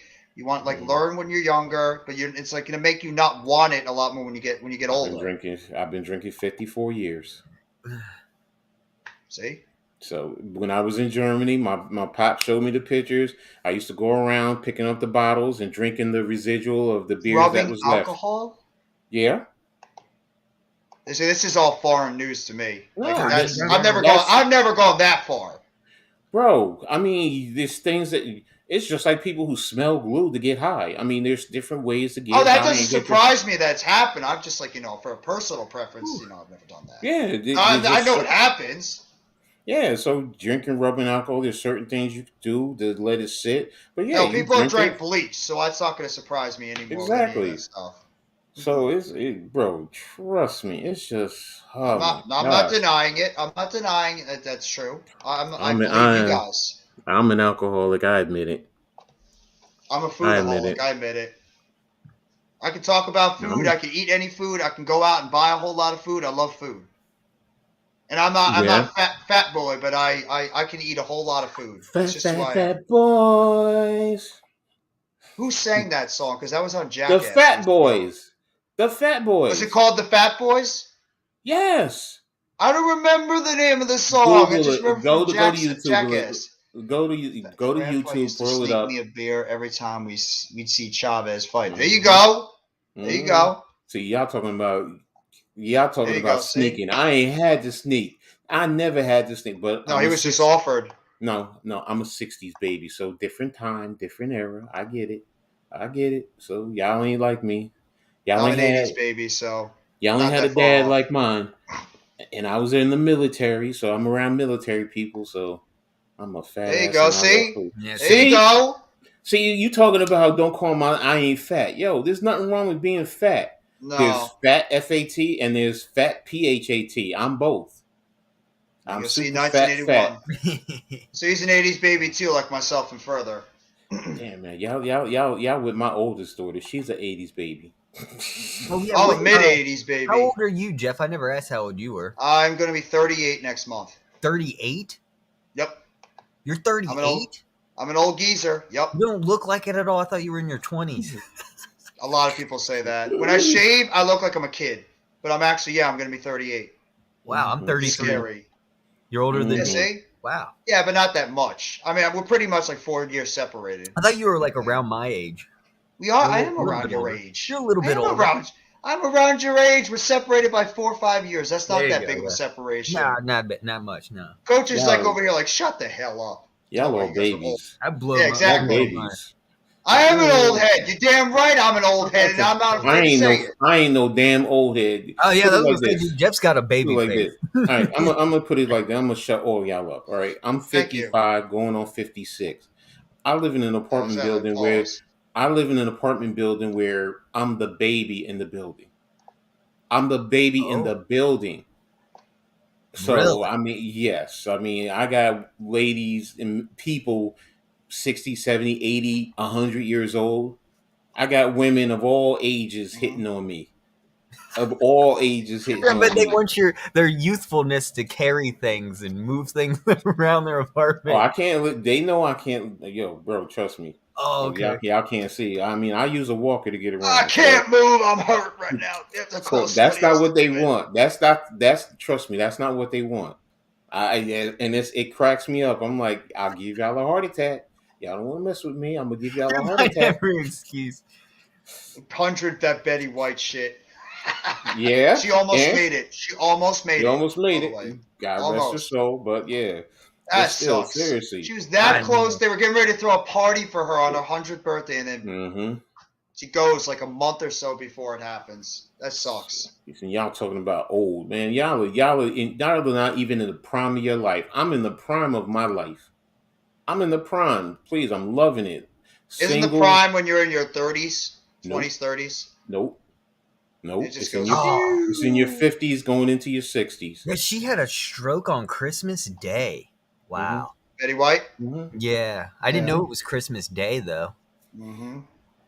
Please, I remember her. Olivia de Havilland. I mean, she died a couple of years before that. So, bro, Coolio died. That was like crazy for me. DMX. These are people that we grew up listening to. Our hip hop idols, or these other musicians. Gilbert Godfrey. Norm Macdonald. Gone? Wait. Yeah. When? Gilbert Godfrey passed away earlier this year. Yeah. What? Gilbert Godfrey passed away. A lot of people passed away recently, actually. Norm Macdonald passed away this year. A lot of them. Go look up the people that passed away this year. Gilbert Godfrey was one of them. Gilbert got the guy that did the roast, but he also was great. Died on my daughter's birthday. Yep. The guy that played Iago in Aladdin. Oh, remember he was in Beverly Hills Cop, the first one? Sidney Bernstein. I'm Gilbert Godfrey. I can't do the impression of him. No one can. No. It was so unique. Coolio was the bigger one for me. Coolio hurt me because that was the first rapper I've ever listened to. That one hurt my soul. Yeah, that hurt my soul when Coolio passed away. The first hip-hop artist I ever listened to him. First one I ever heard was Gangsta's Paradise. A follicular treyarchy. A high blood. Yo, I love Golden Girls, man. Shit. Let me find me a Blanche. At least stop. There's enough Blanches in here. You said Norm Macdonald? He passed away too this year. Really? Yep. I still remember back in the day, when they were doing the election skits with Clinton and Dole, and he dressed up as Bob Dole. That was some of the funniest shit I've ever heard. Oh, when he was on Saturday Night Live. He was in Happy Gilmore. Billy Madison. I remember watching him on Weekend Update all the time during the 90s. Oh, yeah. Norm Macdonald was underratedly funny. He had that dry humor. That was funny. As Coach just shows in the background, make sure you guys, if you haven't already, go check out Shadow Worlds Productions tomorrow, where you're going to be hearing myself, Coach Ed Gladney, and NYG22 after our recent show on the Heart of the City. It will be playing on Shadow Worlds Radio. So make sure you guys check that out if you haven't already. There's a quick plug for us. That's a Shadow Worlds. That's Shadow Worlds with a Z.com. Yes. That would hurt me too. Norm Macdonald had melanoma, so they had a white blood cancer, basically. Yeah. That's horrible. That's before nothing. Thank you, President Biden, for bringing Brittany home. Okay, back to your regularly scheduled program. Oh, did it happen? Yeah. Louis Anderson died too. She's in Texas now. She's going through her medicals. But what did we give up to get her though? I'm sure the Russians took something. Some dude. I mean, I to be honest with you, I don't give two fucks who he is. It was just get her home, so I can't lie. So, whoever he was, espionage dude or whatever, I didn't care. It's just get her home because it was fucked up. And, supposedly she just cut her dreadlocks because of the environment that she was in. So, Oh, wow. It really was the black arms dealer that gave all those weapons to the Taliban. We gave up that black arms dealer during the Afghan war. He basically gave all those illegal weapons to the Taliban to fight against us. He just won't be back in the United States. That's all I got to be careful with the political stuff. I can get a strike. I got to be careful with that kind of stuff. I don't want to get no strike or anything. So I can't go any of that kind of stuff or any further. No, I don't want to get in trouble. That's fine. I didn't know that you couldn't even talk about. Oh, you know how YouTube gets crazy with that kind of stuff. I got to be careful and toe the line. I have to. Okay, so I need to. All right, so I guess I'm not going to do the video I was going to do. Shit. 2 firsts and a future third. What do you mean? Hey, what's going on, Jers? How you doing, bro? Thank you for coming by the stream. We've actually been going almost 3 hours and 45 minutes, which is incredible. I normally don't go that long with these streams, but I figured, what the fuck? Well, yeah. What is this? More and more viewers too. Wait, what's 2 firsts and a third? For what? Oh, yeah, I guess that's what you guys were talking about before. What? I'm curious, NYG. What do you mean by this? Something happened? Yeah, Louis Anderson died this year, too. Jer says, what's going on, Coach? What's up, bro? How are you? Yeah, a lot of people passed away this year. It's been a very difficult year. Obviously, the Queen of England, too. Throw her name in there as well. Oh, yeah, true that. Oh, okay, I see what he did. I see what you did, NYG. Oh, all right. Good one. I got to give you applause for that one. You threw me off a little bit. He says, how are you doing? I'm magnificent. Just chilling. So, and upset that I won't be able to get to see the football game tomorrow. So, but I'll DVR it. Yeah. And if anybody wants to know, I will be doing a Brooklyn Nets recap. I'm going to go over a little bit of the film, and I will be giving you a Brooklyn Nets recap for tonight's game against the Atlanta Hawks. And I hope to God we can win this game. We definitely need to win this game. And yes, Saquon Barkley is hurt. He's got a neck injury, so he's battling the neck injury right now, but I think he will play. My Knicks are kicking ass today. Yeah. They're 113-92. Damn, Barrett and Randall are kicking ass. Okay, what about Brunson? Jalen Brunson, I think, has 11 points. 11 points, 11 assists, though. He's a double-double. Well, there you go. He's getting it done in other aspects of the game, so that's good. Mitchell Robinson has 12 rebounds. Hartenstein has 11 points. So, By the way, just for my just for the quote unquote shameless plugs, I say that really like stiffen. If you guys haven't already, make sure you hit the like button for my stream as well as for the Hardcore Sports Network. We're streaming on multiple different platforms. I appreciate the 9, 10 in the chat that are here. We've been going for almost 4 hours. I like to make these streams long sometimes, especially if the topics are really good. We're just talking about anything, food, music, sports, whatever it is. Hell, we might even dabble in some wrestling. I am planning on maybe doing a wrestling stream. Obviously, I'm going to do the Royal Rumble next month, but I'm thinking about maybe throwing together a round table for heading up for the Royal Rumble because it's my favorite pay-per-view of the year. It's actually right around my birthday, so be on the lookout. There could be a WWE roundtable coming up sometime in January as we get prepared for the Royal Rumble. But make sure you guys hit that like button and sub up to, of course, FurtherA.M, one of the best content creators when it comes to, outros, intros, highlight videos, highlight films, all that kind of stuff. And, of course, Mr. X's and O's. I love calling him that because that's what he is. He is Mr. X's and O's, the sexiest fat man that you know on YouTube, Mr. Coach Ed Gladney. Go sub up to his channel, Coach Ed Gladney's Amazing World of Sports. Appreciate that. If you guys want to drop your links in the chat for anybody that doesn't have it, though I believe everybody in the chat has both your links, but just in case, you guys can do that. And I appreciate everybody that's been here for the Football Friday talk. Even though we haven't really talked a lot of football for the past couple of hours, but it's okay. I'm sorry. Let's talk football then. No, it's all right. Well, we can talk football. Maybe we actually were just grilling. I know you guys missed it earlier. We were grilling Eric's team earlier after the shit showing they had last night against the Rams, and he was on the stream earlier, destroying that team as well. We lost an NBA legend Bill Russell. How could I forget about Bill Russell? We lost him this year. The legendary great Bill Russell. That's if you're an NBA fan, a longtime basketball fan, that is a major blow. Okay. With the first pick in the 1988 draft, the Los Angeles Clippers select Kansas Jayhawks forward Danny Manning. Oh my God, Danny Manning! Holy shit! Danny Manning would have been good if he didn't get hurt. He would have been all right. I'm not going to say he would have been an elite, but he would have been a good player if he didn't get hurt. That's really what I see where you went that one, Juice. I see where you went with that one, Juice. He says that you look like Trevor from Grand Theft Auto. Further. Oh, that's what everyone says. It's no disrespect. I heard that long. Thank you for dropping. I think it's cool. Guys. I get that. Yeah, thanks, man. That's cool, man. I'm down. I'm Trevor.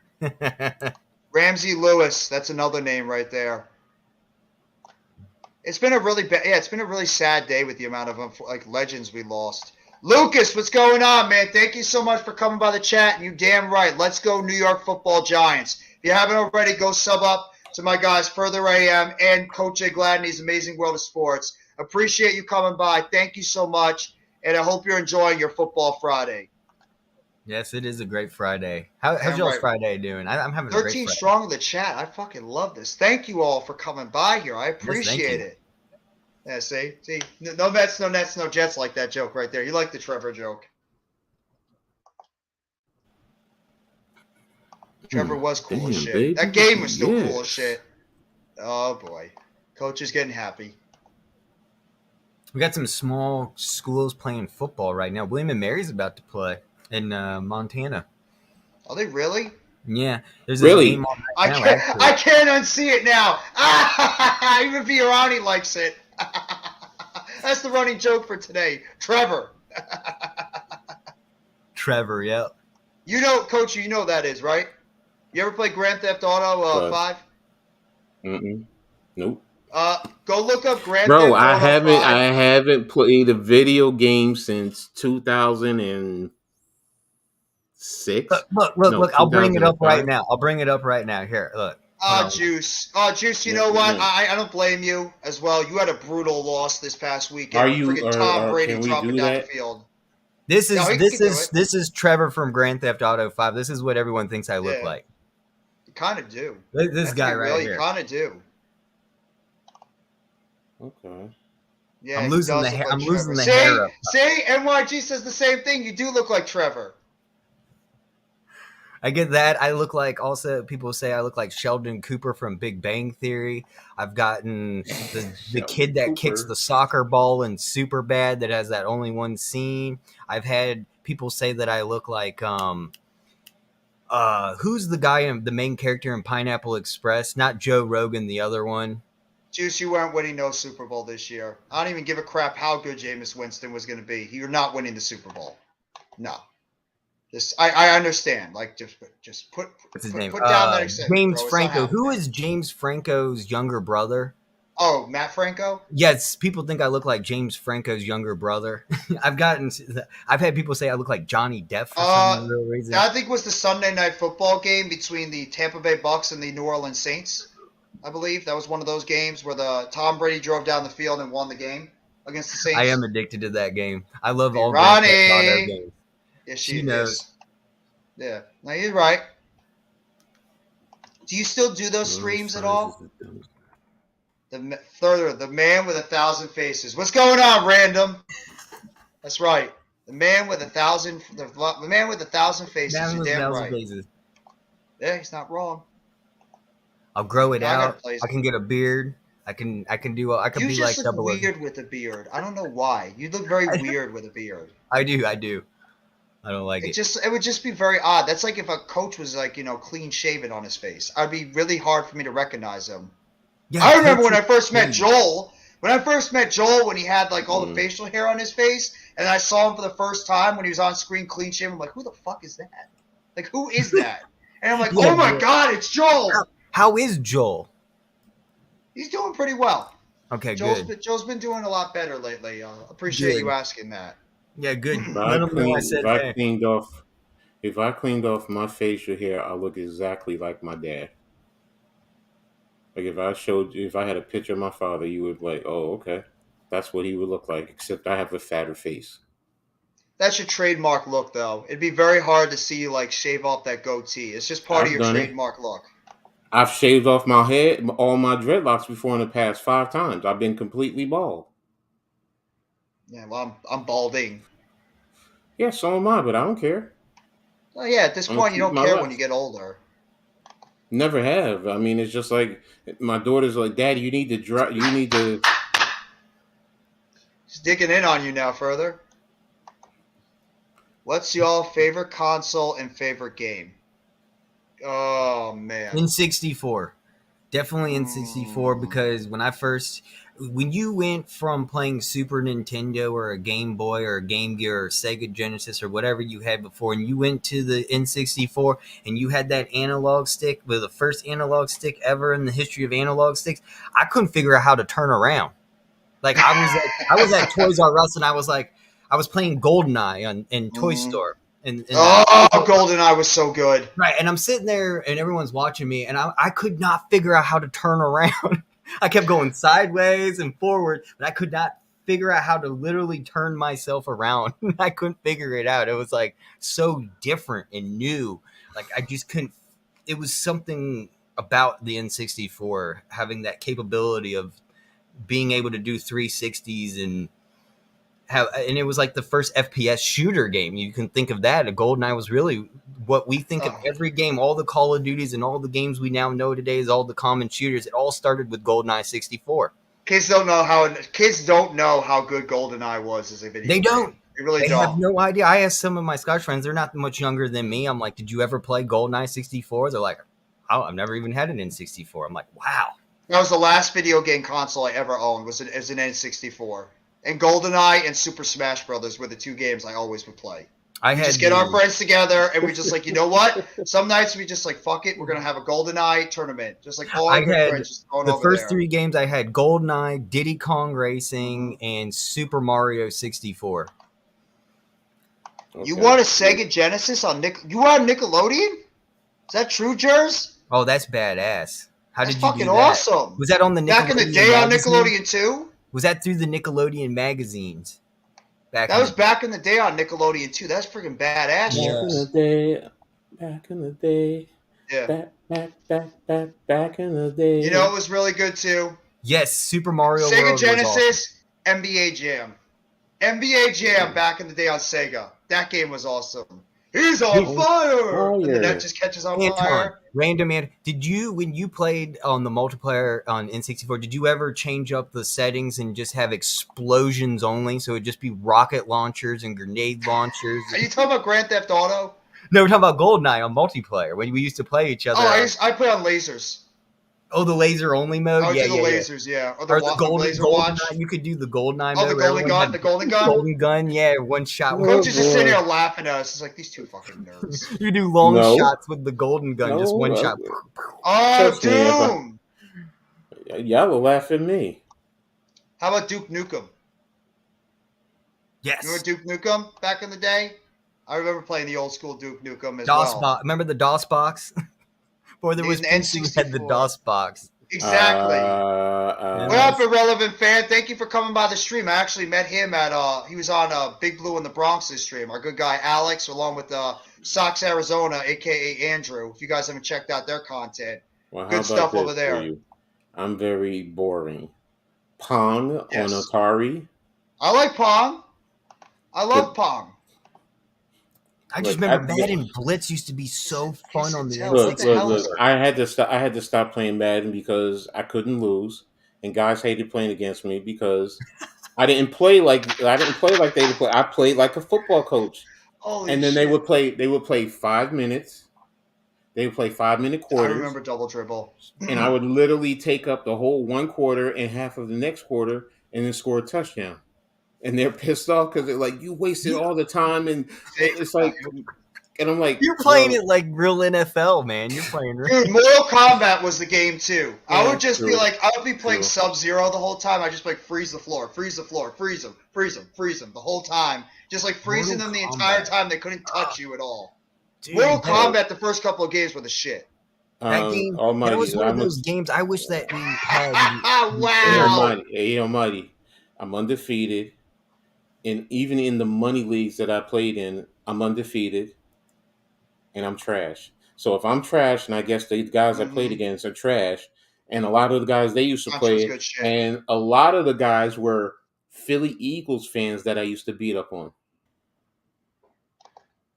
And I used to play with only the New York Giants. And this was the early 2000s. So you go figure. I'm trash. Okay. Contra was a sleeper game, irrelevant. It was. I agree. That was a very underrated game. You play Ultimate.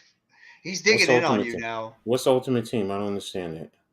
It's like probably one of those cheat code things or something. I don't know. No, I didn't cheat. I'm telling you, I didn't even have to look at the what they were doing on the what you call it. I knew what they were playing all the time because they always had the same tendency. Jet sweep to Tiki Barber, throw down the field to Amani Toomer, even a deep throw to Ron Dixon. Guess what? I was a running player. I would run the ball. I didn't like you all would get tired of playing me because I'm running. I'm getting 4 yards. Coming back, 2nd and 6. I'm running another 4 yards. You would tell him to stop you. And that's all I would say. Yeah. You know what's coming. Stop me.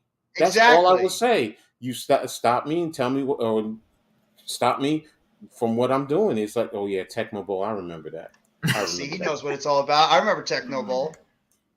NBA Live 95 was probably one of the best b-ball games ever. That was really good. And it was a very underrated basketball game. I remember Punch-Out. But see, the whole thing with me, though, I didn't like being at home. I like going to the arcade, so that's why. Me too. So when you send in a postcard to be picked up at the commercial, Nickelodeon called me on the phone to do a puzzle game live, and I won, but I didn't get all 3 pieces. If I got all 3 pieces, I would have.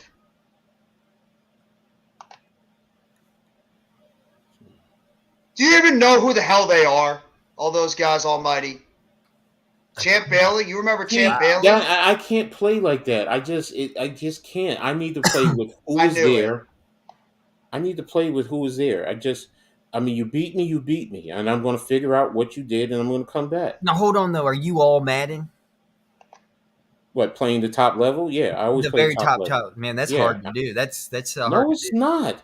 Like y'all don't understand. The computer is also very predictable. The computer you know what the computer is doing. But see, that's the whole thing. I pay attention to that. That's not nice, Random. My boy got slimed by Mark Summers. See, if you guys are playing just to be playing and throwing the ball and whatever, but if you pay attention, the computer does the same shit every damn time on every down for the most part, depending on where they're at. Yeah. But I get it. People don't like playing me because I'm very logical. I play like I'm playing. Yeah, I go against the computer. Computer's sometimes pretty good. I have 2 losses in my lifetime against the computers. Okay, well, that's why I stopped playing because it's boring. It's wait. What if it's not with the computer? What if it was actually with another person? Holy shit! I'm undefeated. Yes, I'm undefeated. Okay, I'm undefeated. I think that playing all Madden with another person is definitely easier, but when you play with the PC on all Madden, I think for some reason it's harder. Now that's just my opinion. I'm sure people have a different opinion on Madden. But I still think the PC. Coach playing Madden like he's on the sidelines. You're right, damn right, MYG. Yes, exactly. And that's the whole thing. I'm just playing it like it's a real game because it is a real game. The computer has the same tendencies. You pay attention to that. Now, how come there isn't an option in Madden thus far? They haven't. I can't speak now. Check this out, guys. Where you could be a coach. Jers was on Nickelodeon. You could have won a 50-inch TV with a Sega Genesis and 25 games included if you got those 3 puzzle pieces. 50-inch TV back in the 90s was huge. Yeah. That's because that's not a flat screen TV. That's one of them big bulk. Yeah, with the big ass back in it. Like those Yeah, old they take school like TVs. four people to lift because it's so damn heavy. It's so thick in the back of it. See, that's what I still have a 27-inch TV like that in my storage locker. I'm like, nobody will ever steal it from me. So Nobody wants No, they even try. They're going to be taking themselves over to the emergency room because they threw out their damn back trying to carry that thing across. Exactly. I'll never forget the last time I got. We took it to Best Buy because that's where we go. We take it to Best Buy, those type of things, to recycle it. And man, I'll never forget when we got rid of that thing. I was so glad to get rid of it. He don't get it, and that's the shit that they would all try and do. They would all do that same shit, and I'm laughing at them. I'm always laughing at him. What Almighty says. I remember that random. I remember the BK decimals. I liked What Would You Do Better. That was one of my shows when I grew up. You can't blitz every play. All you got to do is throw a nice little. You try to blitz and you throw the ball out quickly. It's going to be It's not even that. When you're running, the line just gives you that little crease, and there's always that alley that you just get right up in there. TVs. That's right. No Mets. You're right. Projection. So man, imagine if you played against Almighty and he kept trying to blitz against you, Coach. Then with 5-minute quarters, I think I'd beat him 50-0. Probably. He'd keep trying to blitz on the outside. You get the football out quickly, and he'd be like, and everybody's always trying to throw it deep, and it's like I'm only playing really pretty much cover 2, cover 3, and I would say in the corner on the cover 2 that was sitting in the flat. Sometimes I would always hedge him and then sink him to go underneath the out route. So it's like, yo, this shit is so easy. It's like that's why it was just like so boring. And then I get the ball back, and usually I'd win anywhere from 17-0, 27-7, or something to that effect. Man, come on, man. You should do a hardcore sports versus. I get my ass kicked. I'd be eliminated in like the first quarter. I can't play video games anymore. I suck at video games. I haven't played since, like I said, 2005, 06, and I still think I'll whoop your ass, young buck. Yeah. That's all I do is blitz, and it works. So all you do is blitz on the outside? Okay. What happens if somebody stops the blitz then? I want to be on Pat and Coach's team. I'll call my boy. In fact, I'll have my boy Ty saying how that shit works for me. Yeah. You know what I want some RV? I would like to see. There was a game show that episodes were on. Hold on. Almighty. What? Is that true? Irrelevant? You want some RV cringe? There was a game show that episodes are on YouTube called The Moment of Truth. People like lie detector tests to win money. What? Is that true? They take a lie detector test. If they pass it, I guess they, yeah. And okay. You got money? Almighty? Let's start with $1,000 a game. Let's play for that. Thank you, Let's start with $1,000 a game. Please, I'll play you. I feel like I've watched this show that he's talking about. I wish I knew the title of it, but I feel like I've watched this. Just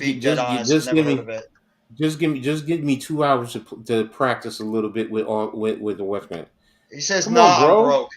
But you could beat my ass, man. I'm broke too. Let's go. I gotta be real. I get freaking entertained all the time. Coach and Almighty go back and forth. If we're doing this, I want to live stream it. It's funny. Yeah. I laugh all the time when these two go back and forth. Matter of fact, let's charge people to watch it. Me and Jeff will be the announcers for the game, and you guys just play. I'm not playing shit. We're not playing. We're just going to announce. We're Coach and Almighty are going to face each other. Really? Oh, I got a female for you, man. Let me go to Freeland Heights Avenue. Let me go to Freeland Heights Avenue, and I'll tell her to come on over. Matter of fact, I'll let you in just for her.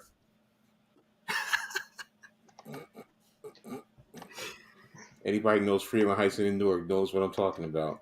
Yeah, that show caused a couple of divorces. Yeah, I'm not surprised. I mean, when it comes to like a lie detector test, I'm not surprised that would happen. Come on, talk to mom and dad. Tell them you got to went on air because it ruined lives. Oh, well, yeah, I mean, that doesn't surprise me. It went off the air because if you're ruining a bunch of people's lives, that does not shock me at all. That's crazy. Come on, I never knew talk that. to mommy, daddy. Tell him you got a sucker, Almighty. Tell him you got a sucker, an old sucker. It's an easy bet. Come on, bro. Come on. Coach, you have a PlayStation you could play right now. I don't have a PlayStation. I don't Almighty, they're all coming at you now. I don't have no gaming. I told you, I haven't played video games since 05, 06, bro. Seriously. What I want to play a game for? Why I want to play a video game? That's actually around the same point that I haven't played video games. But I tell you what, Madden's changed a lot since then, though. Yeah, it got worse. It's got the same, yeah. The old Madden, like you played, was a lot harder. Because it was more challenging nowadays. So you mean to tell me, is that easy right now? Oh yeah, you would have a lot of games are easier now because they make it easier for you. Games were challenging back in the day. Anyone can play it. Let's put it like this. My favorite, honestly, all jokes aside, my favorite video game, though, was college football. Oh, yes. The original college football. I love that over Madden. Why? Because it had the triple option in there, and it was massive. It could be. Now everybody's just digging it on money. That's right, no Mets. Oh, man, that's brutal. He's catching on. I remember that game too, Irrelevant fan. 360 was a race game. Yeah, 360. I remember that game back in the day. Oh, man, everybody's digging into Almighty now. Damn. The race games we used to play were where you had the cars and you had the controller in your hand with the button and it went around the racetrack. I remember Stunts back in the day. It had the joystick you had to use. Stunts was like another one. Road Rash. That was another one where you had weapons and you could start hitting people with them on the track. I must be old because the car game that I grew up with was Grand Theft Auto 1 and 2 and then Twisted Metal. Twisted Metal was good shit. Okay, yeah. Burnout was great too. I loved Burnout. Yep, Burnout. I got Burnout. Yeah, the original. Coach, he's talking shit to you. I know. I'm trash with college. The original Gran Turismo games, like all the way to 3 and 4, and then NCAA I kind of lost it after that. I agree with this. NCAA is better than Madden. The Madden games are trash now. Yeah, they are. They're shit. They get worse every single year. Are they really bringing it back this year, Jers? That's freaking awesome if they're doing that. Yeah, I have been here for 4 hours. We just bullshit. I've been doing streams sometimes for 6 hours. Why the hell not? R. Kelly dropped an album. It's called I Admit It. Huh? Is that supposed to be an inside joke or that's actually true? I don't know why that one's going right over my head. Twisted Metal was the shit. That was a damn good game. Yeah, I'll talk about racing games. All right, I'm gonna give you a racing game. This is how you know I'm real old. Yeah, give us a racing game. Yeah. Let me know when you get it. All right, Got it. There you go. There you go. Oh, I remember that. Y'all really know about I had that when I was a kid. I remember that. When I was a young kid, I had that. Exactly. And then I remember that. I remember that completely. Oh, I have one of those. I have mine somewhere. And have. The goal is to go as fast as possible. Come on, I hate this thing. Fly off. Well, you wanted me to get rid of it? Oh, screw it. I'm sorry. Let me see. Okay. No, it's taking too long. But then it has the loop with Texans? it too. And then you do the. Are you talking about old school Texans when they had like Foster and they had Andre Johnson and they had DeAndre Hopkins? That Texans team. You're talking about the new the Texans team now that suck. Yeah, see, that's true. Burnout. Those games are excellent. The NCAA game. I'm glad that's coming back. Ridge Racer. I don't really remember that one.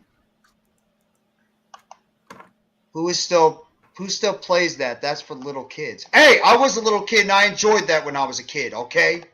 Look, let me tell you something. My mom's worked for Mattel, and I used to get that. So you can say what you want. See, I used to love those back in the day. Everybody had all those. A lot of the people here in the chat are mostly like of that age. So we were used to that kind of stuff. See, irrelevant as well. You You want to see a real football game? I'm gonna really give it to you. Bootleg, not official. Oh, okay, never mind. The NCAA game apparently was bootleg. It's not official. Oh, the old Texans. Okay, you got me now. Then we're talking. I remember that too. I was that too.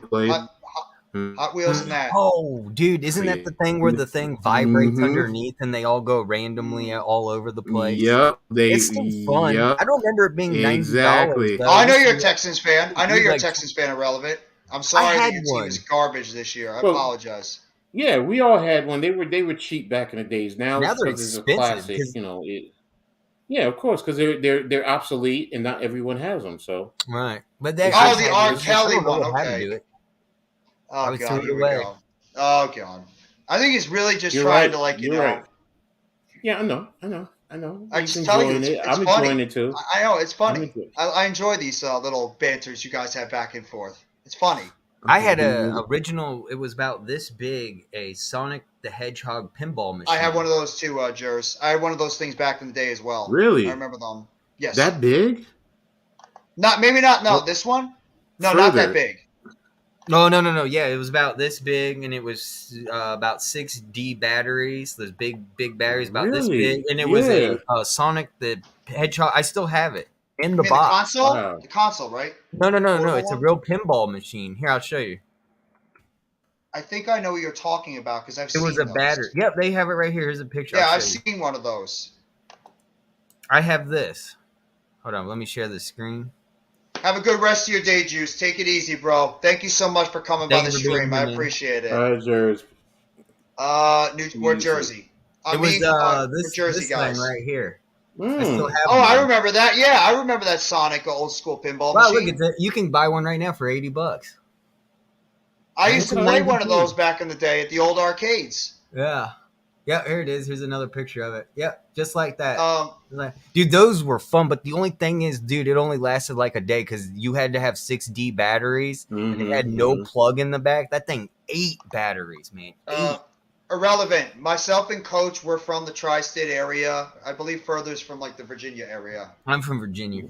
Yeah. So like, Coach and I are Jersey guys, and Further's from Beyblades. Originally from I remember California. Beyblades. Born in Huntington Beach. I moved to Virginia. Just remember, I'm a California boy. I don't want to be associated with Virginia people.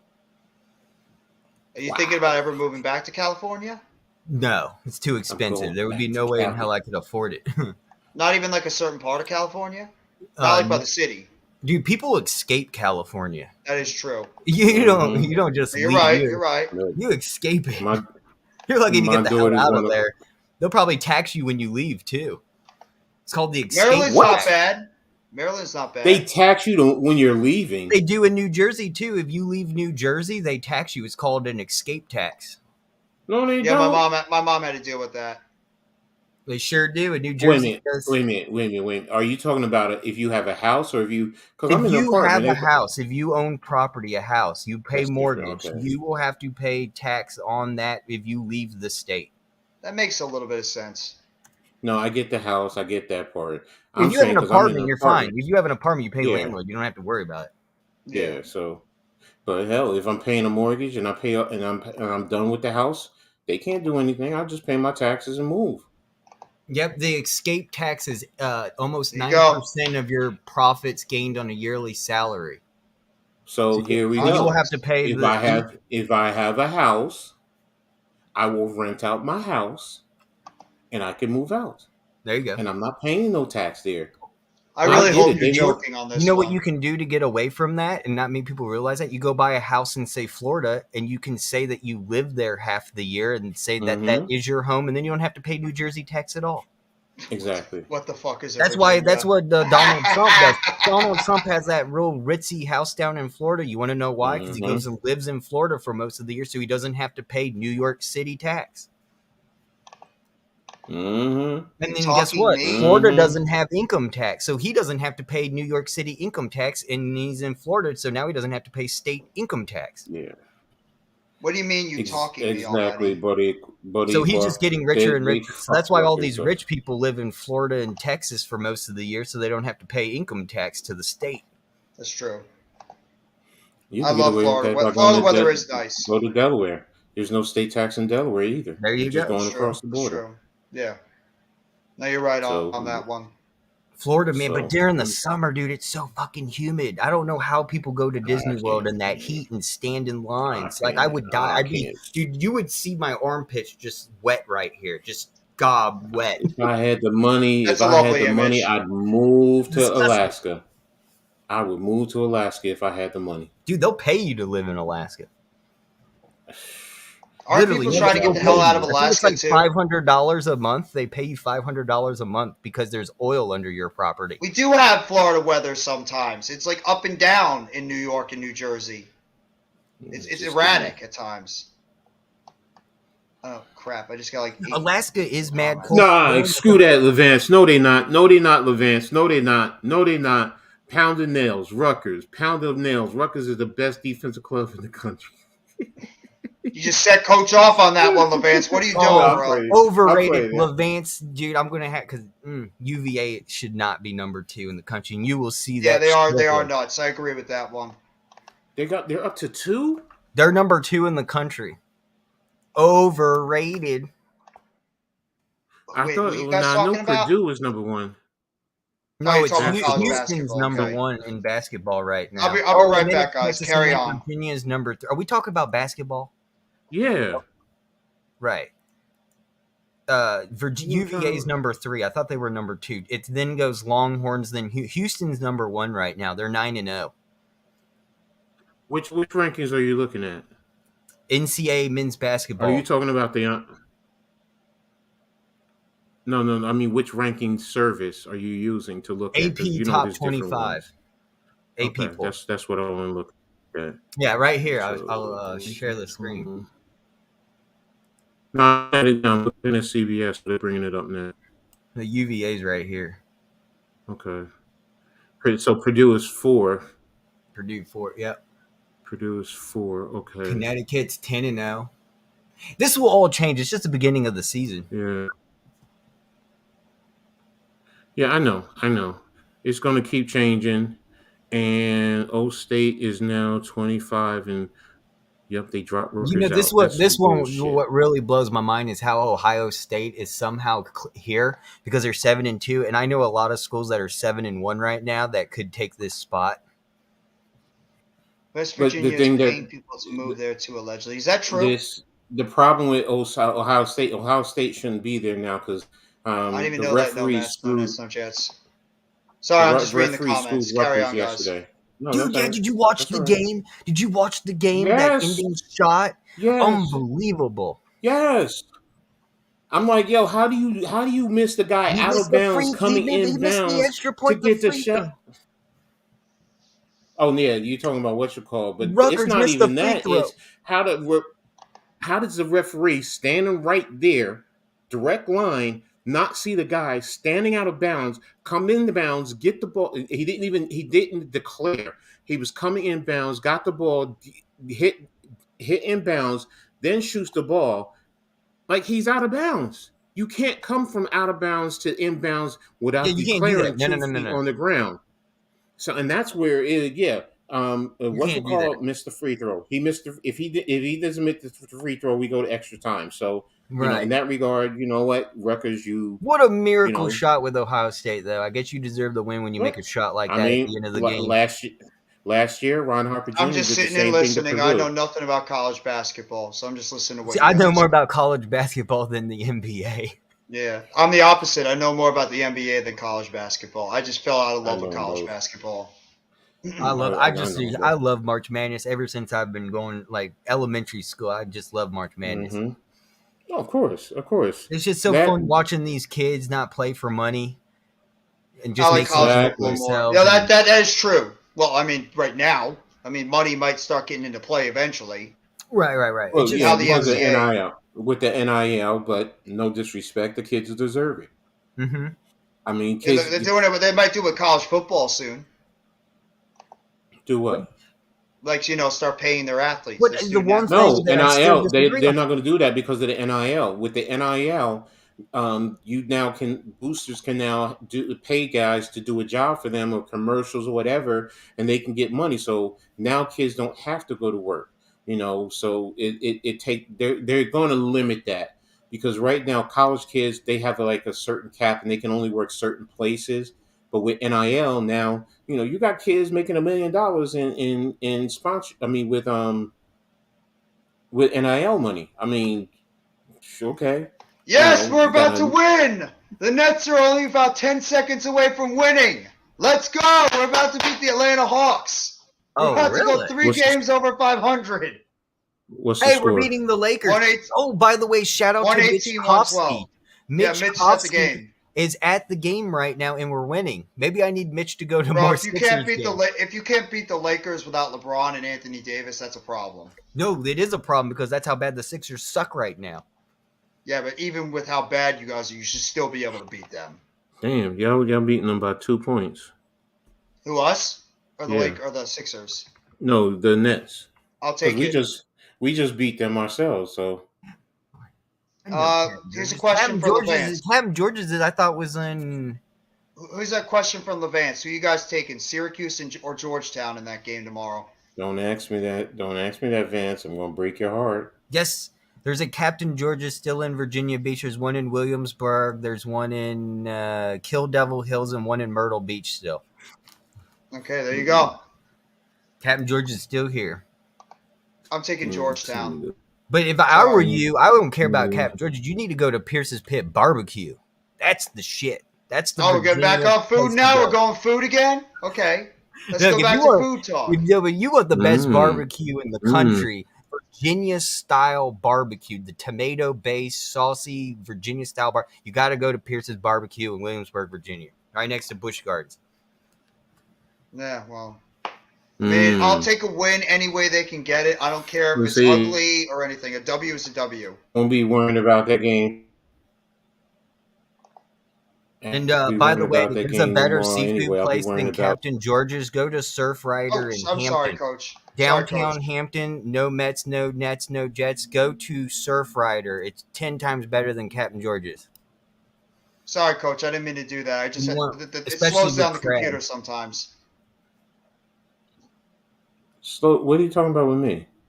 There's a lot of Surfriders. I clicked you off the screen by accident. I clicked you off the screen by accident instead of the other one. Because it slowed down the computer a little bit when you have like the yeah. No problem. Let's look that up. All right. We'll look it up. I'll maybe go for like another half an hour, because then it's gonna be like I'll be going for 5 hours. So eventually, I'm gonna stop. No, that's fine. I'll go for that's another fine. half hour. You gotta stop. Well, no, I'll go like for about 5. I'll go for about 5 hours, then we'll stop. This is Pierce's Pit Barbecue. Oh, I love me some good barbecue. Oh man, they got some of the best sandwich. I'm trying to find a picture. What kind of go back up again. Go back up for a second. Okay. A little bit more, please. I'm all the way top. Oh, go down a little bit. Keep going, keep going, keep going, keep going, keep going, keep going, keep going. That one right there with the cheese and is that like a pulled pork sandwich or something? What is that? I actually have never seen that at Pierce. I don't know what that is. Yeah, it looks like ground pork or something, or ground chicken. Where did it go? Oh, here it is. Right there. Yeah, what is that? I don't know. Never seen that. I've never seen anything like it either. Even when I've been there. Go back for a second. Did that say tilapia?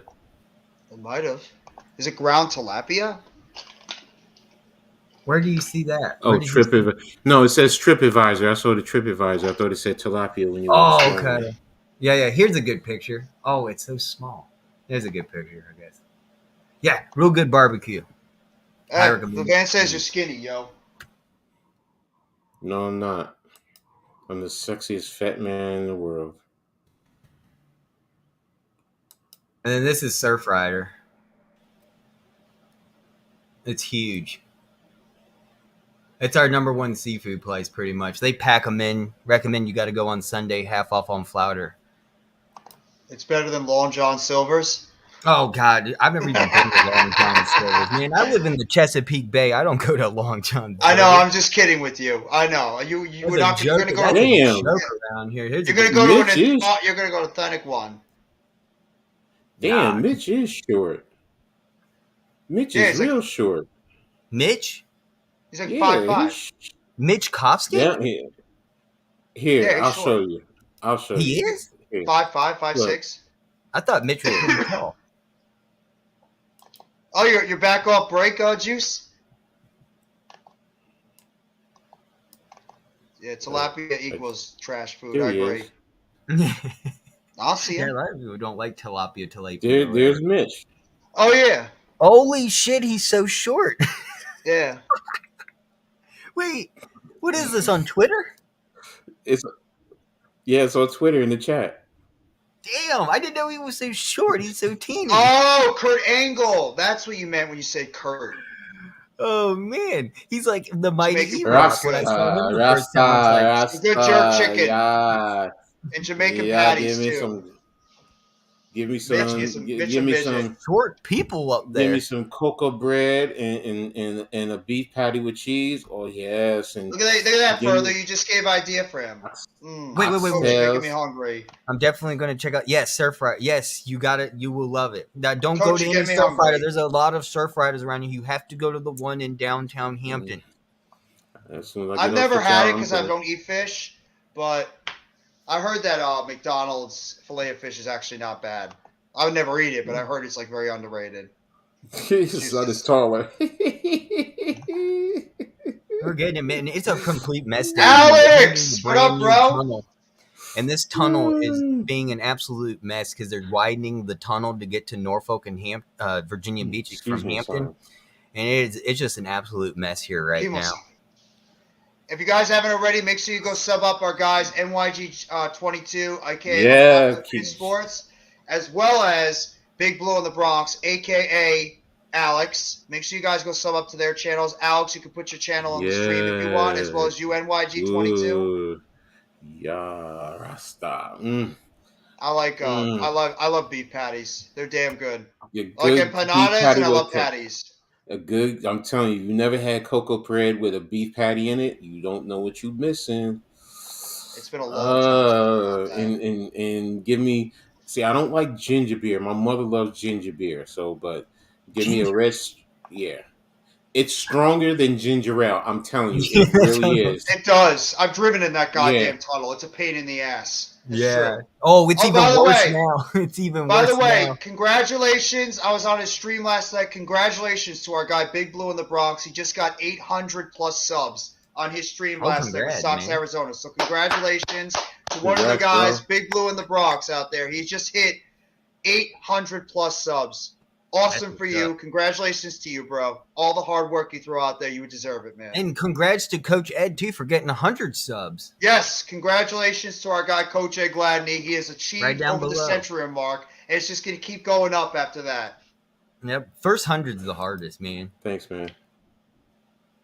I saw you on the Hardcore Sports chat, and I was like, wait, I haven't subbed him yet. I'm going to hit it. And I saw you were like at 99. I was like, I got to get him to 100.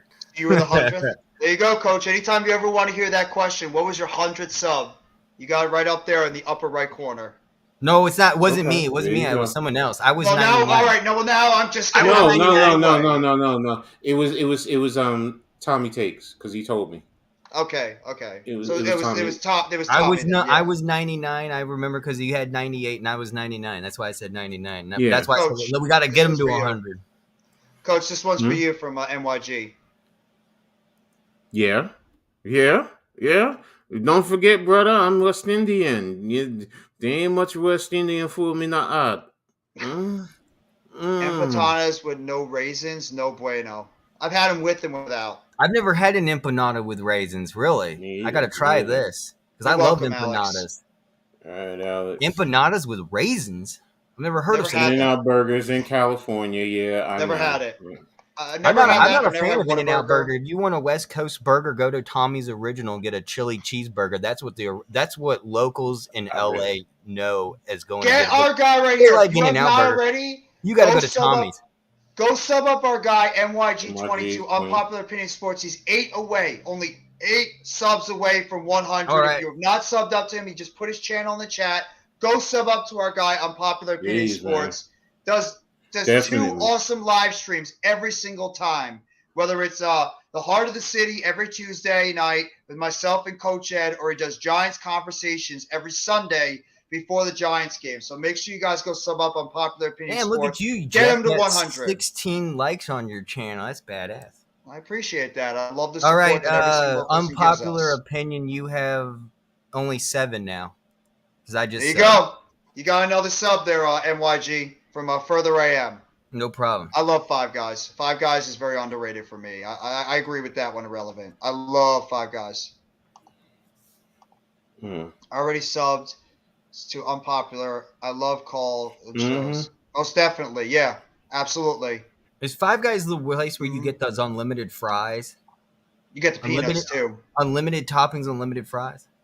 I don't know if it's unlimited fries. You get the peanuts. Like, they have, like, the peanut barrels on the side. Uh-huh. I know like Red Robin, you get unlimited fries. Red Robin. No problem, man. No problem. Good luck, man. I hope you get to 100 soon. He's going to get there. Yeah, no doubt in my mind he's going to get there. I want him to get to 100 right here. Get him to 100 right now, guys. If you have not subbed up to him, get him to 100 subs. To the top. And get Coach to 1,000. Yes, it's good. Look, I'm at 102. Look, I'm I just got over 100, and I know I gotta fuck the Patriots. I'm done with. Well, what happened to them now? Yeah, what happened? Boston, what's going on, Boston? Why are you pissed off at the Patriots, bro? Yes. What's going on? What happened to the Patriots? Are they do something stupid? Are they any heartbreaks? Are they like the new any heartbreaks now? No, if you want heartbreaks, just go talk about Eric's team. You didn't lose terribly to the Vikings, and it was at the Vikings Stadium. I actually projected the Patriots to win that. I got my pick wrong. If you want heartbreak, go talk to Eric. That guy has had to endure so many goddamn blown leads. Yeah, the Raiders. And then they screwed me this week. The Raiders have been the biggest joke because of how many leads they have had and how many games they have blown this year. And he had to go to that football game last night and watch I can't believe I picked the Raiders, too, to win that game. And they lose by 1 point. Congratulations, Irrelevant. Congratulations, bro. Go ahead further. No, I'm just pissed because I picked the Raiders to win, and they lose by 1 point. They had the game and screwed it.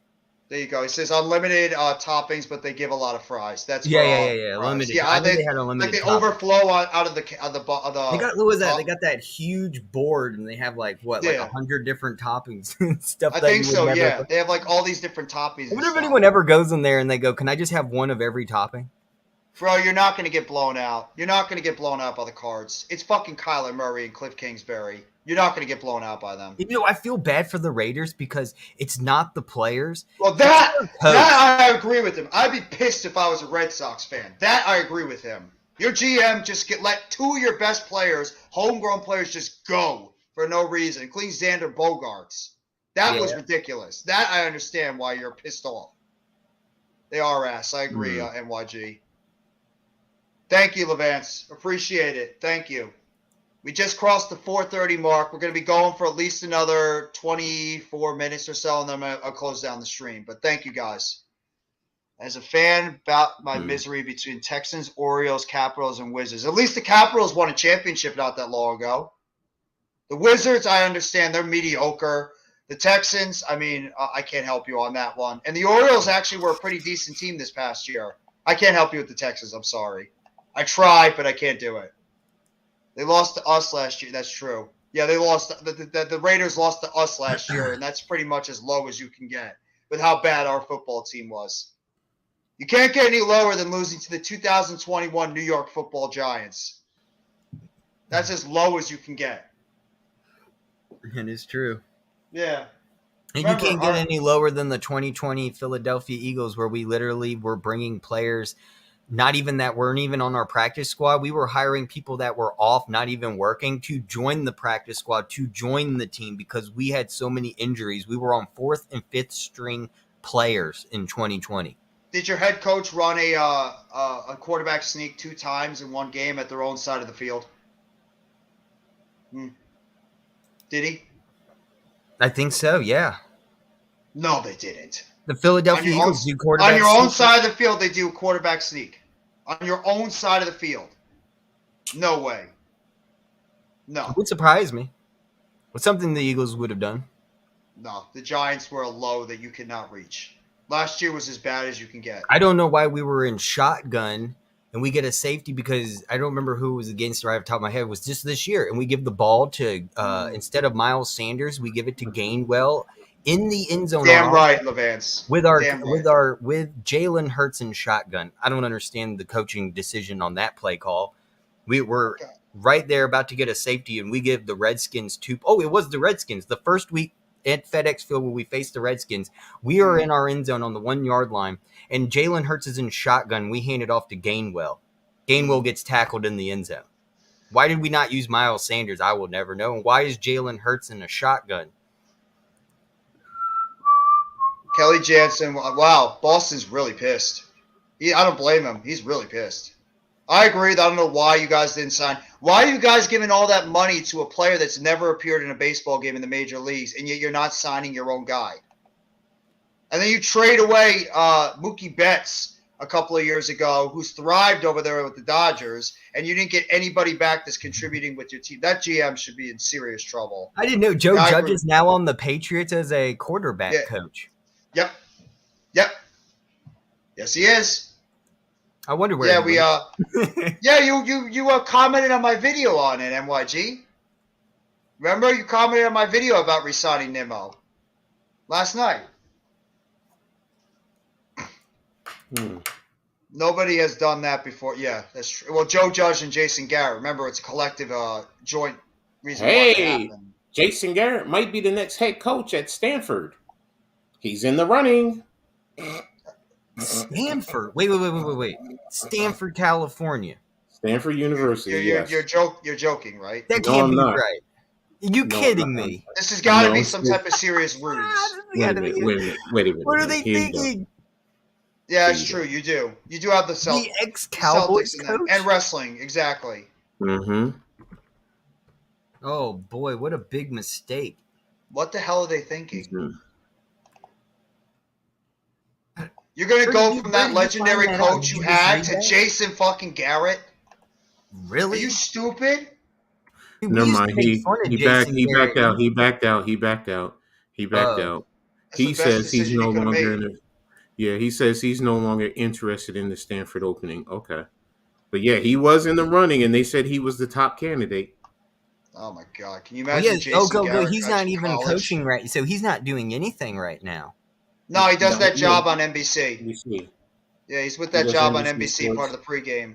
He does cover Notre Dame in college football, and he does the USFL for their football games. You got a lot of shit going on, bro. Don't worry about it. Yeah, Dave Robertson, we brought him in free agency as well. We signed Brandon Nimmo, and we got David Robertson, too. Yep, I always used to say Jerry Jones gives it to Jason Garrett, and Jason Garrett gives it to Tony Romo. I love my guy. Good old Jason Garrett. He's my head coach. He's a yes man. I want to bring him back. He's a yes man. I want to bring him back to be my yes man. But now I got good old Mike McCarthy. Right. Good old team from down south. There's this guy down here. Mr. CoachEddGladney talks about that damn team down south. Jerry's World. Mike McCarthy. Man, I would love that. Mike McCarthy rubbing that KY jelly on that ass crack for Jerry Jones. Exactly.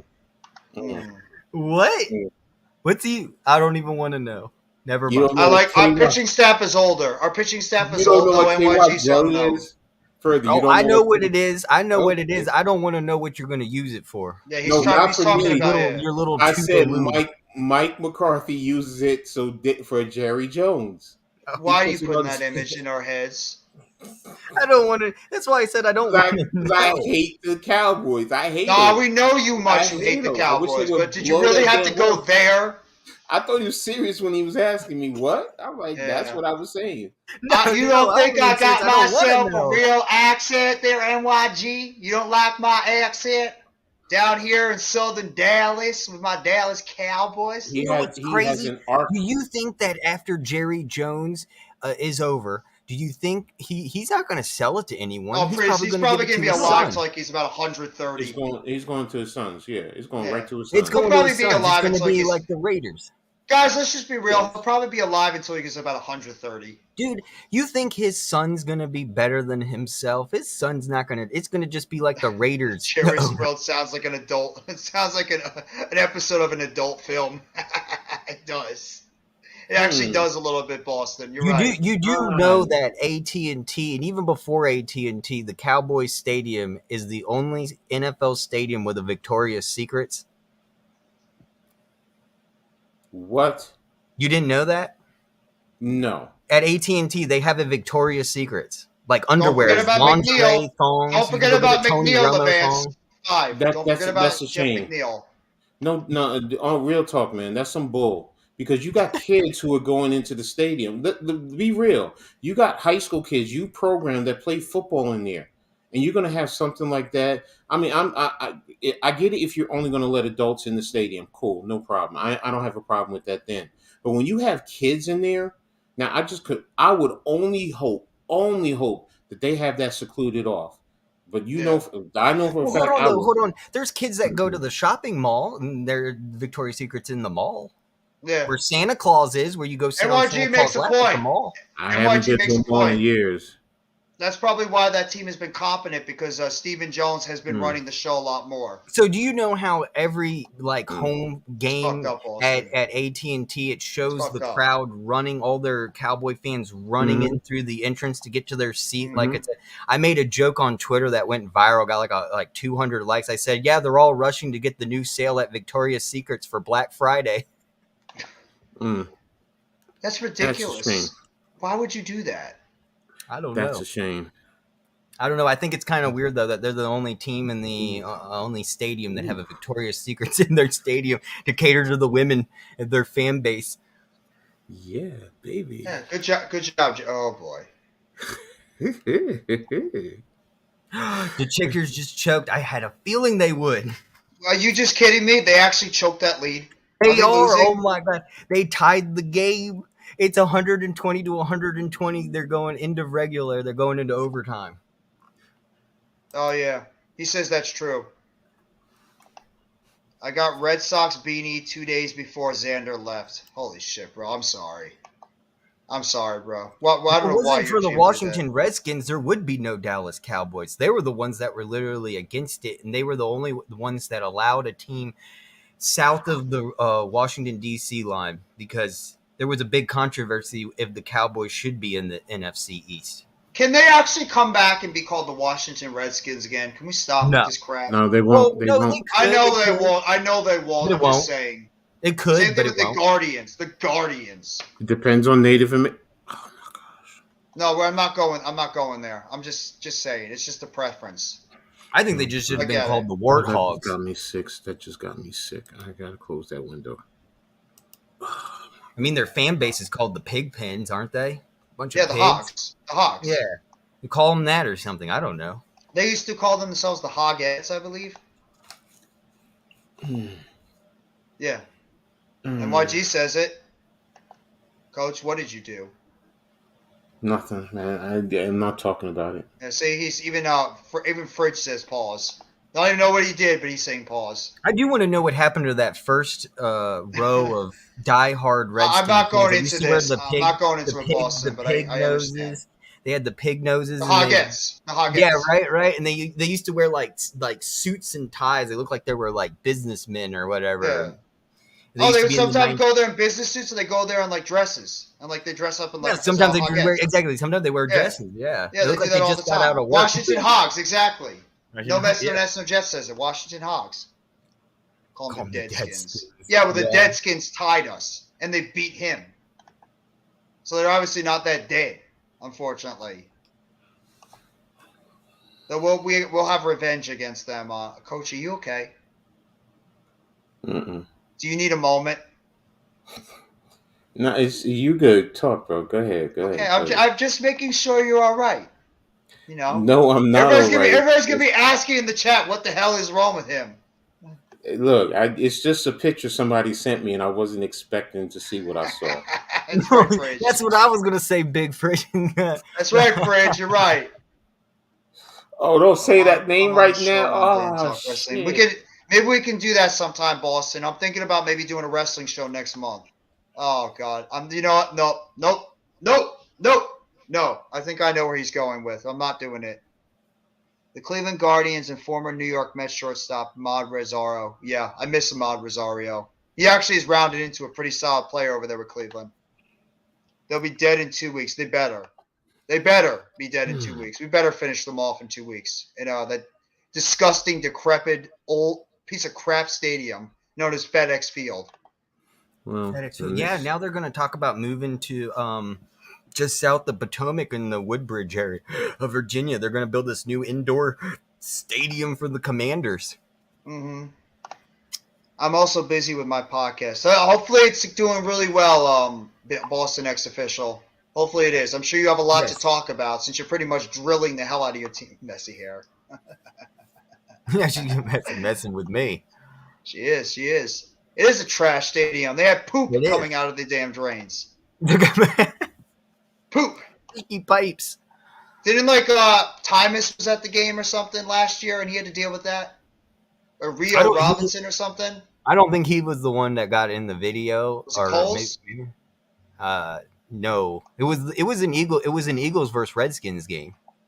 Oh, that's right, yeah. And it was like you could see and it the like pipe raining and the out pipe a thing. actually started leaking on Redskins fans, not Eagles fans. We were winning the game. How can you have a football game if how the can you pipe have a starts football team play? I mean, how can you actually play football with like that kind of disgusting stadium put together? Like really? Well, no Mets, no Nets, no Jets. Yeah. The reason why they already talked about why they're not putting it in the Keep them RFK fuckers out of Stadium is Virginia. because of unions, regulations, and the Washington D.C. being so regulated, and it would cost so much money and take so much time that Schneider is not going to be putting the stadium in the actual District of Columbia. Would you agree with this? Put it by RFK? I would love that. I think it should go. I think they should tear down RFK because they're already doing that currently and rebuild this stadium right there. It'd be a perfect location. That's where it should be. Extend the subway better, make things better in the area, get better shops, more gentrification. It'd be a great thing for DC. The only problem is when you have such unionizations and regulations in these big cities and you're spending more money than you have to, and you have to delay things for months to get the union's approval, the city's regulatory approval, things that were supposed to be $1 billion to make turn into $4 or $5 billion because of the waiting game. And that's what you're starting to see in New York City. I'll try to replay it later, Chad. Thank you for letting me know. I'm sorry. Go ahead further. I was just reading the comment. My apologies. They made us $1 billion, $1 billion bathroom. This is for you, further. She's asking if you play Mobile Legend or not. Viran is asking you. I do not. I don't play any mobile games on my phone. Okay. I only play on console or PC. I gotta rewatch SmackDown a little bit later, Chad. So I'm gonna see if I can run it back. I gotta do. I have to do my Nets video tonight, but I'll make sure if I can catch up on some of the things that happen on SmackDown.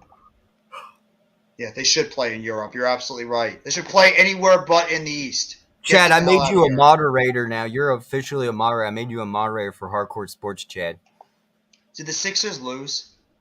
Oh no, it's still on. We're winning now, 125 to 120. There's 3 minutes left. So we got the lead. Lose that game. You lose that game without LeBron James and Anthony Davis. I know. Wait, is Embiid and Harden playing? Wait, no. LeBron James is playing. Oh, okay. Then never mind. Then he's got 20. He's got 23 points, but Anthony Davis, the center, has 31. Oh, so they're both playing. So then it's not that bad. Westbrook has 12. Austin Reeves has 25. So the Lakers are doing really good. Oh shit! Austin Reeves has 25. Oh okay. Wow! Joel Embiid has 38 points. Harden has 22. DeAnthony Melton has 31 for the Sixers. That's a lot. God damn. 31 and 38 for those two people. Durant actually had 34 points in this game tonight against the Hawks. Trae Young had 33. I particularly told Yeah. Mitch to scream at Doc Rivers tonight. I told him to tell him to get his shit together. Yeah. He's right. The Sixers are a bum-ass, suck-ass squad, but yet they somehow beat my team. They beat our team, the Nets. I think for the past 2 decades, 20 years from now, I mean, even right after Alvin Iverson got done with the Sixers and moved on, every time I tell people I'm a Sixers fan, everyone just feels bad for me. They're like, oh, they don't even talk shit. They're just like, we feel bad for you. You're a Sixers fan. That's when you know it's bad, is when they start feeling bad for you.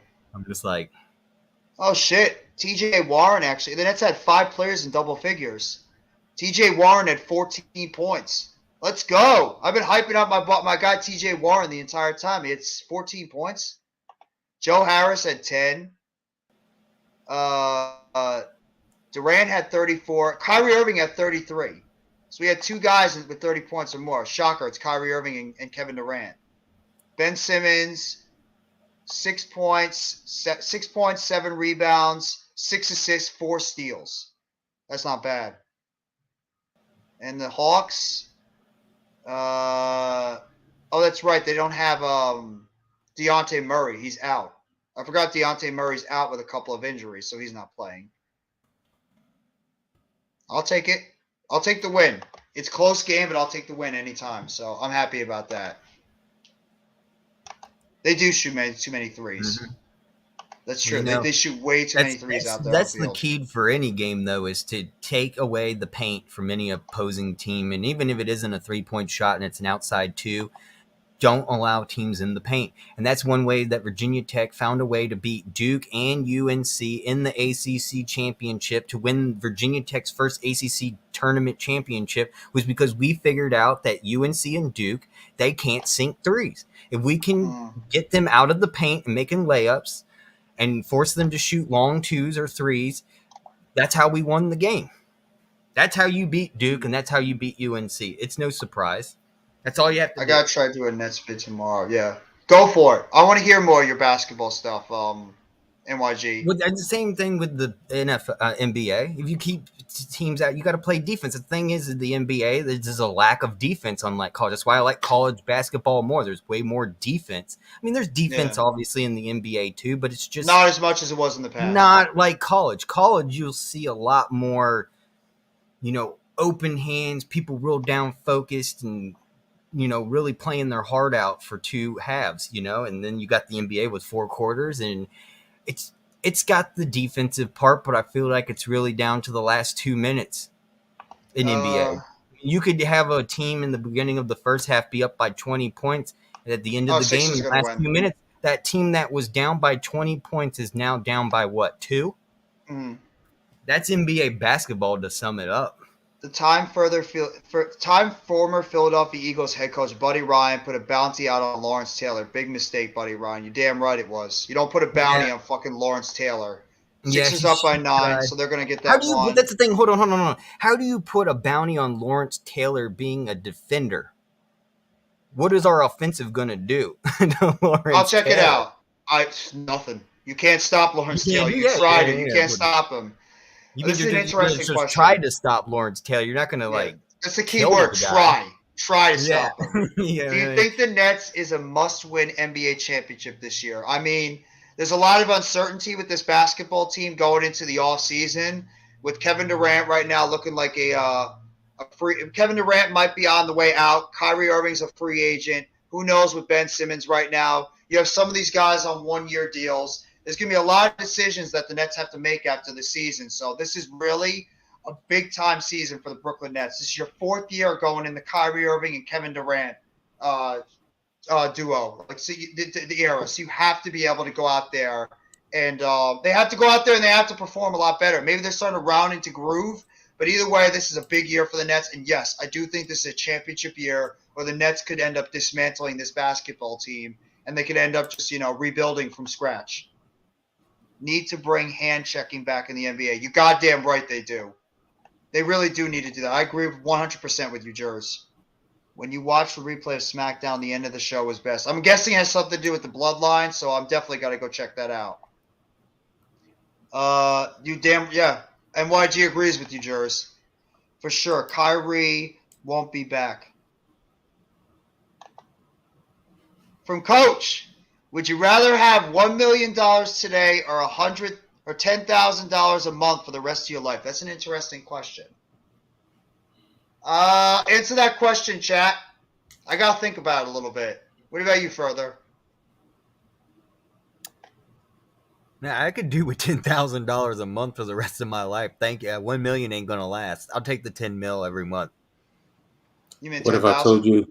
Why would you say the 1 million won't last? The 1 mil because one, you'll be taxed, so you only get half, so about 650,000.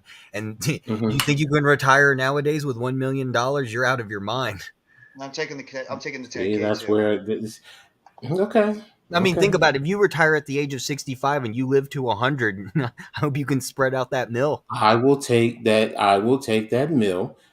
If you're giving me a mil, I'm still going to flip it. Well, yeah, I'm going you to can do invest that. it. You can do I'm that going too. to invest it. That's the whole. That for me, that's my logic. I'm just going to take. Some a people I'm have a Everybody's hard taking the time 10 being able to grand. do that, though. I get it. I understand because you're saying you're only looking at the mill. But if I'm taking that mill, even if you say you're going to tax it, I'm getting 650. All right, that 10, that 10, that 10. I mean 10,000. It's going to get you 120 in 1 year. I've already taken that 650. Even if I split it in half, live off of 350 for a couple of years, invested that other three, and put it in and let it keep working for me residually year after year, and that money is going to consistently Put grow. it in a money mutual fund. Put it in a mutual fund. Yeah, you can invest 10,000, but you're going to invest the full 10,000. You're not going to make it as fast and as much as you would 650 splitting that in half, even if after taxes. And he makes a good point. And you also said that you said 120,000 by the end of 1 year. Mm-hmm. So I could take that 120,000. I could not take the 120. Let's just say just 100,000. We'll round it even and take 100,000, and then I could eventually get to that 1 mil eventually to where you're at. But you'll have a head start because you'll have the mil, and you'll already. That's my whole point. There like you go. when they're saying Okay, that, I see what you're saying. I see you're getting a 1 mil right now, as opposed to 10,000. It doesn't say you can only get 1 mil and that's it. It just says, give me a mil right now today. Well, I'm taking the mil today. Tax me, whatever. You're going to give me 650. I'll split it in half, like I said, and invest it. And I'll find the good, proper investments, which are some type of technology like AT&T, Verizon, or something like that. And then you find other things that are always good, consistent residual investments, and just let that go and let it sit. I don't have to touch it. I don't have to touch it for a few years, even if you take 100,000 off of that, because still I got taxed on the mill, so you're going to get taxed on 100,000. So you're not even going to have Ronnie's the asking full. you a question too. Further, I'm sorry, Coach. No, that's all right. How many so far? We're 11-1. Yeah, they're about to be 11-2. Oh, safe choice. 12-1. You said safe choice. Verona, see what is going on. I'm an Eagles fan. They're a Giants fan, and this Sunday we're facing each other. So it's like a rivalry talk right now. So she doesn't know what's going on. So that's why I'm here and we're talking to the Giants, and I'm an Eagles fan. So this is a rivalry week. So this Sunday we're facing each other. Our team. Coach dislikes that team from down south the most. I vilify the Philadelphia Eagles. Vilify them. Can't stand that team. No offense. I love you guys are awesome content creators. I respect the hell out of you. But your football team, fuck them. That's how I feel. I'll be right back, guys. Say it to us. Say it to us. Fuck us. That's what I want to hear. No, it should be that way. I mean, that's the fan bases. So exactly. But you know what, guys? You guys are making valid points on the 10, and I get it, and I understand, and I don't blame it. So Sixers got lucky. Yeah. They did. They really did get lucky. I think Mitch is probably just begging. They are begging Doc Rivers to just have that team lose consecutive games so they can get him the hell out of there. Yeah, he does. That's all he ever talks about. Yeah, that's all he ever talks about. Get Doc Rivers out of there. Every it'd be funny. Time. He goes somewhere else. He goes somewhere else and gets them to the championship. Exactly. He goes on to Golden State's coaching staff or something, and they helps win that team another championship. Or he goes over to Boston somehow. Imagine he goes back to Boston. That'd be quite the story. 20 fast food chains we wish were in New Jersey. One is Waffle House. You are so right. You are so right. Waffle House. I would love a Waffle House in New Jersey. being Oh, real. you son of a bitch! I hate when y'all do that. Why put it on? Because it has to be it's a subscription. They won't give me the whole article. Oh, it's like one of those things we have to subscribe to it in order to read it. Yeah. You Yeah, sons on NJ.com. What's going on, Bookends? How you doing, Bookends? Guess what? We went over the 5-hour plateau, but fuck it. We'll keep going. We're going to make this stream count, and we're going to make it count good. Fuck it. My Dallas Cowboys will beat the 1,500,000. You better beat the Texans. You better beat the fucking Texans. Oh, I hope that team from down south loses to the Texans. I really do. Bro, if you can't beat the Texans. Because if you do, I definitely will be watching Stephen A. I'm probably going to record it because I love when he does that. How about them cowgirls? Yeah. Oh, you know he's waiting to do that. He's waiting to get that like cigar in his mouth with the hat. In a big hat, like this? Yes. He's gonna start laughing like, no, but it starts, damn Cowboys! It starts at home. Yeah. Where he's at home. He does the video and he's just laughing and laughing. 57-0. You're not. Now, remember you said that. No. You remember you said that. Remember you said that. All right, Alex, if that's how you feel. And y'all wonder why I hate this organization. I hate them. Y'all wonder why. He's bringing Crystal to New Jersey. I know Crystal's like it's like another version of White Castle. I remember Crystal Burgers. Never heard of them.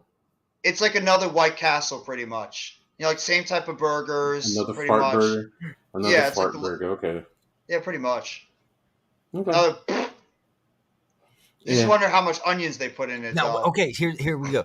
So you guys got the White Castle, but down south in Georgia, they got the Crystal Burgers. Have you all had Crystal Burgers? I never heard of it. Never had Crystal Burgers. I've heard of it, but I never had it. The only thing, but I will say the best thing at White Castle is the surf and turf.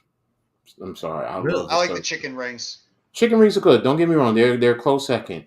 But I love a surf and turf with hot tartar sauce and heavy hot sauce. I still think White Castle is better, though. Is it good, Jers?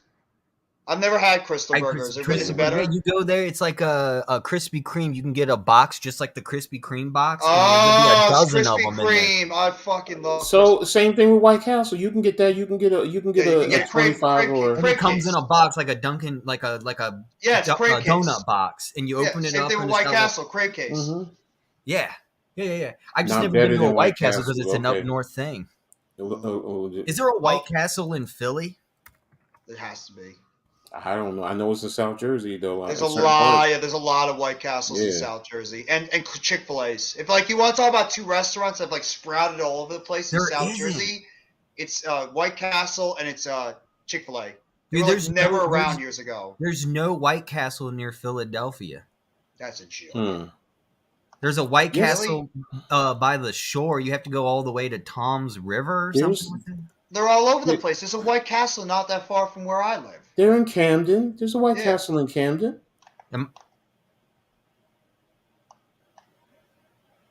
What about Cherry? I'm sure they are. Cherry Hill is right there. It's literally 10 minutes from Philly. Right. But there's no White Castle there. Are you sure? Because I'm not seeing any White Castles around. Unless it's one that used to be there, but it's not there anymore. The closest White Castle to Philadelphia is in Tom's River or Lakewood. Where are they in Jersey, King? Where are the Krispy Kremes in New Jersey? I know there's probably one probably near Philly. So you got to go all the way up to like North New Jersey to get to a White Castle. They're all up in like Manhattan. No, that's not true. I live in Central/South Jersey, and there's a White Castle not that far from it. They're all over the place in New Jersey. They used to not be around. They used to not be there as much back in the day, but they've really expanded all over the place. They're in South Jersey, North, Central, all over. I'm not seeing any White Castles below Trenton. Yeah, there's none in Trenton. I'm looking at Google too. That's weird. There's barely any White Castles in New Jersey, There's really. One, Mountainside and Jersey City. Okay, I figured there would be one somewhere in Jersey City. There's one Thank in you, Eatontown. There's tons of Newark. Yeah, of course. North Jersey, they're all over the place, like you said. Yeah, they're all over. Yeah. Now there's some in Central. You have to go down the shore. There's one in Brunswick, I believe, like right around Brunswick. Yeah, on 27 in New Brunswick. There's one in Berkeley Township, whatever Berkeley Township along the shore. That might be on Route 35 or 36. It's a Route 9. Irvington, Puma, Walt Clyde, Frazier basketball shoes. It's the Garden State. Look at Levance over here talking about the Puma, Walt Clyde Frazier basketball shoes, pure swag and style. You're damn right, Levance. Anything Walt Clyde Frazier. Do y'all got Roy Rogers up there? Not anymore. Not anymore. Wow. That was my chicken, though. That was the ultimate fried chicken for me. Thank you. Someone finally. You're the only person in my whole life I've been wanting to hear someone say the I'll take Roy Rogers over everything. KFC, hood chicken. Everything. That's for me. That's for me. The Roy Rogers was all over the place. So when I used to go out with my one good friend, he always would go to Roy Rogers. They used to have it at the mall back in the day. Yep. They had the Roy Rogers in the mall. We'd always go there, and he'd always order that basket, like the chicken, all the time. Why do I want my? We'd always take honey. Always take honey and put it all over the chicken. Oh my god. Yep, absolutely. Oh yes, that's. You ever mix the ketchup with the mayo? Yeah, give me that meal for free. Do you mix ketchup and mayo? No.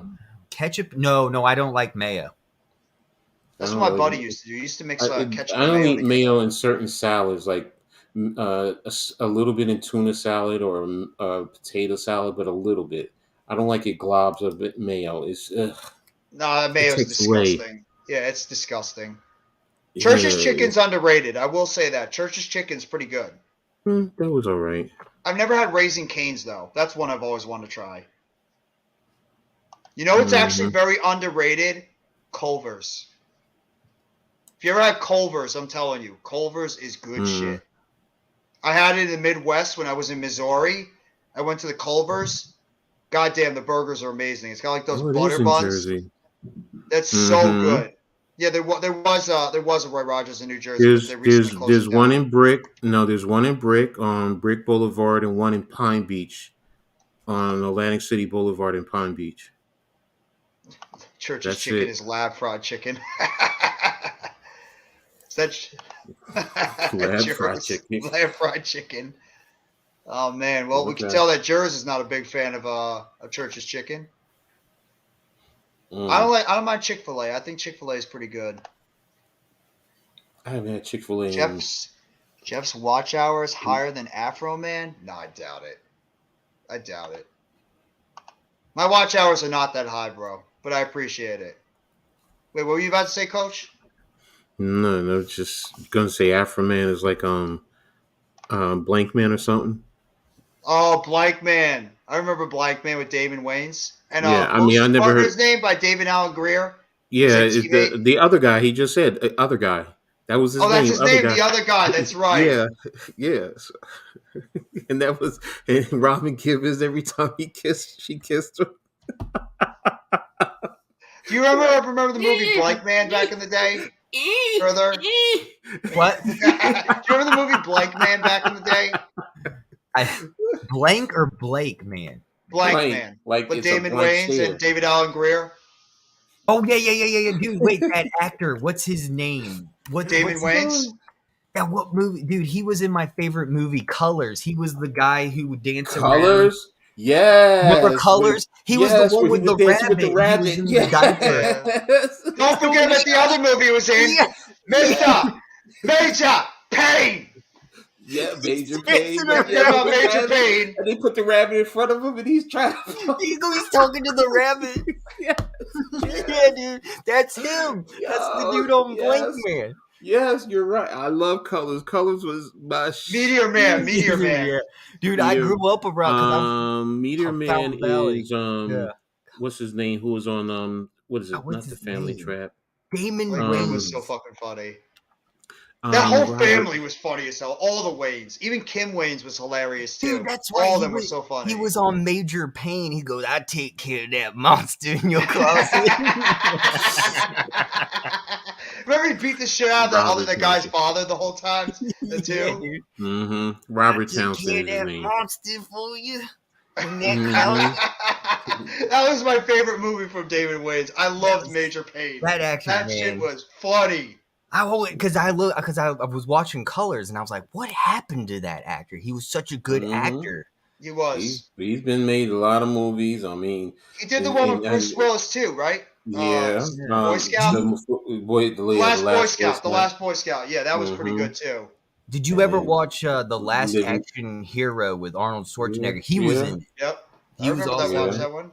I remember The Last Action Hero. In Living Color, homie, don't play that. Oh, dude, you want to talk about old school Hollywood great shows? Shuffle? You can't get any better than In Living Color.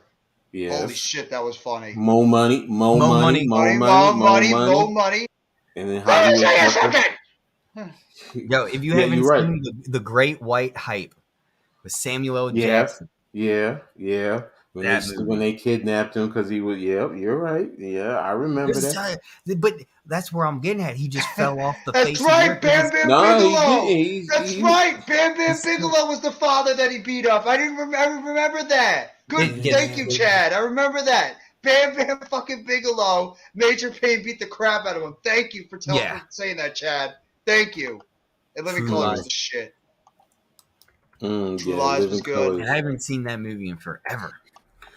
Please, I probably have it in my DVR box. My DVR box in my storage.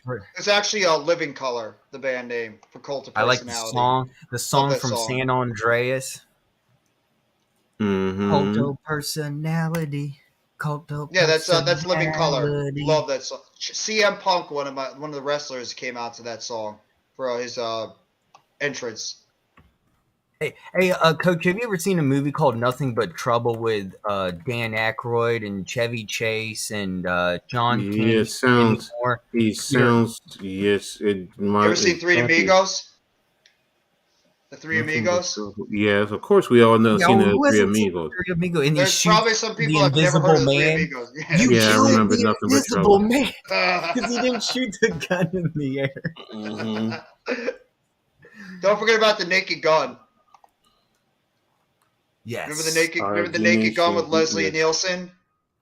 Of course. Anything Leslie Nielsen is just hilarious itself. He was true comedic genius. So he was. Those movies were O.J. Simpson. The one movie where he's like putting together that entire gun with like putting all the pieces together. Okay, I got an actor. I don't think you all remember. Do you remember Taylor? The Jerk. Negron? I remember The Jerk. Who? Taylor Negron. He was a Native American Hispanic actor back in the 90s. I'll probably have to show you a picture. Let me share a screen. Because if I didn't show you, you probably wouldn't remember. Okay. Yeah, I know who he is. I figured you knew, Coach. I never knew his name, but I know who he is. This guy. Yeah, I remember. Yeah, he was in The Last Boy Scout. Oh, dude, I forgot he was the pizza delivery boy in Fast Times at Ridgemont. Yes, he was. Oh, he was also the bad guy. Oh my God, Fast Times at Ridgemont High. Oh my God. How many people's careers did that movie make? It's not even that. How many guys were just in love with what's her name when she came out of the pool? Unnecessary Roughness is another good one. Look at the first picture. Oh my God. Yes. Be careful! I don't want to get flagged. Unnecessary Roughness was good. Yeah, that was funny. That Holy crap! He was in the movie too. Nicolas Cage was in it. I didn't even know that. Yeah, there were a lot of people in that movie. Wait, is that Forrest Whitaker? Yeah. He's in it too? What? In what? Did you know she was Fast Times at Ridgemont High? I know Forrest You know Whitaker that was she in it. was in the movie Hateful Eight. Remember Porky's? Porky's. I do. Porky's? Coach, you remember Porky's, right? Yeah, I do. The Porky's, the Breakfast Club, all that stuff from the late 80s, early 90s. Revenge of the Nerds? Yeah. Revenge of the Nerds was an all-time favorite of mine. When he was in the bathroom, it cracks me up every time. And she walks in on him. Oh, my gosh. Oh, yeah, remember him. What movie was he in with that really good Hispanic LA gang movie where the teacher was teaching that dysfunctional class and they John learned math? Amos. What is it? John Alonzo. What is it? John Alonzo. What's his name? The AP John math movie class, and they started having Alonzo. AP Stand and Deliver. I've He heard was of it. in I've heard of it. Hey, what's up? I love weed. It's NFL This talk movie. and movies. All of the above, bro. If you haven't seen Stand and Deliver, you've got to watch it. It is Billy a Crystal really in the good- movie Throw Mama from the Train. Have you heard of that about that one? Throw Yeah, Mama from the Train. Billy yeah, of Billy Crystal. course. Throw Danny Mama from the Train. DeVito. It had Yeah. Danny About DeVito Mary. in it. Something about Mhm. Mary. Can't forget about something about Mary. I thought it was Under the Train, though. Oh, yeah. Thank you. Thank you. I love No, weed. it was Appreciate Throw it, bro. Mama from the Chain. Oh, okay. I thought it was Under the Train, but Here's a still question there. from No No. Mets, No Nets, No Jets. Have you ever seen the movie Annihilation? That's what a No Mets, No Nets, No Jets asked. Have you seen the movie Annihilation? But yeah, that's what I'm talking about. That's him. That actor was in Stand and Deliver. Annihilation, He's a great actor, 2018 too. movie. Probably not. Then nope.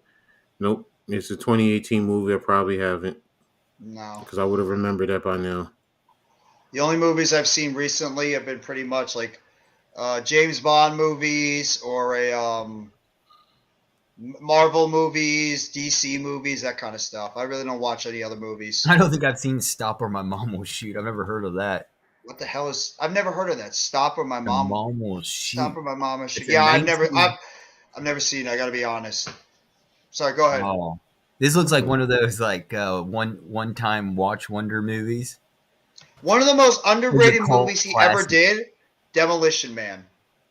It looks like a cult classic. Demolition Man was fucking awesome with him and Wesley Snipes. Oh, that's I don't what's know her if you've name seen from that. Estelle Getty. Yeah, I remember this movie. Stop. My mom, Cappy used to watch this movie, so I wasn't big on it. But Lee is in it.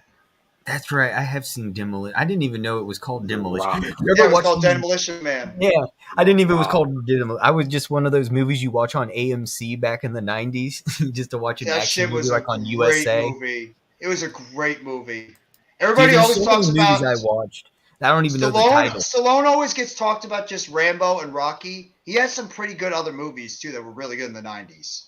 They really were. Do you agree with this comment? Sean Connery, the best 007 of all time?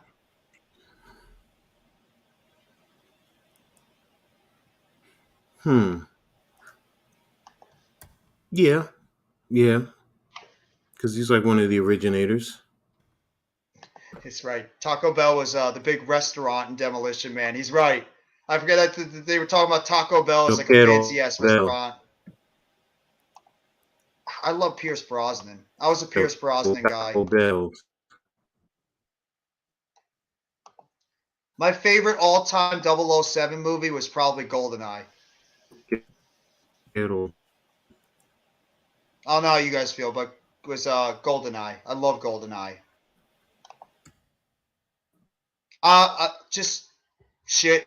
That's what's going on, Jerry. Thank you for coming back, though, bro. Pineapple Express was pretty funny. Not one of Seth Rogen and James Franco's best movies, but it was funny.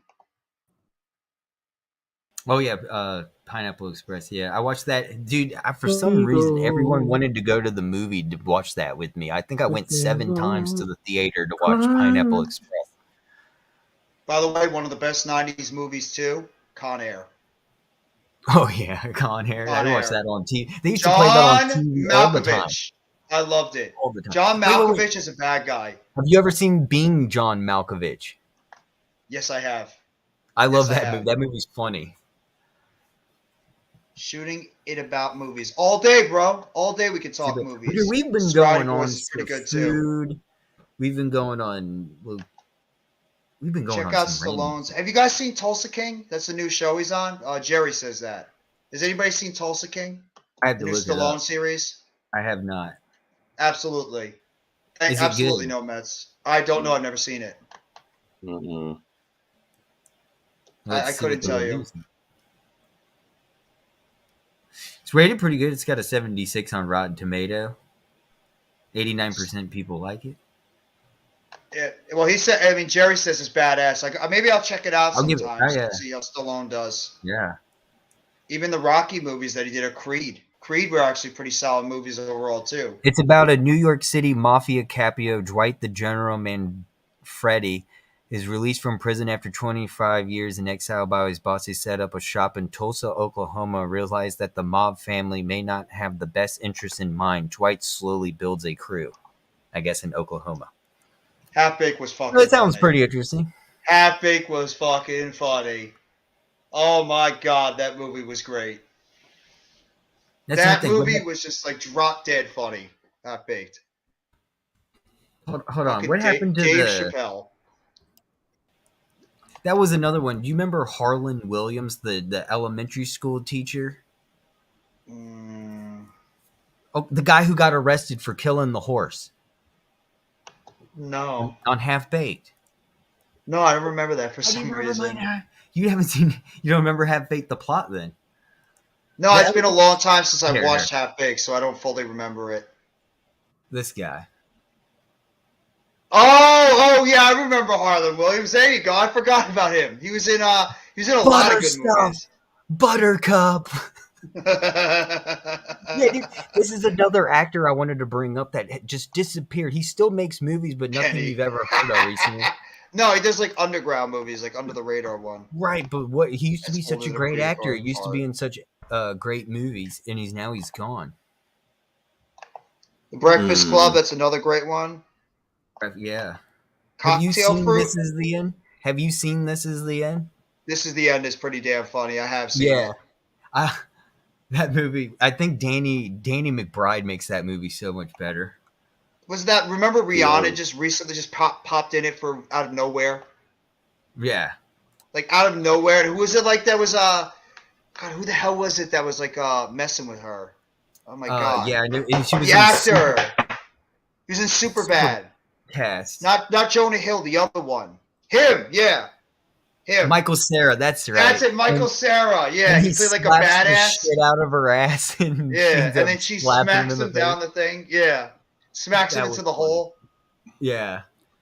What's the best movie Vincent D'Onofrio has ever been in?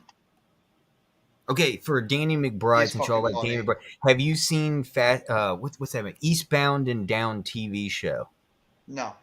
You have not seen Eastbound? I don't watch much TV. That's why. It's not on TV. You have to have HBO in the first place, and this was like a decade. It's 10 years old, but it's a hilarious movie. Danny McBride plays a pitcher in the Major League Baseball who struck out and is not in the major leagues anymore. Starts trying to build himself back up as a gym teacher at a school, and the whole time he's just a cocky asshole. You just have to watch the movie. It's so funny. It's ridiculous. Just check out Eastbound and Down. I gotta check it out then, because I don't have HBO though. I'd have to watch it at my. You don't need HBO. Just you can watch it on YouTube. Yeah. Oh really? Perfect then. Well, let's watch Who else the is on it? trailer. No, you can't do it. Don't turn it off. Don't open it. Don't open it. Oh. Close it. You can't do it, bro. I'm gonna get another. Got it. You can't have any of that YouTube stuff on here. I don't want to get in trouble. Thank you for the warning. Yeah, any of that YouTube stuff I got to keep off of it, or I'm gonna have to stop the stream. So I got to be careful. Coach, for me, that movie is Full Metal Jacket in The Cell. I remember The Cell with Jennifer Lopez. The Full Metal Jacket. There you go. Pelicans won. Juice is happy. Won at 28. 117. Fuck the Suns.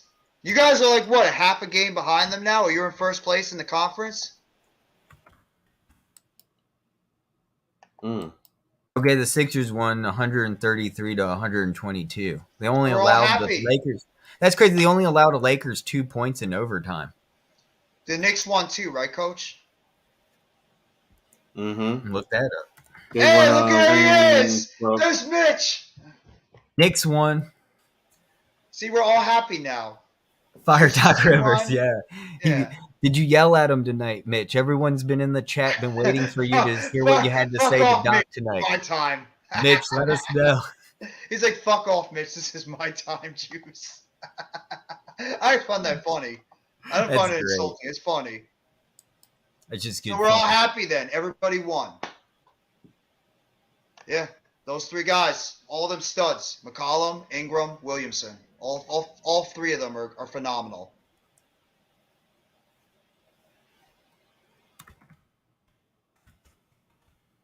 So is everybody enjoying your Friday night so far on this stream? I'll take that as a yes. Too many Lakers fans. Yeah. What the hell, Mitch? Where your Sixers fans? Why aren't they representing in the Wells Fargo Arena?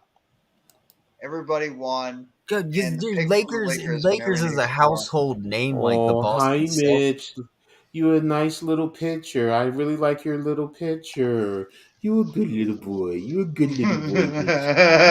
Oh yeah, by the way, Mitch, Coach saw your picture, and we've all realized how short you are now. I didn't know you was that small, boy, bro. Seriously, damn, bro.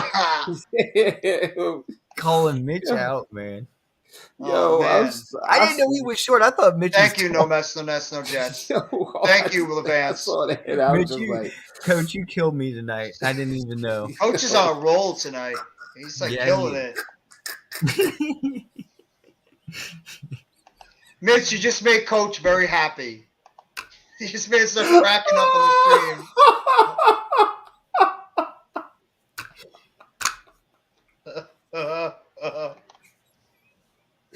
Yo.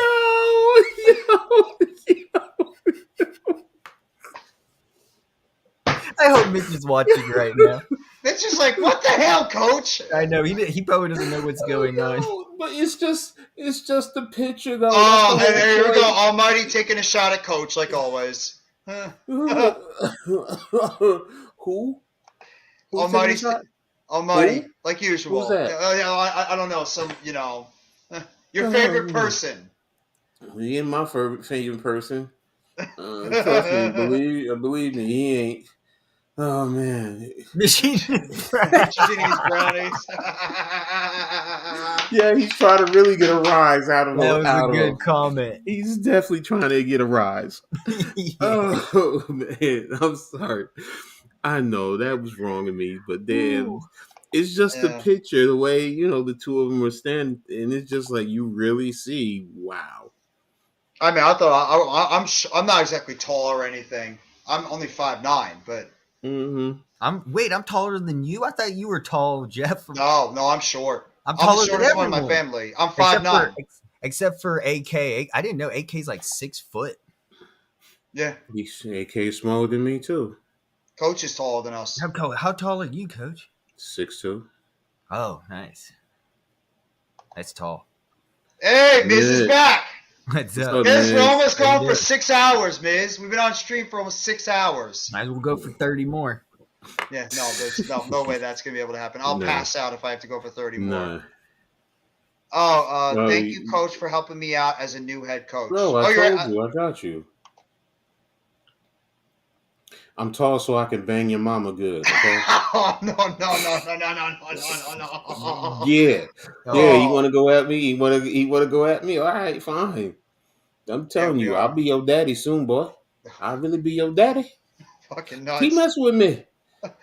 I'll take your allowance from you. There you go. Mm-hmm. You're 6'2", bro? Damn. Yeah, we are fucking nuts. You're right. Damn, Vance. I'm 6'2" and about 3. Man, you guys all make me feel like a midget. You make me feel so short. Look, I had one of my former players. Tiny he'd probably be. Look, he's 20. I always just get entertained when 27. Almighty keeps always going at Coach. He's 2. Tiny is like 6'8", and he was. You're 5'6"? I didn't know you were that short, Juice. Let's see, Tiny was he was 6'8" and 380. One of my former players, he was 6'8" and about 380. So, and he made me look small. He really made me look small, and that's hard to do. Other than I love Weed wants to be a mod. You guys make me all feel short. You make me all. I feel like a midget compared to everybody else. You're 3'4". Huh? You're 3'4". Okay. Don't matter how, seriously, all jokes aside, don't matter how tall, short you are, big, fat, whatever. It don't matter. No, But it doesn't. You see what I say? I'm the sexiest fat man you know. Yes, he is. I'm small, but not every. Oh God, I know. Okay. Yeah. I got you on that one, Juice. We got you on that one, Juice. Bro. I mean, I got some company for you. I can make a phone call, yo, bro. You let me know. Pimping ain't easy, but Coach. 17. 17. Oh, my bad. I didn't know. Seriously. Sorry. I'm 5'11", but built like Brian. Yeah, we know that, Miz. You're built like a Mack truck. You're built like a mother effing Mack truck. Why am I saying mother effing, motherfucking? Yes, we are. Thank you, Juice. Appreciate it. We try to make the streams as good as possible for you guys. Have y'all been watching that It's Always Sunny in Philadelphia new YouTube podcast? No. If you haven't, it's really good. They go over each episode and, certain details that they discuss in some of the controversial topics of their episodes. It's really good. Just check it out if anyone hasn't. Like Coach says, it doesn't matter how tall, short, any of that stuff you are. Just embrace yourself. Nice. Some of the shortest people I know are some of the toughest people I know. I mean, tough as shit. Is it really that boring right now at your job, Juice? Like, there's really nothing to do, bro? 31-inch waist, 34 length jeans. There you go. Okay. Oh, that's messed up. Juice is like Almighty does with the coach. Juice always digs into Mitch. It's like the little intertwining and everything. I love it. So I know Mitch is upset that game went into overtime because he's not home in bed.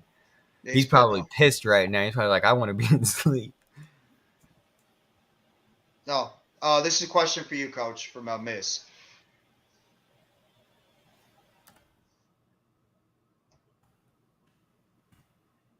I play to win the game. I believe we're going to win. You know me. 31-inch ass. It doesn't matter if we end up losing 100-0. I'm always going to believe we're going to win the game.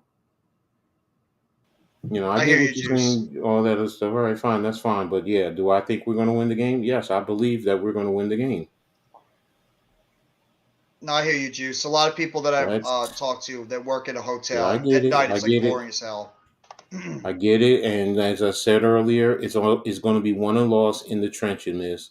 That's really where it boils down to. It's going to be in the trenches. Can we run the ball, control the clock? Can we make them one-dimensional and get after Hurts and get good, clean physical hits on him?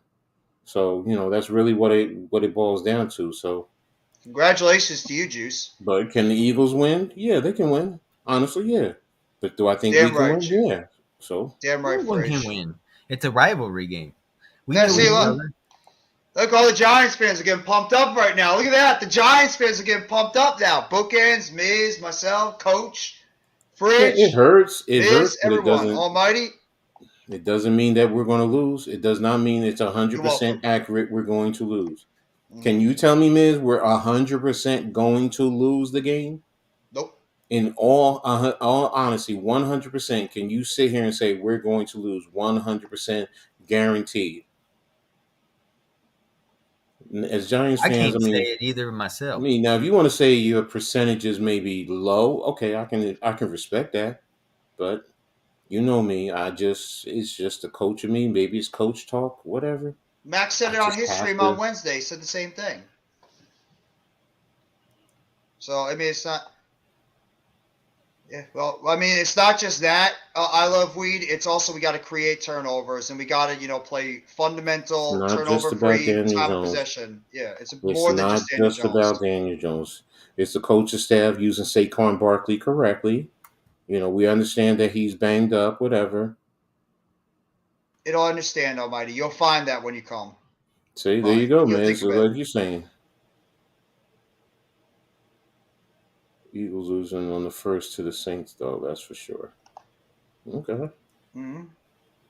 Possible. I doubt if I'll be watching NFL on the first anyway. Wait a minute. Why are they playing on the first? I have no idea. That's college. That's college football's day. Of all days, because they probably have the semifinals the night before. That's right. It's probably on New Year's Eve. So that's why they did it. That's right. I get it now. Almighty's going to be a pilot. If he's got the money, I could help him get there. Can you imagine Almighty as a pilot? Yeah, Almighty's going to be playing with a lot of joysticks. All right.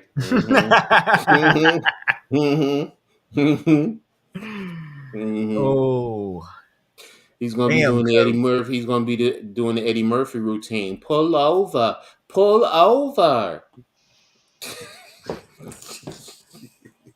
You want to mess with me, Almighty? Come on, bro. You're killing me, dude. You're killing me right now. If anyone wants Sean Payton, they can slide us a tasty first-round pick. Do you even really need a first-round pick for him? Nope, he's on the contract. Oh, that's right. He's under contract with the Saints. You're right. Oh, there. See, he just paid. He caught your comment. Oh, right. Yeah, that's mad wrong. Okay. Mm-hmm. I told you I can get entertained by this shit all the time. Just like with Mitch and Juice. It's just funny. Talk about getting dirty on the sticks. It's not all about DJ.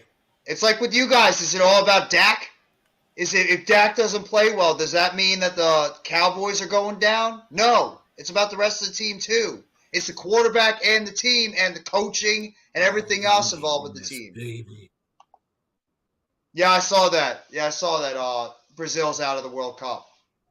And Argentina almost got eliminated too. They just won in free kick.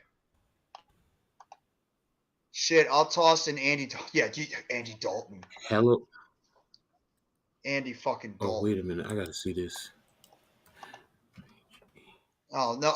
Fridge. Oh, Fridge. Come on. You win as a team, you lose as a team. Almighty with the quote of the night. He's absolutely right. You win as a team, you lose as a team. Best thing Almighty said tonight. Best thing that's been said. Now, why isn't Jameis Winston playing? I'm curious about that. Why are they not playing Jameis Winston? Yes, you did. You did beat us twice. I'm not talking trash. I'm not. When did I talk trash? Not at all. No Giants fans talk trash to the Cowboys. Coach might because he despises your team. I want to, but you guys beat us twice. So how can I shit talk you guys when you beat us? Oh, week 6. Okay, thank you. Nah, bro, I don't like hot dogs. Seems Odell is on his way back. Yeah, I think Odell Beckham Jr. is on his way back to the Giants, except that, MYG22 has said, sign him in the offseason. See how he looks, see how how healthy he is, and just determine what kind of contract you want to give him. Well, I don't know about that. I'm not Dennis. I'm not around the Saints coach Dennis Allen, so I'm not saying anything.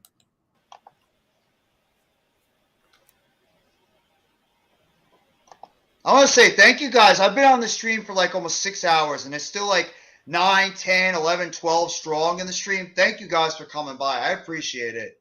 Seriously, thank you all for coming by the stream. I'm serious, though. I'm going to close it out at about 6 hours because I still have to do a Nets video to do tonight and then everything else. But seriously, thank you guys for coming by the stream. This has been awesome. We've just been bullshitting the entire time about football, baseball, basketball, food, movies, music, everything. I appreciate you guys and the support. Thank you, everyone. Who, you want Peyton back? Well, I don't think Peyton wants to come back. That's the problem. We should have won the Super Bowl in 2018. You should have beat the Vikings, too, if Stephon Diggs didn't moss that defender and run it in for a touchdown. You know what? I'm going to make a Nets video, and I'm going to dedicate it to you. That's what I'm going to do, Almighty. I'm going to say right at the beginning, I'm going to dedicate it to you. Y'all beat She-Girls if DJ plays no turnover game. Yeah, it's true. It's possible. If OBJ hits the market this offseason, his price drops. I think so as well. Nobody's going to want – I don't know who wants to take a chance on him and give him the money he's looking for when he's coming off that injury. Yeah, well, I know how much you want him back, Juice. I know you want Sean Payton back as your head coach. So I don't blame you for, wanting him back because of the success he brought you guys. Do you want Drew Brees back too?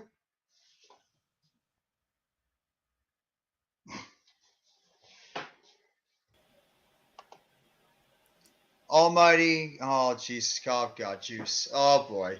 Now it's getting a little bad here. That's not nice. That's not nice, Juice. It's not nice. But the question is, are you worried about Bradbury all coming back? You're finally going to face your ex teammate. I'm not worried. He's not the worry of your defense. Really? Like I said earlier on, when I mentioned my concerns for the Giants going into this game, the one thing that concerned me the most was the interior defensive line of the Eagles against our interior offensive line. That's what concerns me the most on offense, and on defense, it's the middle of the field. But Bradbury's done something every game this year. Statistically wise, even. Coach! Oh, yeah, Coach! Right. You really should be concerned about Bradbury, man. He's done even better job, I think, than Darius Slay. The man has done a phenomenal job on cover. Did you read this one further? You understand it, right? Camel tail. Yes. There you go. It's the video I'm watching. It's the video I'm watching. That's why. Okay, I got it. She's cracking me up. She got a fatty? Rennie, you've never seen Rennie Rucci. That's all I gotta say. Look. Yeah, you showed it on the stream. I'm not playing it. Yeah. Look up Rennie Rucci FNF. Hey, Juice and Almighty, play nice, you guys. I don't want to have to time anybody out. I really don't. What are we timing anyone out for? Because he just Juice said something nasty to Almighty, something. So go up and you'll see the quote. You gotta be careful with the quotes. No cyberbullying. We can't do that.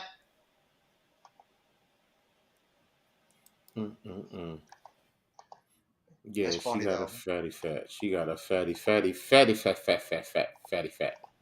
More than Nicki Minaj? Hers is natural. What about the hell is her name? Oh my God. The other rapper that used to be the one that sang that I Like It Like That song? What the hell is her name? She used to be a stripper. Don't worry about it, Almighty. You're talking about damn, my girl, Charlie. Thank you, Juice. I appreciate it, bro. I hope you have a great rest of your night at work too, man. I appreciate your support always. Appreciate all the times you come and support myself and everybody else. Cardi B, that's it. Cardi B. Oh, thank you, Almighty. Nah, Cardi B is not natural. I'm sorry, she's not natural. I don't even know who the hell is natural any day. You see what LeVeris just wrote, Coach? Nah, hold on a second. I originally did like Cardi B when she first came out, but I don't like her anymore. Yeah, no, I don't like her anymore. Coach Ed, love them. She used to be really good.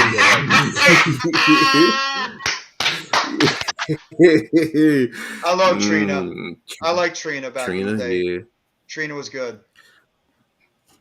I'll take Charlie though any day. Charlie Baltimore. Mm-hmm. Foxy Brown was always my favorite female hip hop artist. Foxy can ride the helicopter. She damn sure can ride the helicopter. Woo! She can spit those bars too. Mm-hmm. Yeah, see, King Jersey even said it. Foxy Brown. Mm-hmm. Mm-hmm. Like I said, seen that song, Hot Spot? Mm-hmm. Mm-hmm. Beat me at the.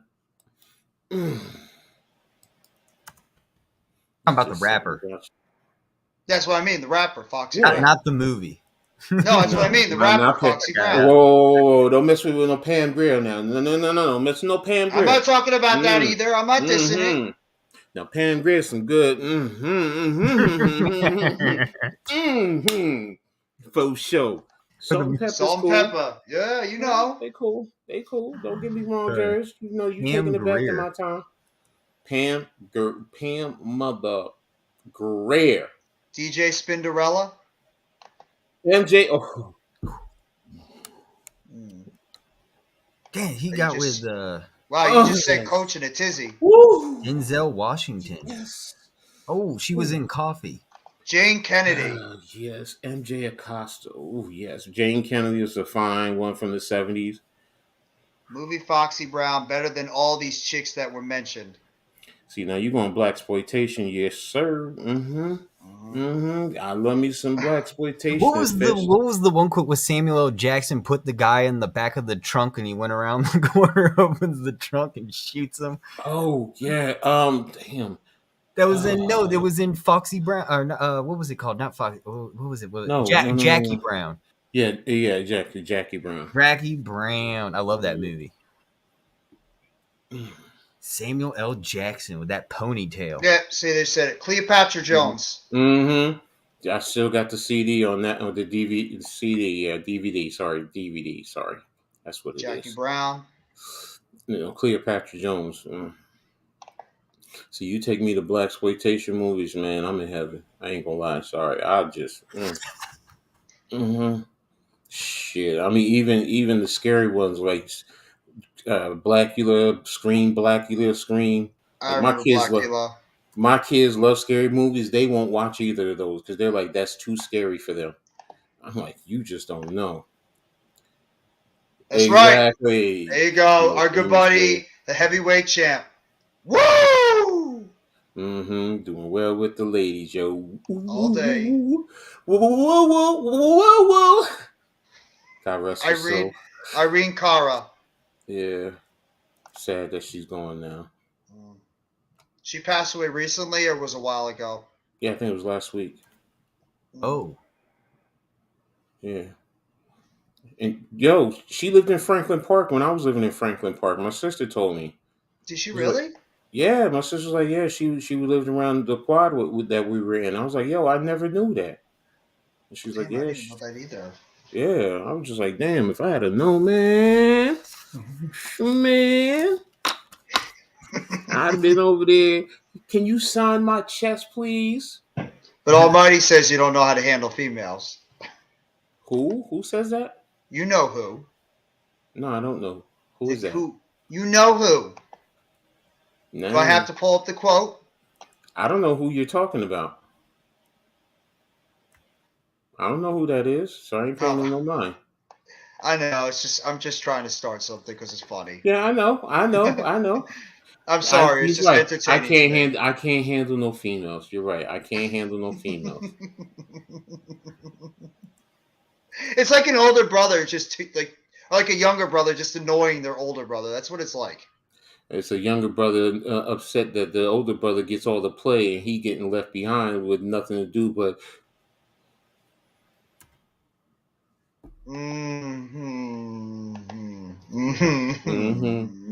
Like I said earlier, like to play with the joystick.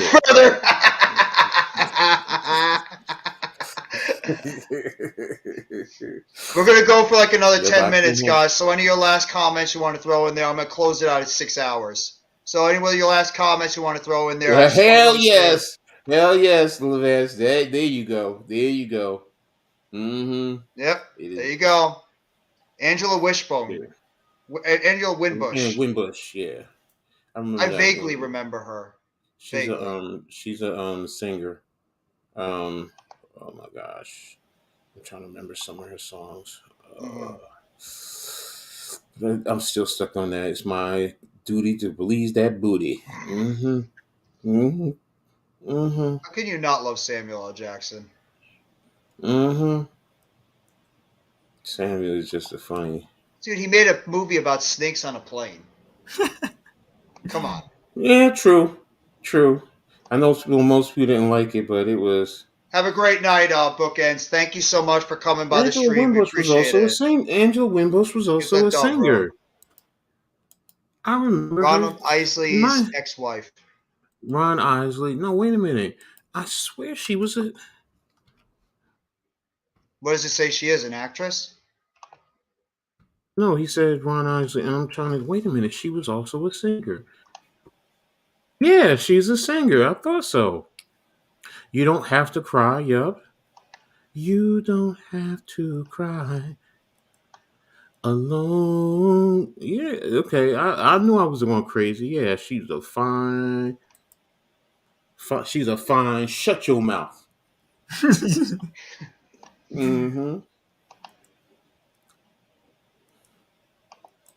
it was her. It was Phyllis Hyman. Love me some Phyllis Hyman. Oh my gosh, Phyllis could just sing and just. she could sing the out She of was a me. group called Renee and Angela. Renee and Angela. Exactly. That's why I was like, I knew Angela One-Bush was a singer. I'm like, wait a minute, I thought I was going crazy for a second. And here I'm just thinking about TLC. Oh no, you're talking about T-Boz and T-Boz, Chili. Left Eye, Chili. Chili, yeah. R.I.P. Left Eye. That's what I was growing up to. That was me. Was TLC. They were like they were like the R&B group that I was following. Mitch? Yo, what happened to Mitch? He ain't come back. He probably is on the way back home, and he probably fell asleep. Mitch is gonna pass out. It's past his bedtime by 30 minutes. He probably was pissed off there was an overtime for that game. He was probably looking forward to coming home. Yeah. Somebody said Eddie Murphy Raw. Wait a minute. Eddie Murphy. Eddie Murphy. That's not nice. Almighty.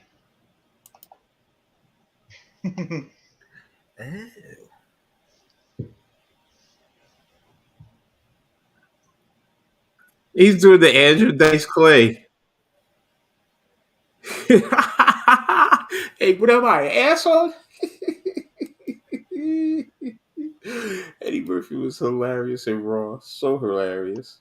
Eddie Murphy was just something different. He was phenomenal. I love Eddie Murphy. I loved Eddie Murphy. Okay, I can say loved. I love Eddie Murphy. He's such a phenomenal comic. Adam, what's up, bro? What Adam? What up, Adam? Mi compadre. How you doing, bro? Hope you're enjoying your Friday. We're just bullshitting right now, talking movies and talking all this and that. Soon after the 5-minute mark, we should do some hot takes. Yeah, see, Adam agrees. Eddie Murphy is the shit. Yeah, exactly. Dude, I grew up on Nutty Professor. How can you not love Nutty Professor? Have you ever seen any of Eddie Murphy's skits on Saturday Night Live? They were absolutely hilarious. Oh my god, yeah. Do you remember Eddie Murphy stand-up? He made fun of Richard Pryor is another one. Oh my god, Richard Pryor. James Brown. He did the James Brown hot tub dance on Saturday Night Live, and he was like, "It's gonna make you sweat. It's gonna make you wet. Hot tub." And he touched water with his toe, and it would burn. You go. Eddie Murphy, yeah, Samuel L. Jackson, Bernie Mac. I love Bernie Mac. Bernie Mac's stand-up comedy with Bernie Mac at the Impala. Oh my god, that was the funniest shit I've ever seen. Eddie Murphy discovered the Chris Rock and I knew about Chappelle. I didn't know about Rock. I knew about Chappelle. Eddie Murphy is buckwheat. Yes, buckwheat. 1, twice, gonna be trouble, trouble. Players Club. You know who was actually one of the most underrated Eddie Murphy movies? Life. True. I like that movie. Yeah. Life was very underrated. With him and Martin Lawrence. Him and Martin Lawrence, yeah. That was Trading Places is good. I like Trading Places. Trading Places was hilarious. Him and Dan Aykroyd was great. That was good. You know, I even go as far to say I don't care. Y'all have your own opinion. You probably hate 48 Hours is great. No, I thought Eddie Murphy, that haunted house movie he did was all right. I went and saw that. Oh, Vampire in Brooklyn? No, I think it's just called The Haunted House with Eddie. Is that a newer movie? Yeah, it's a newer movie. Yeah. Oh, okay. He was a comedy club. It was just good. It's just a good, something to watch on Halloween. I won't watch it all the time. Is that true? Damn. Thank you, Adam, for dropping that. Exactly. Oh, Axel fucking Foley. I mean, come on. Beverly Hills Cop 1 and 2. Come on. Enough said. So those are two of the best movies in the 80s. Didn't like the third one as much though. The third one was not as good, but the first two were classics. You felt it. Sometimes you felt it was a little overkill, and they were missing. They were missing Taggart. Yeah, exactly. So so Delirious was good. So yeah, I mean, it's Eddie Murphy in his prime was definitely top box office, man. He definitely was. So, but they all had their moments. Like you said, Richard Pryor. I mean, you can even say Red Fox back in the days, during his time. So it's so it's just appreciate them. You always got to appreciate your legends. I want to feel I mean, Golden Child was cool. Golden Child was good. I mean, I get it, and it was different. I liked him with what's her name and Oh, by the way, Adam likes your handle. True. Thank you. Remember Joffrey Holders or Yaphet Kotto? What y'all talk about? Because we like 80s movies. 80s and 90s movies were great. You a baby. So don't mess with the folks. You go sit in your corner like you a good little boy, okay? Okay? Be a good little boy. This actor, I don't know how to say his first name, but he was in a lot of really good movies. Coming to America? Oh, I remember him. Koto. Yes. No, I know what you're talking about. This guy was a great actor. Yes, actor, producer. I mean, he did a lot. And then I was going to say, this guy also, he was also in a lot of movies with him. Joffrey Holders. Yeah, he did a lot of. No, they were not trash. They were great. Coming to America, the first one was a cult classic. Classic. McDowell's. Harlem Nights, Boomerang. I mean, we could sit here and go on. I mean, Boomerang. Bowfinger. Bowfinger, that movie. Bowfinger was great too. But Boomerang and Bowfinger were both great. Now I think about it, he was even good in Dreamgirl. So I mean, Beverly Hill Cop. What was it called? Beverly Hill Cop. He was Papa Shango. Yeah, Beverly Hills. Nutty Professor is always my top. I can't. There's nothing that makes me laugh more harder than the Clumps. Nutty Professor. The Clumps are so damn funny. That scene with Dave Chappelle and him throwing him into the piano and go. Oh, when he was like making fun of him and he's just sitting there laughing and then he hits him back with all the trash talk. Early Dave Chappelle and Nutty Professor. Yeah. Holy shit, that was funny. He goes, I don't know whether to smile at you or call Mr. Ed. And he takes off the hat. He starts making fun of the dreadlocks. Norbert, come on, throw that in. Norbert, take off those shit locks. Yeah, take off those shit locks. Throw that in your real hair. Yeah, so. Oh man, and the dinner scenes. The dinner scenes were fucking hilarious too. 6 hours, bro. Yeah. Dude, you met James Amos? The grandma's the one who made it. There's nothing wrong with John Amos is from Jersey also. Yes, he is. Yeah, so these are 6 hours, bro. Does anybody have, maybe, you know what, I'll go another 15 minutes. I'll be kind, because Adam just joined in, so I don't want to, hit and run. Okay. Hey, most guys like hitting and running. Stop it now. Stop it. We all do. We like to hit and run. I know, I'm messing with you, bro. Eddie Murphy was Donkey, yes. Yes, so. Bruce Willis has a form of dementia that he can't talk anymore. That's a fucking shame. I love him in Boomerang. Dude, I'm going to have to watch Die Hard now as dedication to Bruce Willis. I didn't like Daddy Daycare that much. He's okay. Yeah, so. I am not ending at 12. I can't go that. Well, maybe I'll end at 12. We'll see. Bowfinger was cool. Bowfinger was all right. Yeah. I'll save my Nets video for tomorrow then. Did anybody like I Spy or Mr. Church? Mr. Church was okay. I don't remember I Spy that much. Yeah, it was from 2002. I'm just trying to remember it, and I don't remember it. Yes! For anybody that ever asks, Die Hard is a Christmas movie, and don't ever anybody say it's not. I've never said it wasn't. Not you, Coach, but people have debated that it's not a Christmas movie. Has anyone seen Dolomite? Boomerang? I'm trying. No, because I'm like looking. I'm like, that's new. That's 2019. So I don't even know what that is. Almighty, I gotta be honest. Dolomite is my name. I love 48 Hours and another 48 Hours. Him and Nick Nolte. Good shit. See, now I'm gonna have to go look this up. Dolomite is my name.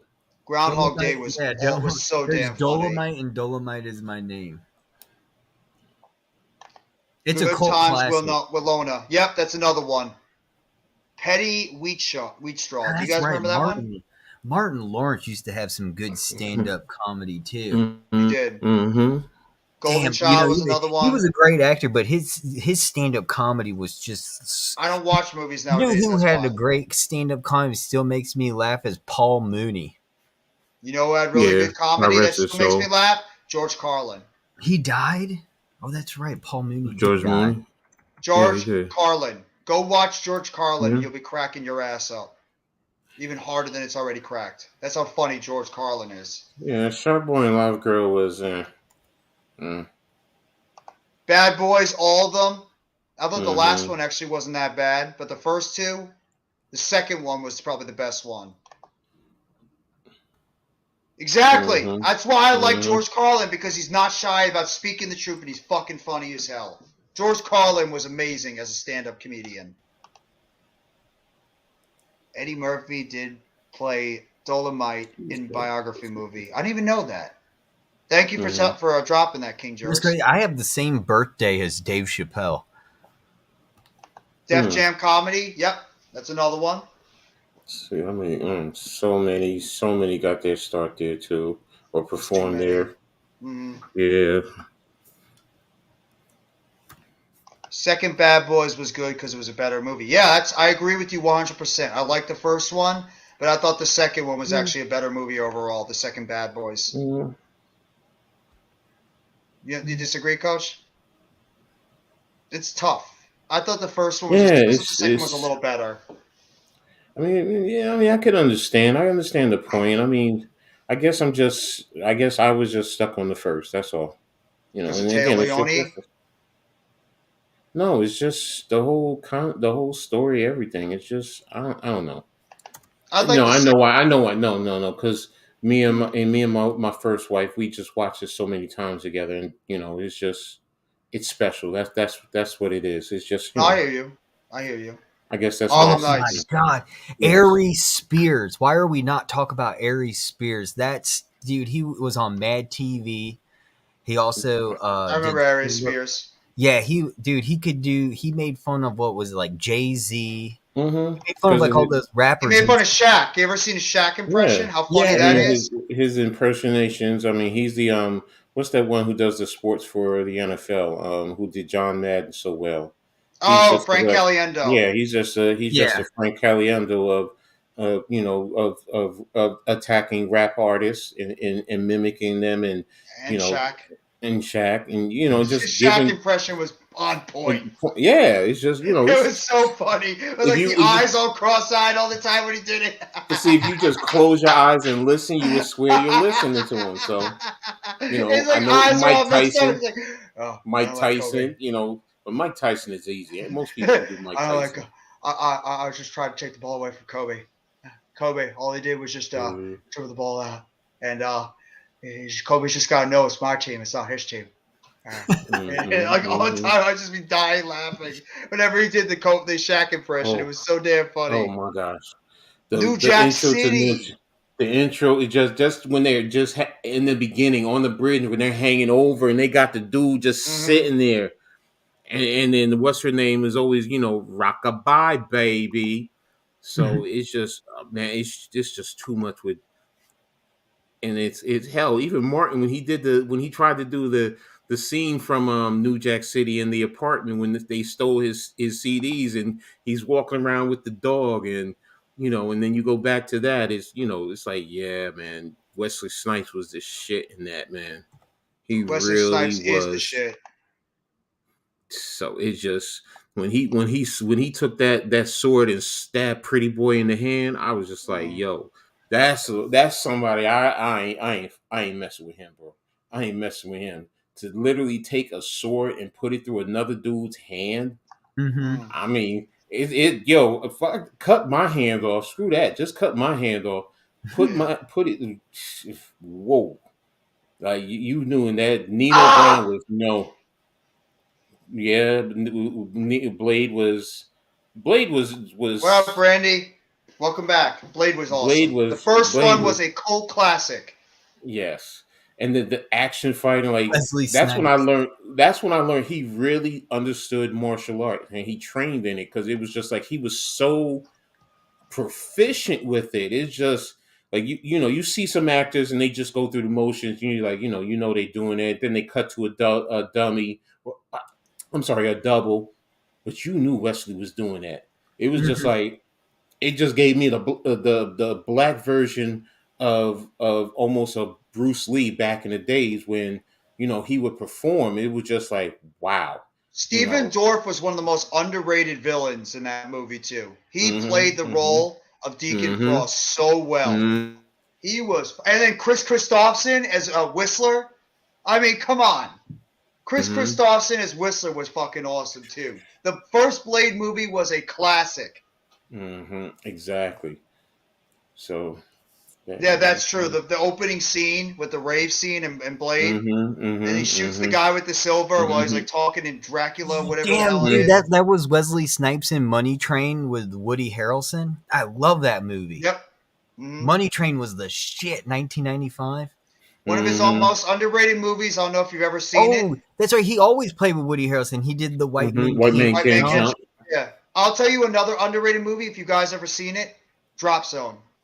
With him and Gary Busey. It's a parachuting movie where his brother gets killed on an airplane during like a hijack, and he just has to learn how to be like, because the bad guys are trying to jump on top of a building, like parachute their way on the building to get past security on this like national skydiving day, and they have to they're going to try to skydive on top of the building in Los Angeles to try to steal all the money, all these credits and stuff, like all this information, and he has to learn to skydive in order to stop them with all these other skydivers and stuff. It's a fucking great movie. Gary Busey. One movie I've never seen Kings of New York. I need to see it. Gangs of New York or Kings of New York? Kings of New York. Okay. The one with Christopher Walken. No, I've never seen that one. I know Gangs, but I've never heard of Kings. Yeah, it's got Christopher Walken. And another movie I want to see is Brooklyn's Finest. Yo, you want to see a good movie with him? Watch Sugar Hill. Hill. That is, first of all, the music is jazz music, but just the whole concept that they're like drug gangsters, and they grew up, and their father was a drug addict. So and they're buying, they're connected with the mafia.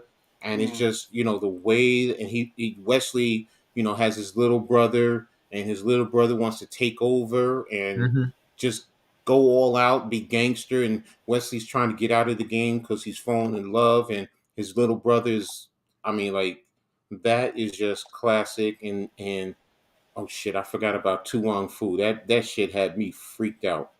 By the way, you want to talk about a classic in the 90s? Right here. We're talking about a classic 90s movie right here. Nicolas Cage, John Travolta, Face Off. Yeah. Shout out to Jeff real quick. Jeff, you just hit 20 likes. Oh, thank you. Thank you. Well, if I'm going for 6 hours, I hope I hit 20 likes. But thank you guys. I appreciate that. Thank you. Appreciate all you guys that have been here supporting the channel. Seriously. Let me see who can pick up on this one. Wildcats. How many of you ever remember that movie? I vaguely remember it, I gotta be honest. That's with Goldie Hawn. Yep, King Jared's with Goldie Hawn, where they're playing on the football team. They're high school kids. This is in the 80s. That was another great one, The Rock. Yeah, exactly, The Rock. If you want, Goldie Hawn is actually the head coach of a football team, a high school football team. I think I have seen this movie because it reminded me of the Raiders. And they had the Chirulo is one of the dudes in there where he would bang his head and put dents into the locker room. Yes. Yeah, I have seen this. Okay, I haven't seen this since the 90s. I think I have seen that, Almighty. Exactly. And Woody Harrelson was in it. The big, what's his name? That real big, heavy set dude who's been in a lot of other ones. So it's like, I'm trying to remember. Devo, that girl is poison. I'll look up the cat. What's his name? What is that movie? Oh, Woody Harrelson's in it too. Tab Thacker. I have heard of that, Almighty. Yes. Is that the guy you're referring to? Excuse me. Philip Finch. Was his name Philip in the movie? Is it 7 seconds? Hold on. 7 seconds.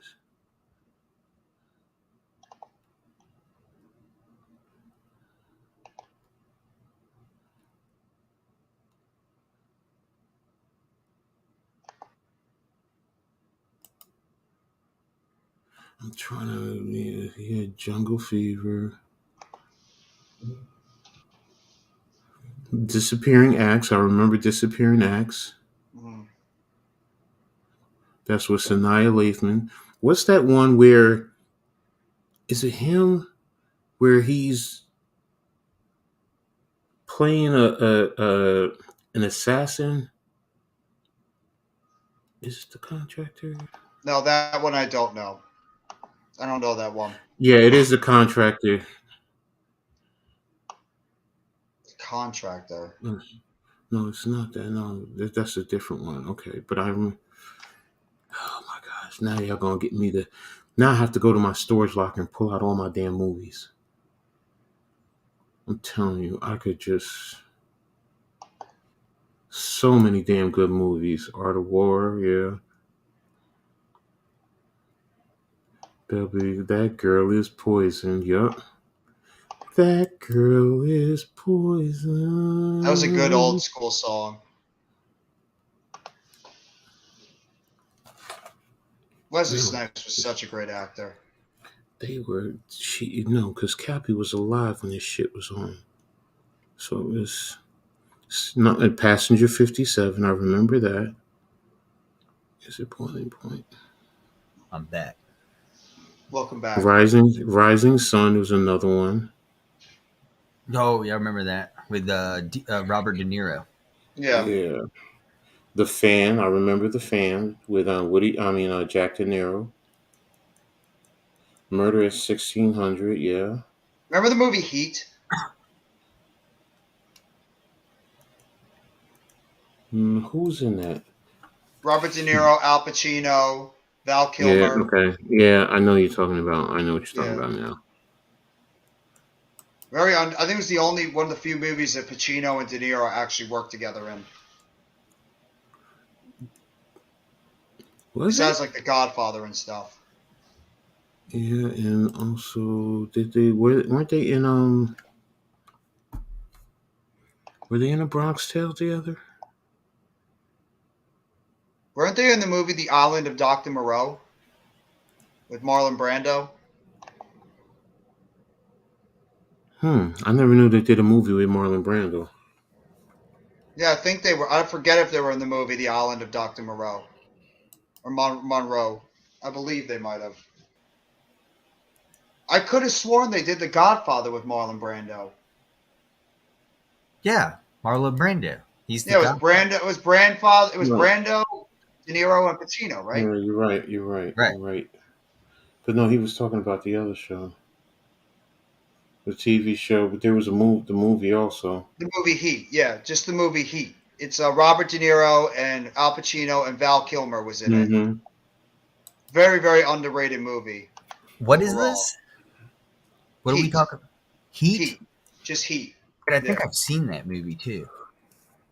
Yeah, De Niro plays the bad guy. Val Kilmer is like his brother or his like best friend or something. Oh, and, yes, I have seen this movie. And it's phenomenal. And they shoot up the whole dude. It reminded me of Grand Theft Auto. Yeah, they shoot up the whole bank. Yeah, dude, trying to rob it. Like downtown Los Angeles. Yeah, reminded me of literally Grand Theft Auto 5. Yeah, the ending is actually like a little bit of it's very intense. Oh, I love the ending. Yes, the ending's phenomenal with Pacino and De Niro. How they're shooting so good. Yeah.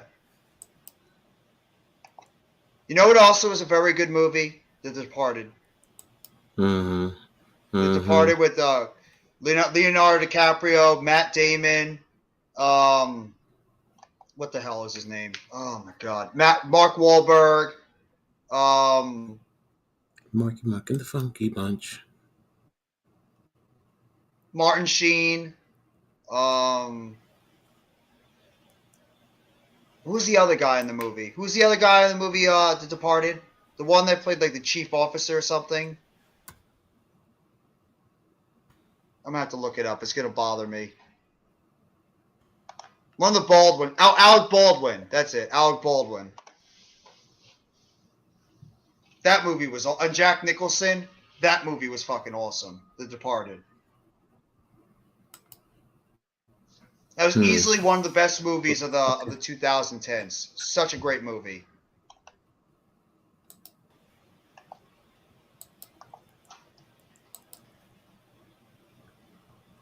I'm sorry, 2006. I didn't even know it was that old. Holy shit, The Departed is 16 years old. The Departed? The Departed came out in 2006. I didn't think it was that old. I'm proud of you, son. I am so proud of you. I definitely gotta give you a call tomorrow, son. They won the chip. That's what I'm talking about. That's what I'm talking about, son. Congratulations. Yeah, what happened? That's awesome. I hear some good news over there. One of my former players, his son plays for the Brick City Lions, and they went down to Florida and just won the national championship. Congratulations to them, Coach. Congratulations. So, yeah, no, it's but he's been, because he'll tell you I was his coach.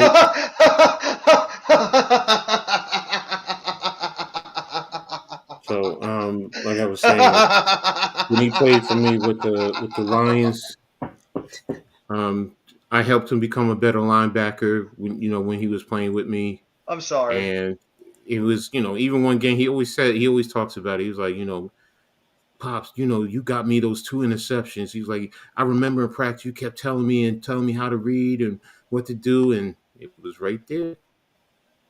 Right there. What the hell was this? I'm sorry. I'm sorry. I just ruined a nice heartfelt moment. I apologize. Yeah, you ain't ruined it. I'm ignoring it. I'm ignoring him. Yeah, but he's actually not saying something nasty. He's actually just saying something kind of funny. Actually got me to laugh. No, they enjoy it, bros. Enjoy it. I know. I'm just being a stickler. Oh my gosh, this is me. At a funeral today, the speaker mentioned which football team the deceased supported, and someone booed. Wow. That's cold. That's colder than cold. That's like frost. That's frost cold. Apple cider, hard apple cider, Excelsior, Schilling Cider House. 8.5%. Okay. But yeah, that's cold, man. To boo somebody and they died. Yeah, that's frostbite cold. That's how cold that is. Mm-hmm. I don't care if you hate their football team or not. You can't do that. You have to really, really have to go to another load to be able to do that at a funeral. Wow.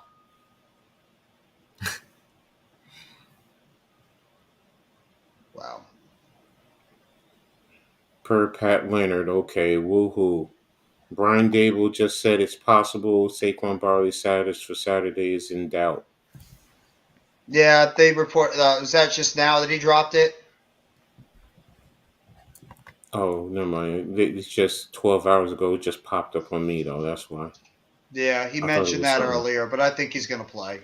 I think they'll just limit his snaps. I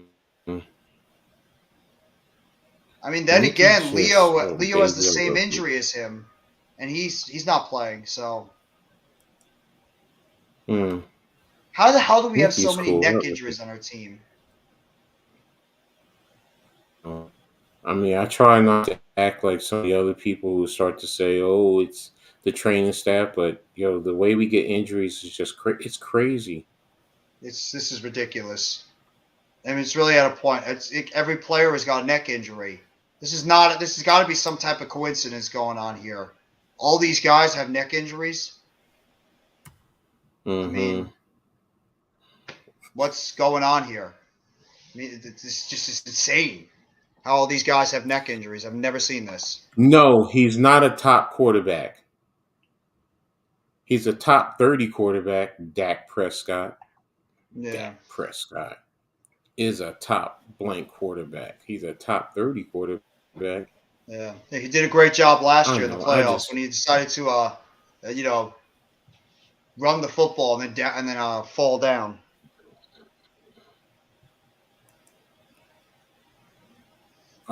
Wait a minute.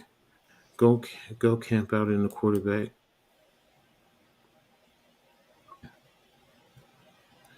Rutgers was second in the nation in quarterback hits.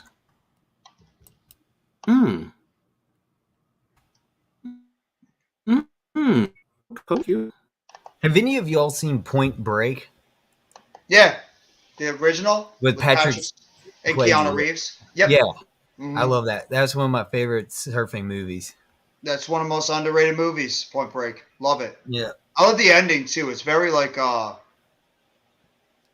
wow. spoil it for people. No, I'm saying it hits you. Oh, I know. You know, It's one of the hits you best hard. endings. You know what's crazy? When I first watched the movie, I watched the ending. So I had to rewatch the whole thing. So I started on TV and ended up turning it on, and I saw the ending. I'm not going to spoil it for anyone, but it kind of sucked because I wish I started it from the beginning and saw the ending. Because Have you ever seen Austin Powers? yeah, I'll have all three movies. What's your favorite one?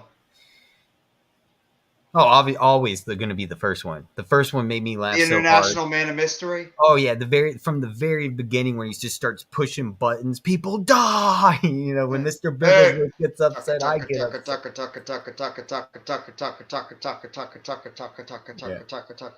Don't look at me like I'm freaking Frankenstein. You know who makes it is Seth Green. He goes, "I have a gun in my room. You give me I'll come back and we can both blow their heads off." Let me tell you about a man. Let me tell you about a boy. Let me tell you about a man with a story made shh before you even start.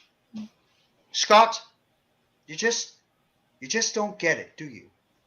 Just don't.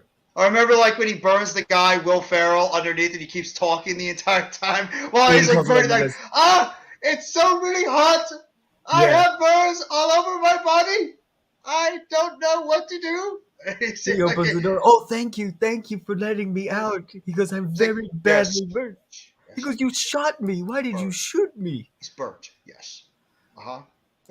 Yes. Thank you. That's so funny. Or Goldfinger, or the third one, Gold Member. Yeah. It's like you do Faja. Mm-hmm. Faja. Where's my Faja? Faja. Hold on. Smoking a pancake. Cigar and a waffle. Headphones.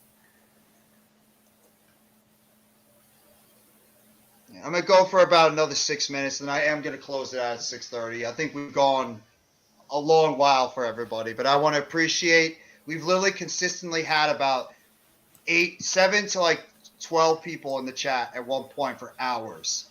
You guys are awesome. Seriously. Thank you all. All you guys, thank you for just being in the stream, for supporting us, every single one of us. Coach, myself, and Further have literally been going for like about 4 or 5 hours as the three of us alone. I am not ending it at 2, Almighty. Okay? I'm not ending it at 2 o'clock in the morning. Stop it. I have to stop it eventually. It's not a 24-hour stream. I can't do that. I'd pass out if I do that. It'd be like down the stream if I went 24 hours. But seriously, thank you guys all for coming. So if you have any last questions you want to ask any of the five of us. I don't even know how many people are on the goddamn stream anymore. I'm saying 5 and there's 3 of us. It's all good, man. Thank you guys. If you have any last questions you want to give us in the next 5 minutes, just let us know, and then we're going to close it out. Because I got to go to sleep, and I have to do a Nets reaction video after this. So, I'll tell you, after this, I'm getting on Fallout. After this, I'm going to do my Nets reaction video, and I'm going right into bed. Nice. Going right into bed. I'm tired. I'm going to watch one of those movies we talked about today. You might as well. I mean, I'm definitely am. I feel like watching some of those movies too. Some of the old school Eddie Murphy movies, or maybe Heat, because I think it's on YouTube actually. Dude, Heat. I've actually watched The Crow. You ever seen The Crow? Yes. Which one? The first one. Oh my God, it's a great movie. Very underrated. With they show it on Pluto TV like every night. Yeah, Brandon Lee. Mm-hmm. Holy shit, was he good in that movie? No, Almighty, he's not doing that. He's probably watching film. Almighty just loves just annoying Coach. It's like his favorite thing to do. Now he's saying stop looking at women. No, I'm not. I'm looking at this film of I know you are. a college recruit. No, I know you are. He actually just made all first team South Jersey as a defensive back. So, and I'm breaking down his film right now. Khalil Ali, if you guys want to look him up. Okay. He's a linebacker, right? No, he's a defensive back. It's Free cornerback or safety safety or just plays free Khalil safety. Plays for Pennsauken High School. Khalil Ali. Kahil. Yeah, Kahil Ali. Okay. Ali. Ali. Yeah. Okay, let me see. And I'm just Khalil looking at his Ali, huddle. got it. Safety. Three-sport athlete. Mm-hmm. So he's 6'1", 190 pound. Pennsauken, New Jersey. New Jersey. He plays wide receiver also. So He's a 3-star okay. recruit. Mm-hmm.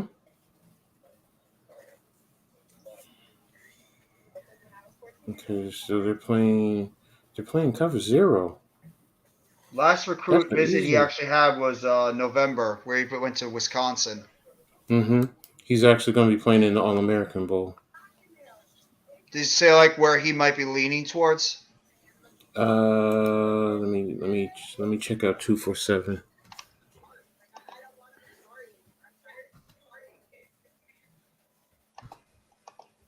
According to 247, Pennsauken safety runs track. He's been offered by BC, Cincinnati, Pittsburgh, Wisconsin, Akron. Come on. Yeah. Oh, why don't you give me the total list? He has 22 offers. Come on, I need the rest. I got Akron, it. okay, Buffalo, Connecticut, Florida State, Illinois, Louisville, Maryland, Miami, Michigan State. Yep. Penn State, all of them say Syracuse, Temple, cool. Virginia. Yeah, because they Jesus don't know Christ. right now. So Oh, okay. when they're get a read. So when you're on 247, if it's warm, that's basically, and if it's a full commit, they'll say committed. And if it's a Vance hard knows commit, where you it's can't at. get them out. It'll say hard. No, you have to laugh about that, Coach. You have to laugh about that one. Yeah, I get it. Yeah, see? They know. Coach, they know. You don't think these guys know now? Yeah. Yo, what kind of coverage is that, bro? Look.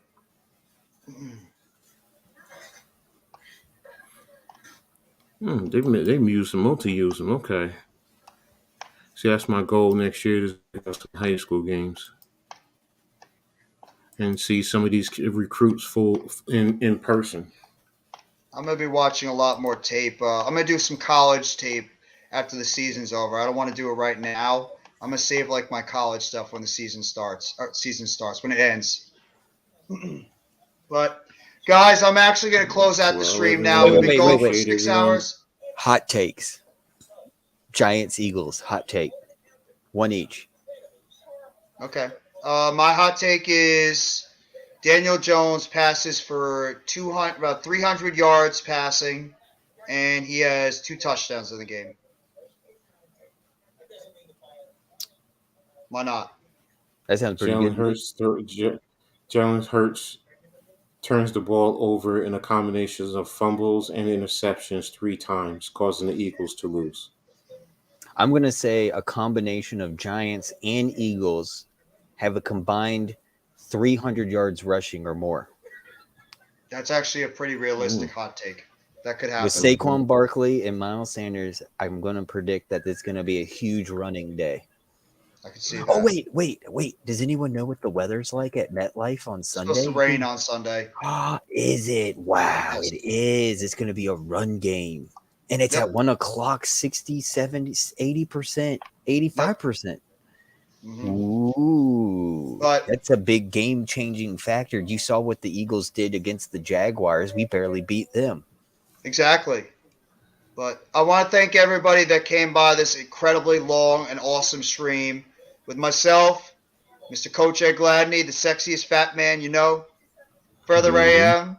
Can't forget about Philly Sports Talk Podcast, Rob that was on with me earlier, and of course Next Shift Randy. They popped on the stream earlier. Got to thank everybody in the stream, so I want to make sure I don't miss anybody. Karem, can't forget about Karem. Obviously, Philly Sports Talk Podcast, 1738 Sports, Paul Mancini, Almighty Finesse, Mr. Brownie, a.k.a. Mitch Kofsky. Tudo. Can't forget about Tudo. I want to make sure I get everybody. I don't want to forget anybody. Cole's Cowboys. Cool Cat Connor. Two great content creators. One a cowboy, one an eagle. Backyard Birds Podcast, a.k.a. Jerry Lee. Can't forget about him. Let me see. Miz. Can't forget about the Miz. The heart and soul of the New York Giants content group, as well as Adam. Big Fridge. Love Big Fridge. All the stuff, the comments, the support he gives all of us. Alex Harbula. Great Cowboys fan. Thank you for coming by the stream, bro. No Mets, no Nets, no Jets. Awesome supporter of all the Giants content creators, no matter who it is. Rafael Chassin. Make sure you guys go check out our good friend Rafael. The content he brings is a very, very loyal Las Vegas / Oakland Raiders fan. Can't forget about him. Franklin Dank, thank you so much for coming by the stream. Our guy, SC Experience, a.k.a. Eric. I'm sure he's probably still smarting after that Raiders loss a couple of nights ago because it's Saturday now. Nova Nebula, another great supporter of my channel and all the Giants content creators. James Davis, appreciate you coming by the stream. Jorge Rubio, dropping a lot of phenomenal UFC stuff. Thank you for coming by the chat. Mr. WWE, Chad Schrader, thank you so much for coming by the chat as well. Sports with Coma, go check out his stuff. Thank you so much. Virani, we all know Further's friend. Thank you very much, for Virani, for coming by the chat. Of course, our great guy, NYG22, a.k.a. Mr. Unpopular Opinion Sports. Appreciate you coming by the stream, too. Thank you so much. Just want to make sure I get everybody. There's a Levance. Can't forget about our guy, Levance. One of the most loyal New York Giants supporters, along with Big Fridge, along with Tudo, along with Almighty Finesse. Always love the support that you give us all the time, Levance. Seriously, we would not be doing this if it wasn't for guys like you. Thank you, Juice, everyone. Can't forget about Juice either. Juice is a great Saints fan, also a phenomenal supporter. Thank you so much for coming by the stream, Juice. Seriously, appreciate it. I want to make sure I don't forget anybody. It's a long-ass stream, so I apologize. Yes. Long stream. King Jers, another great New York Giants New York Giants supporter. Thank you so much for coming by the stream. Thank you. I've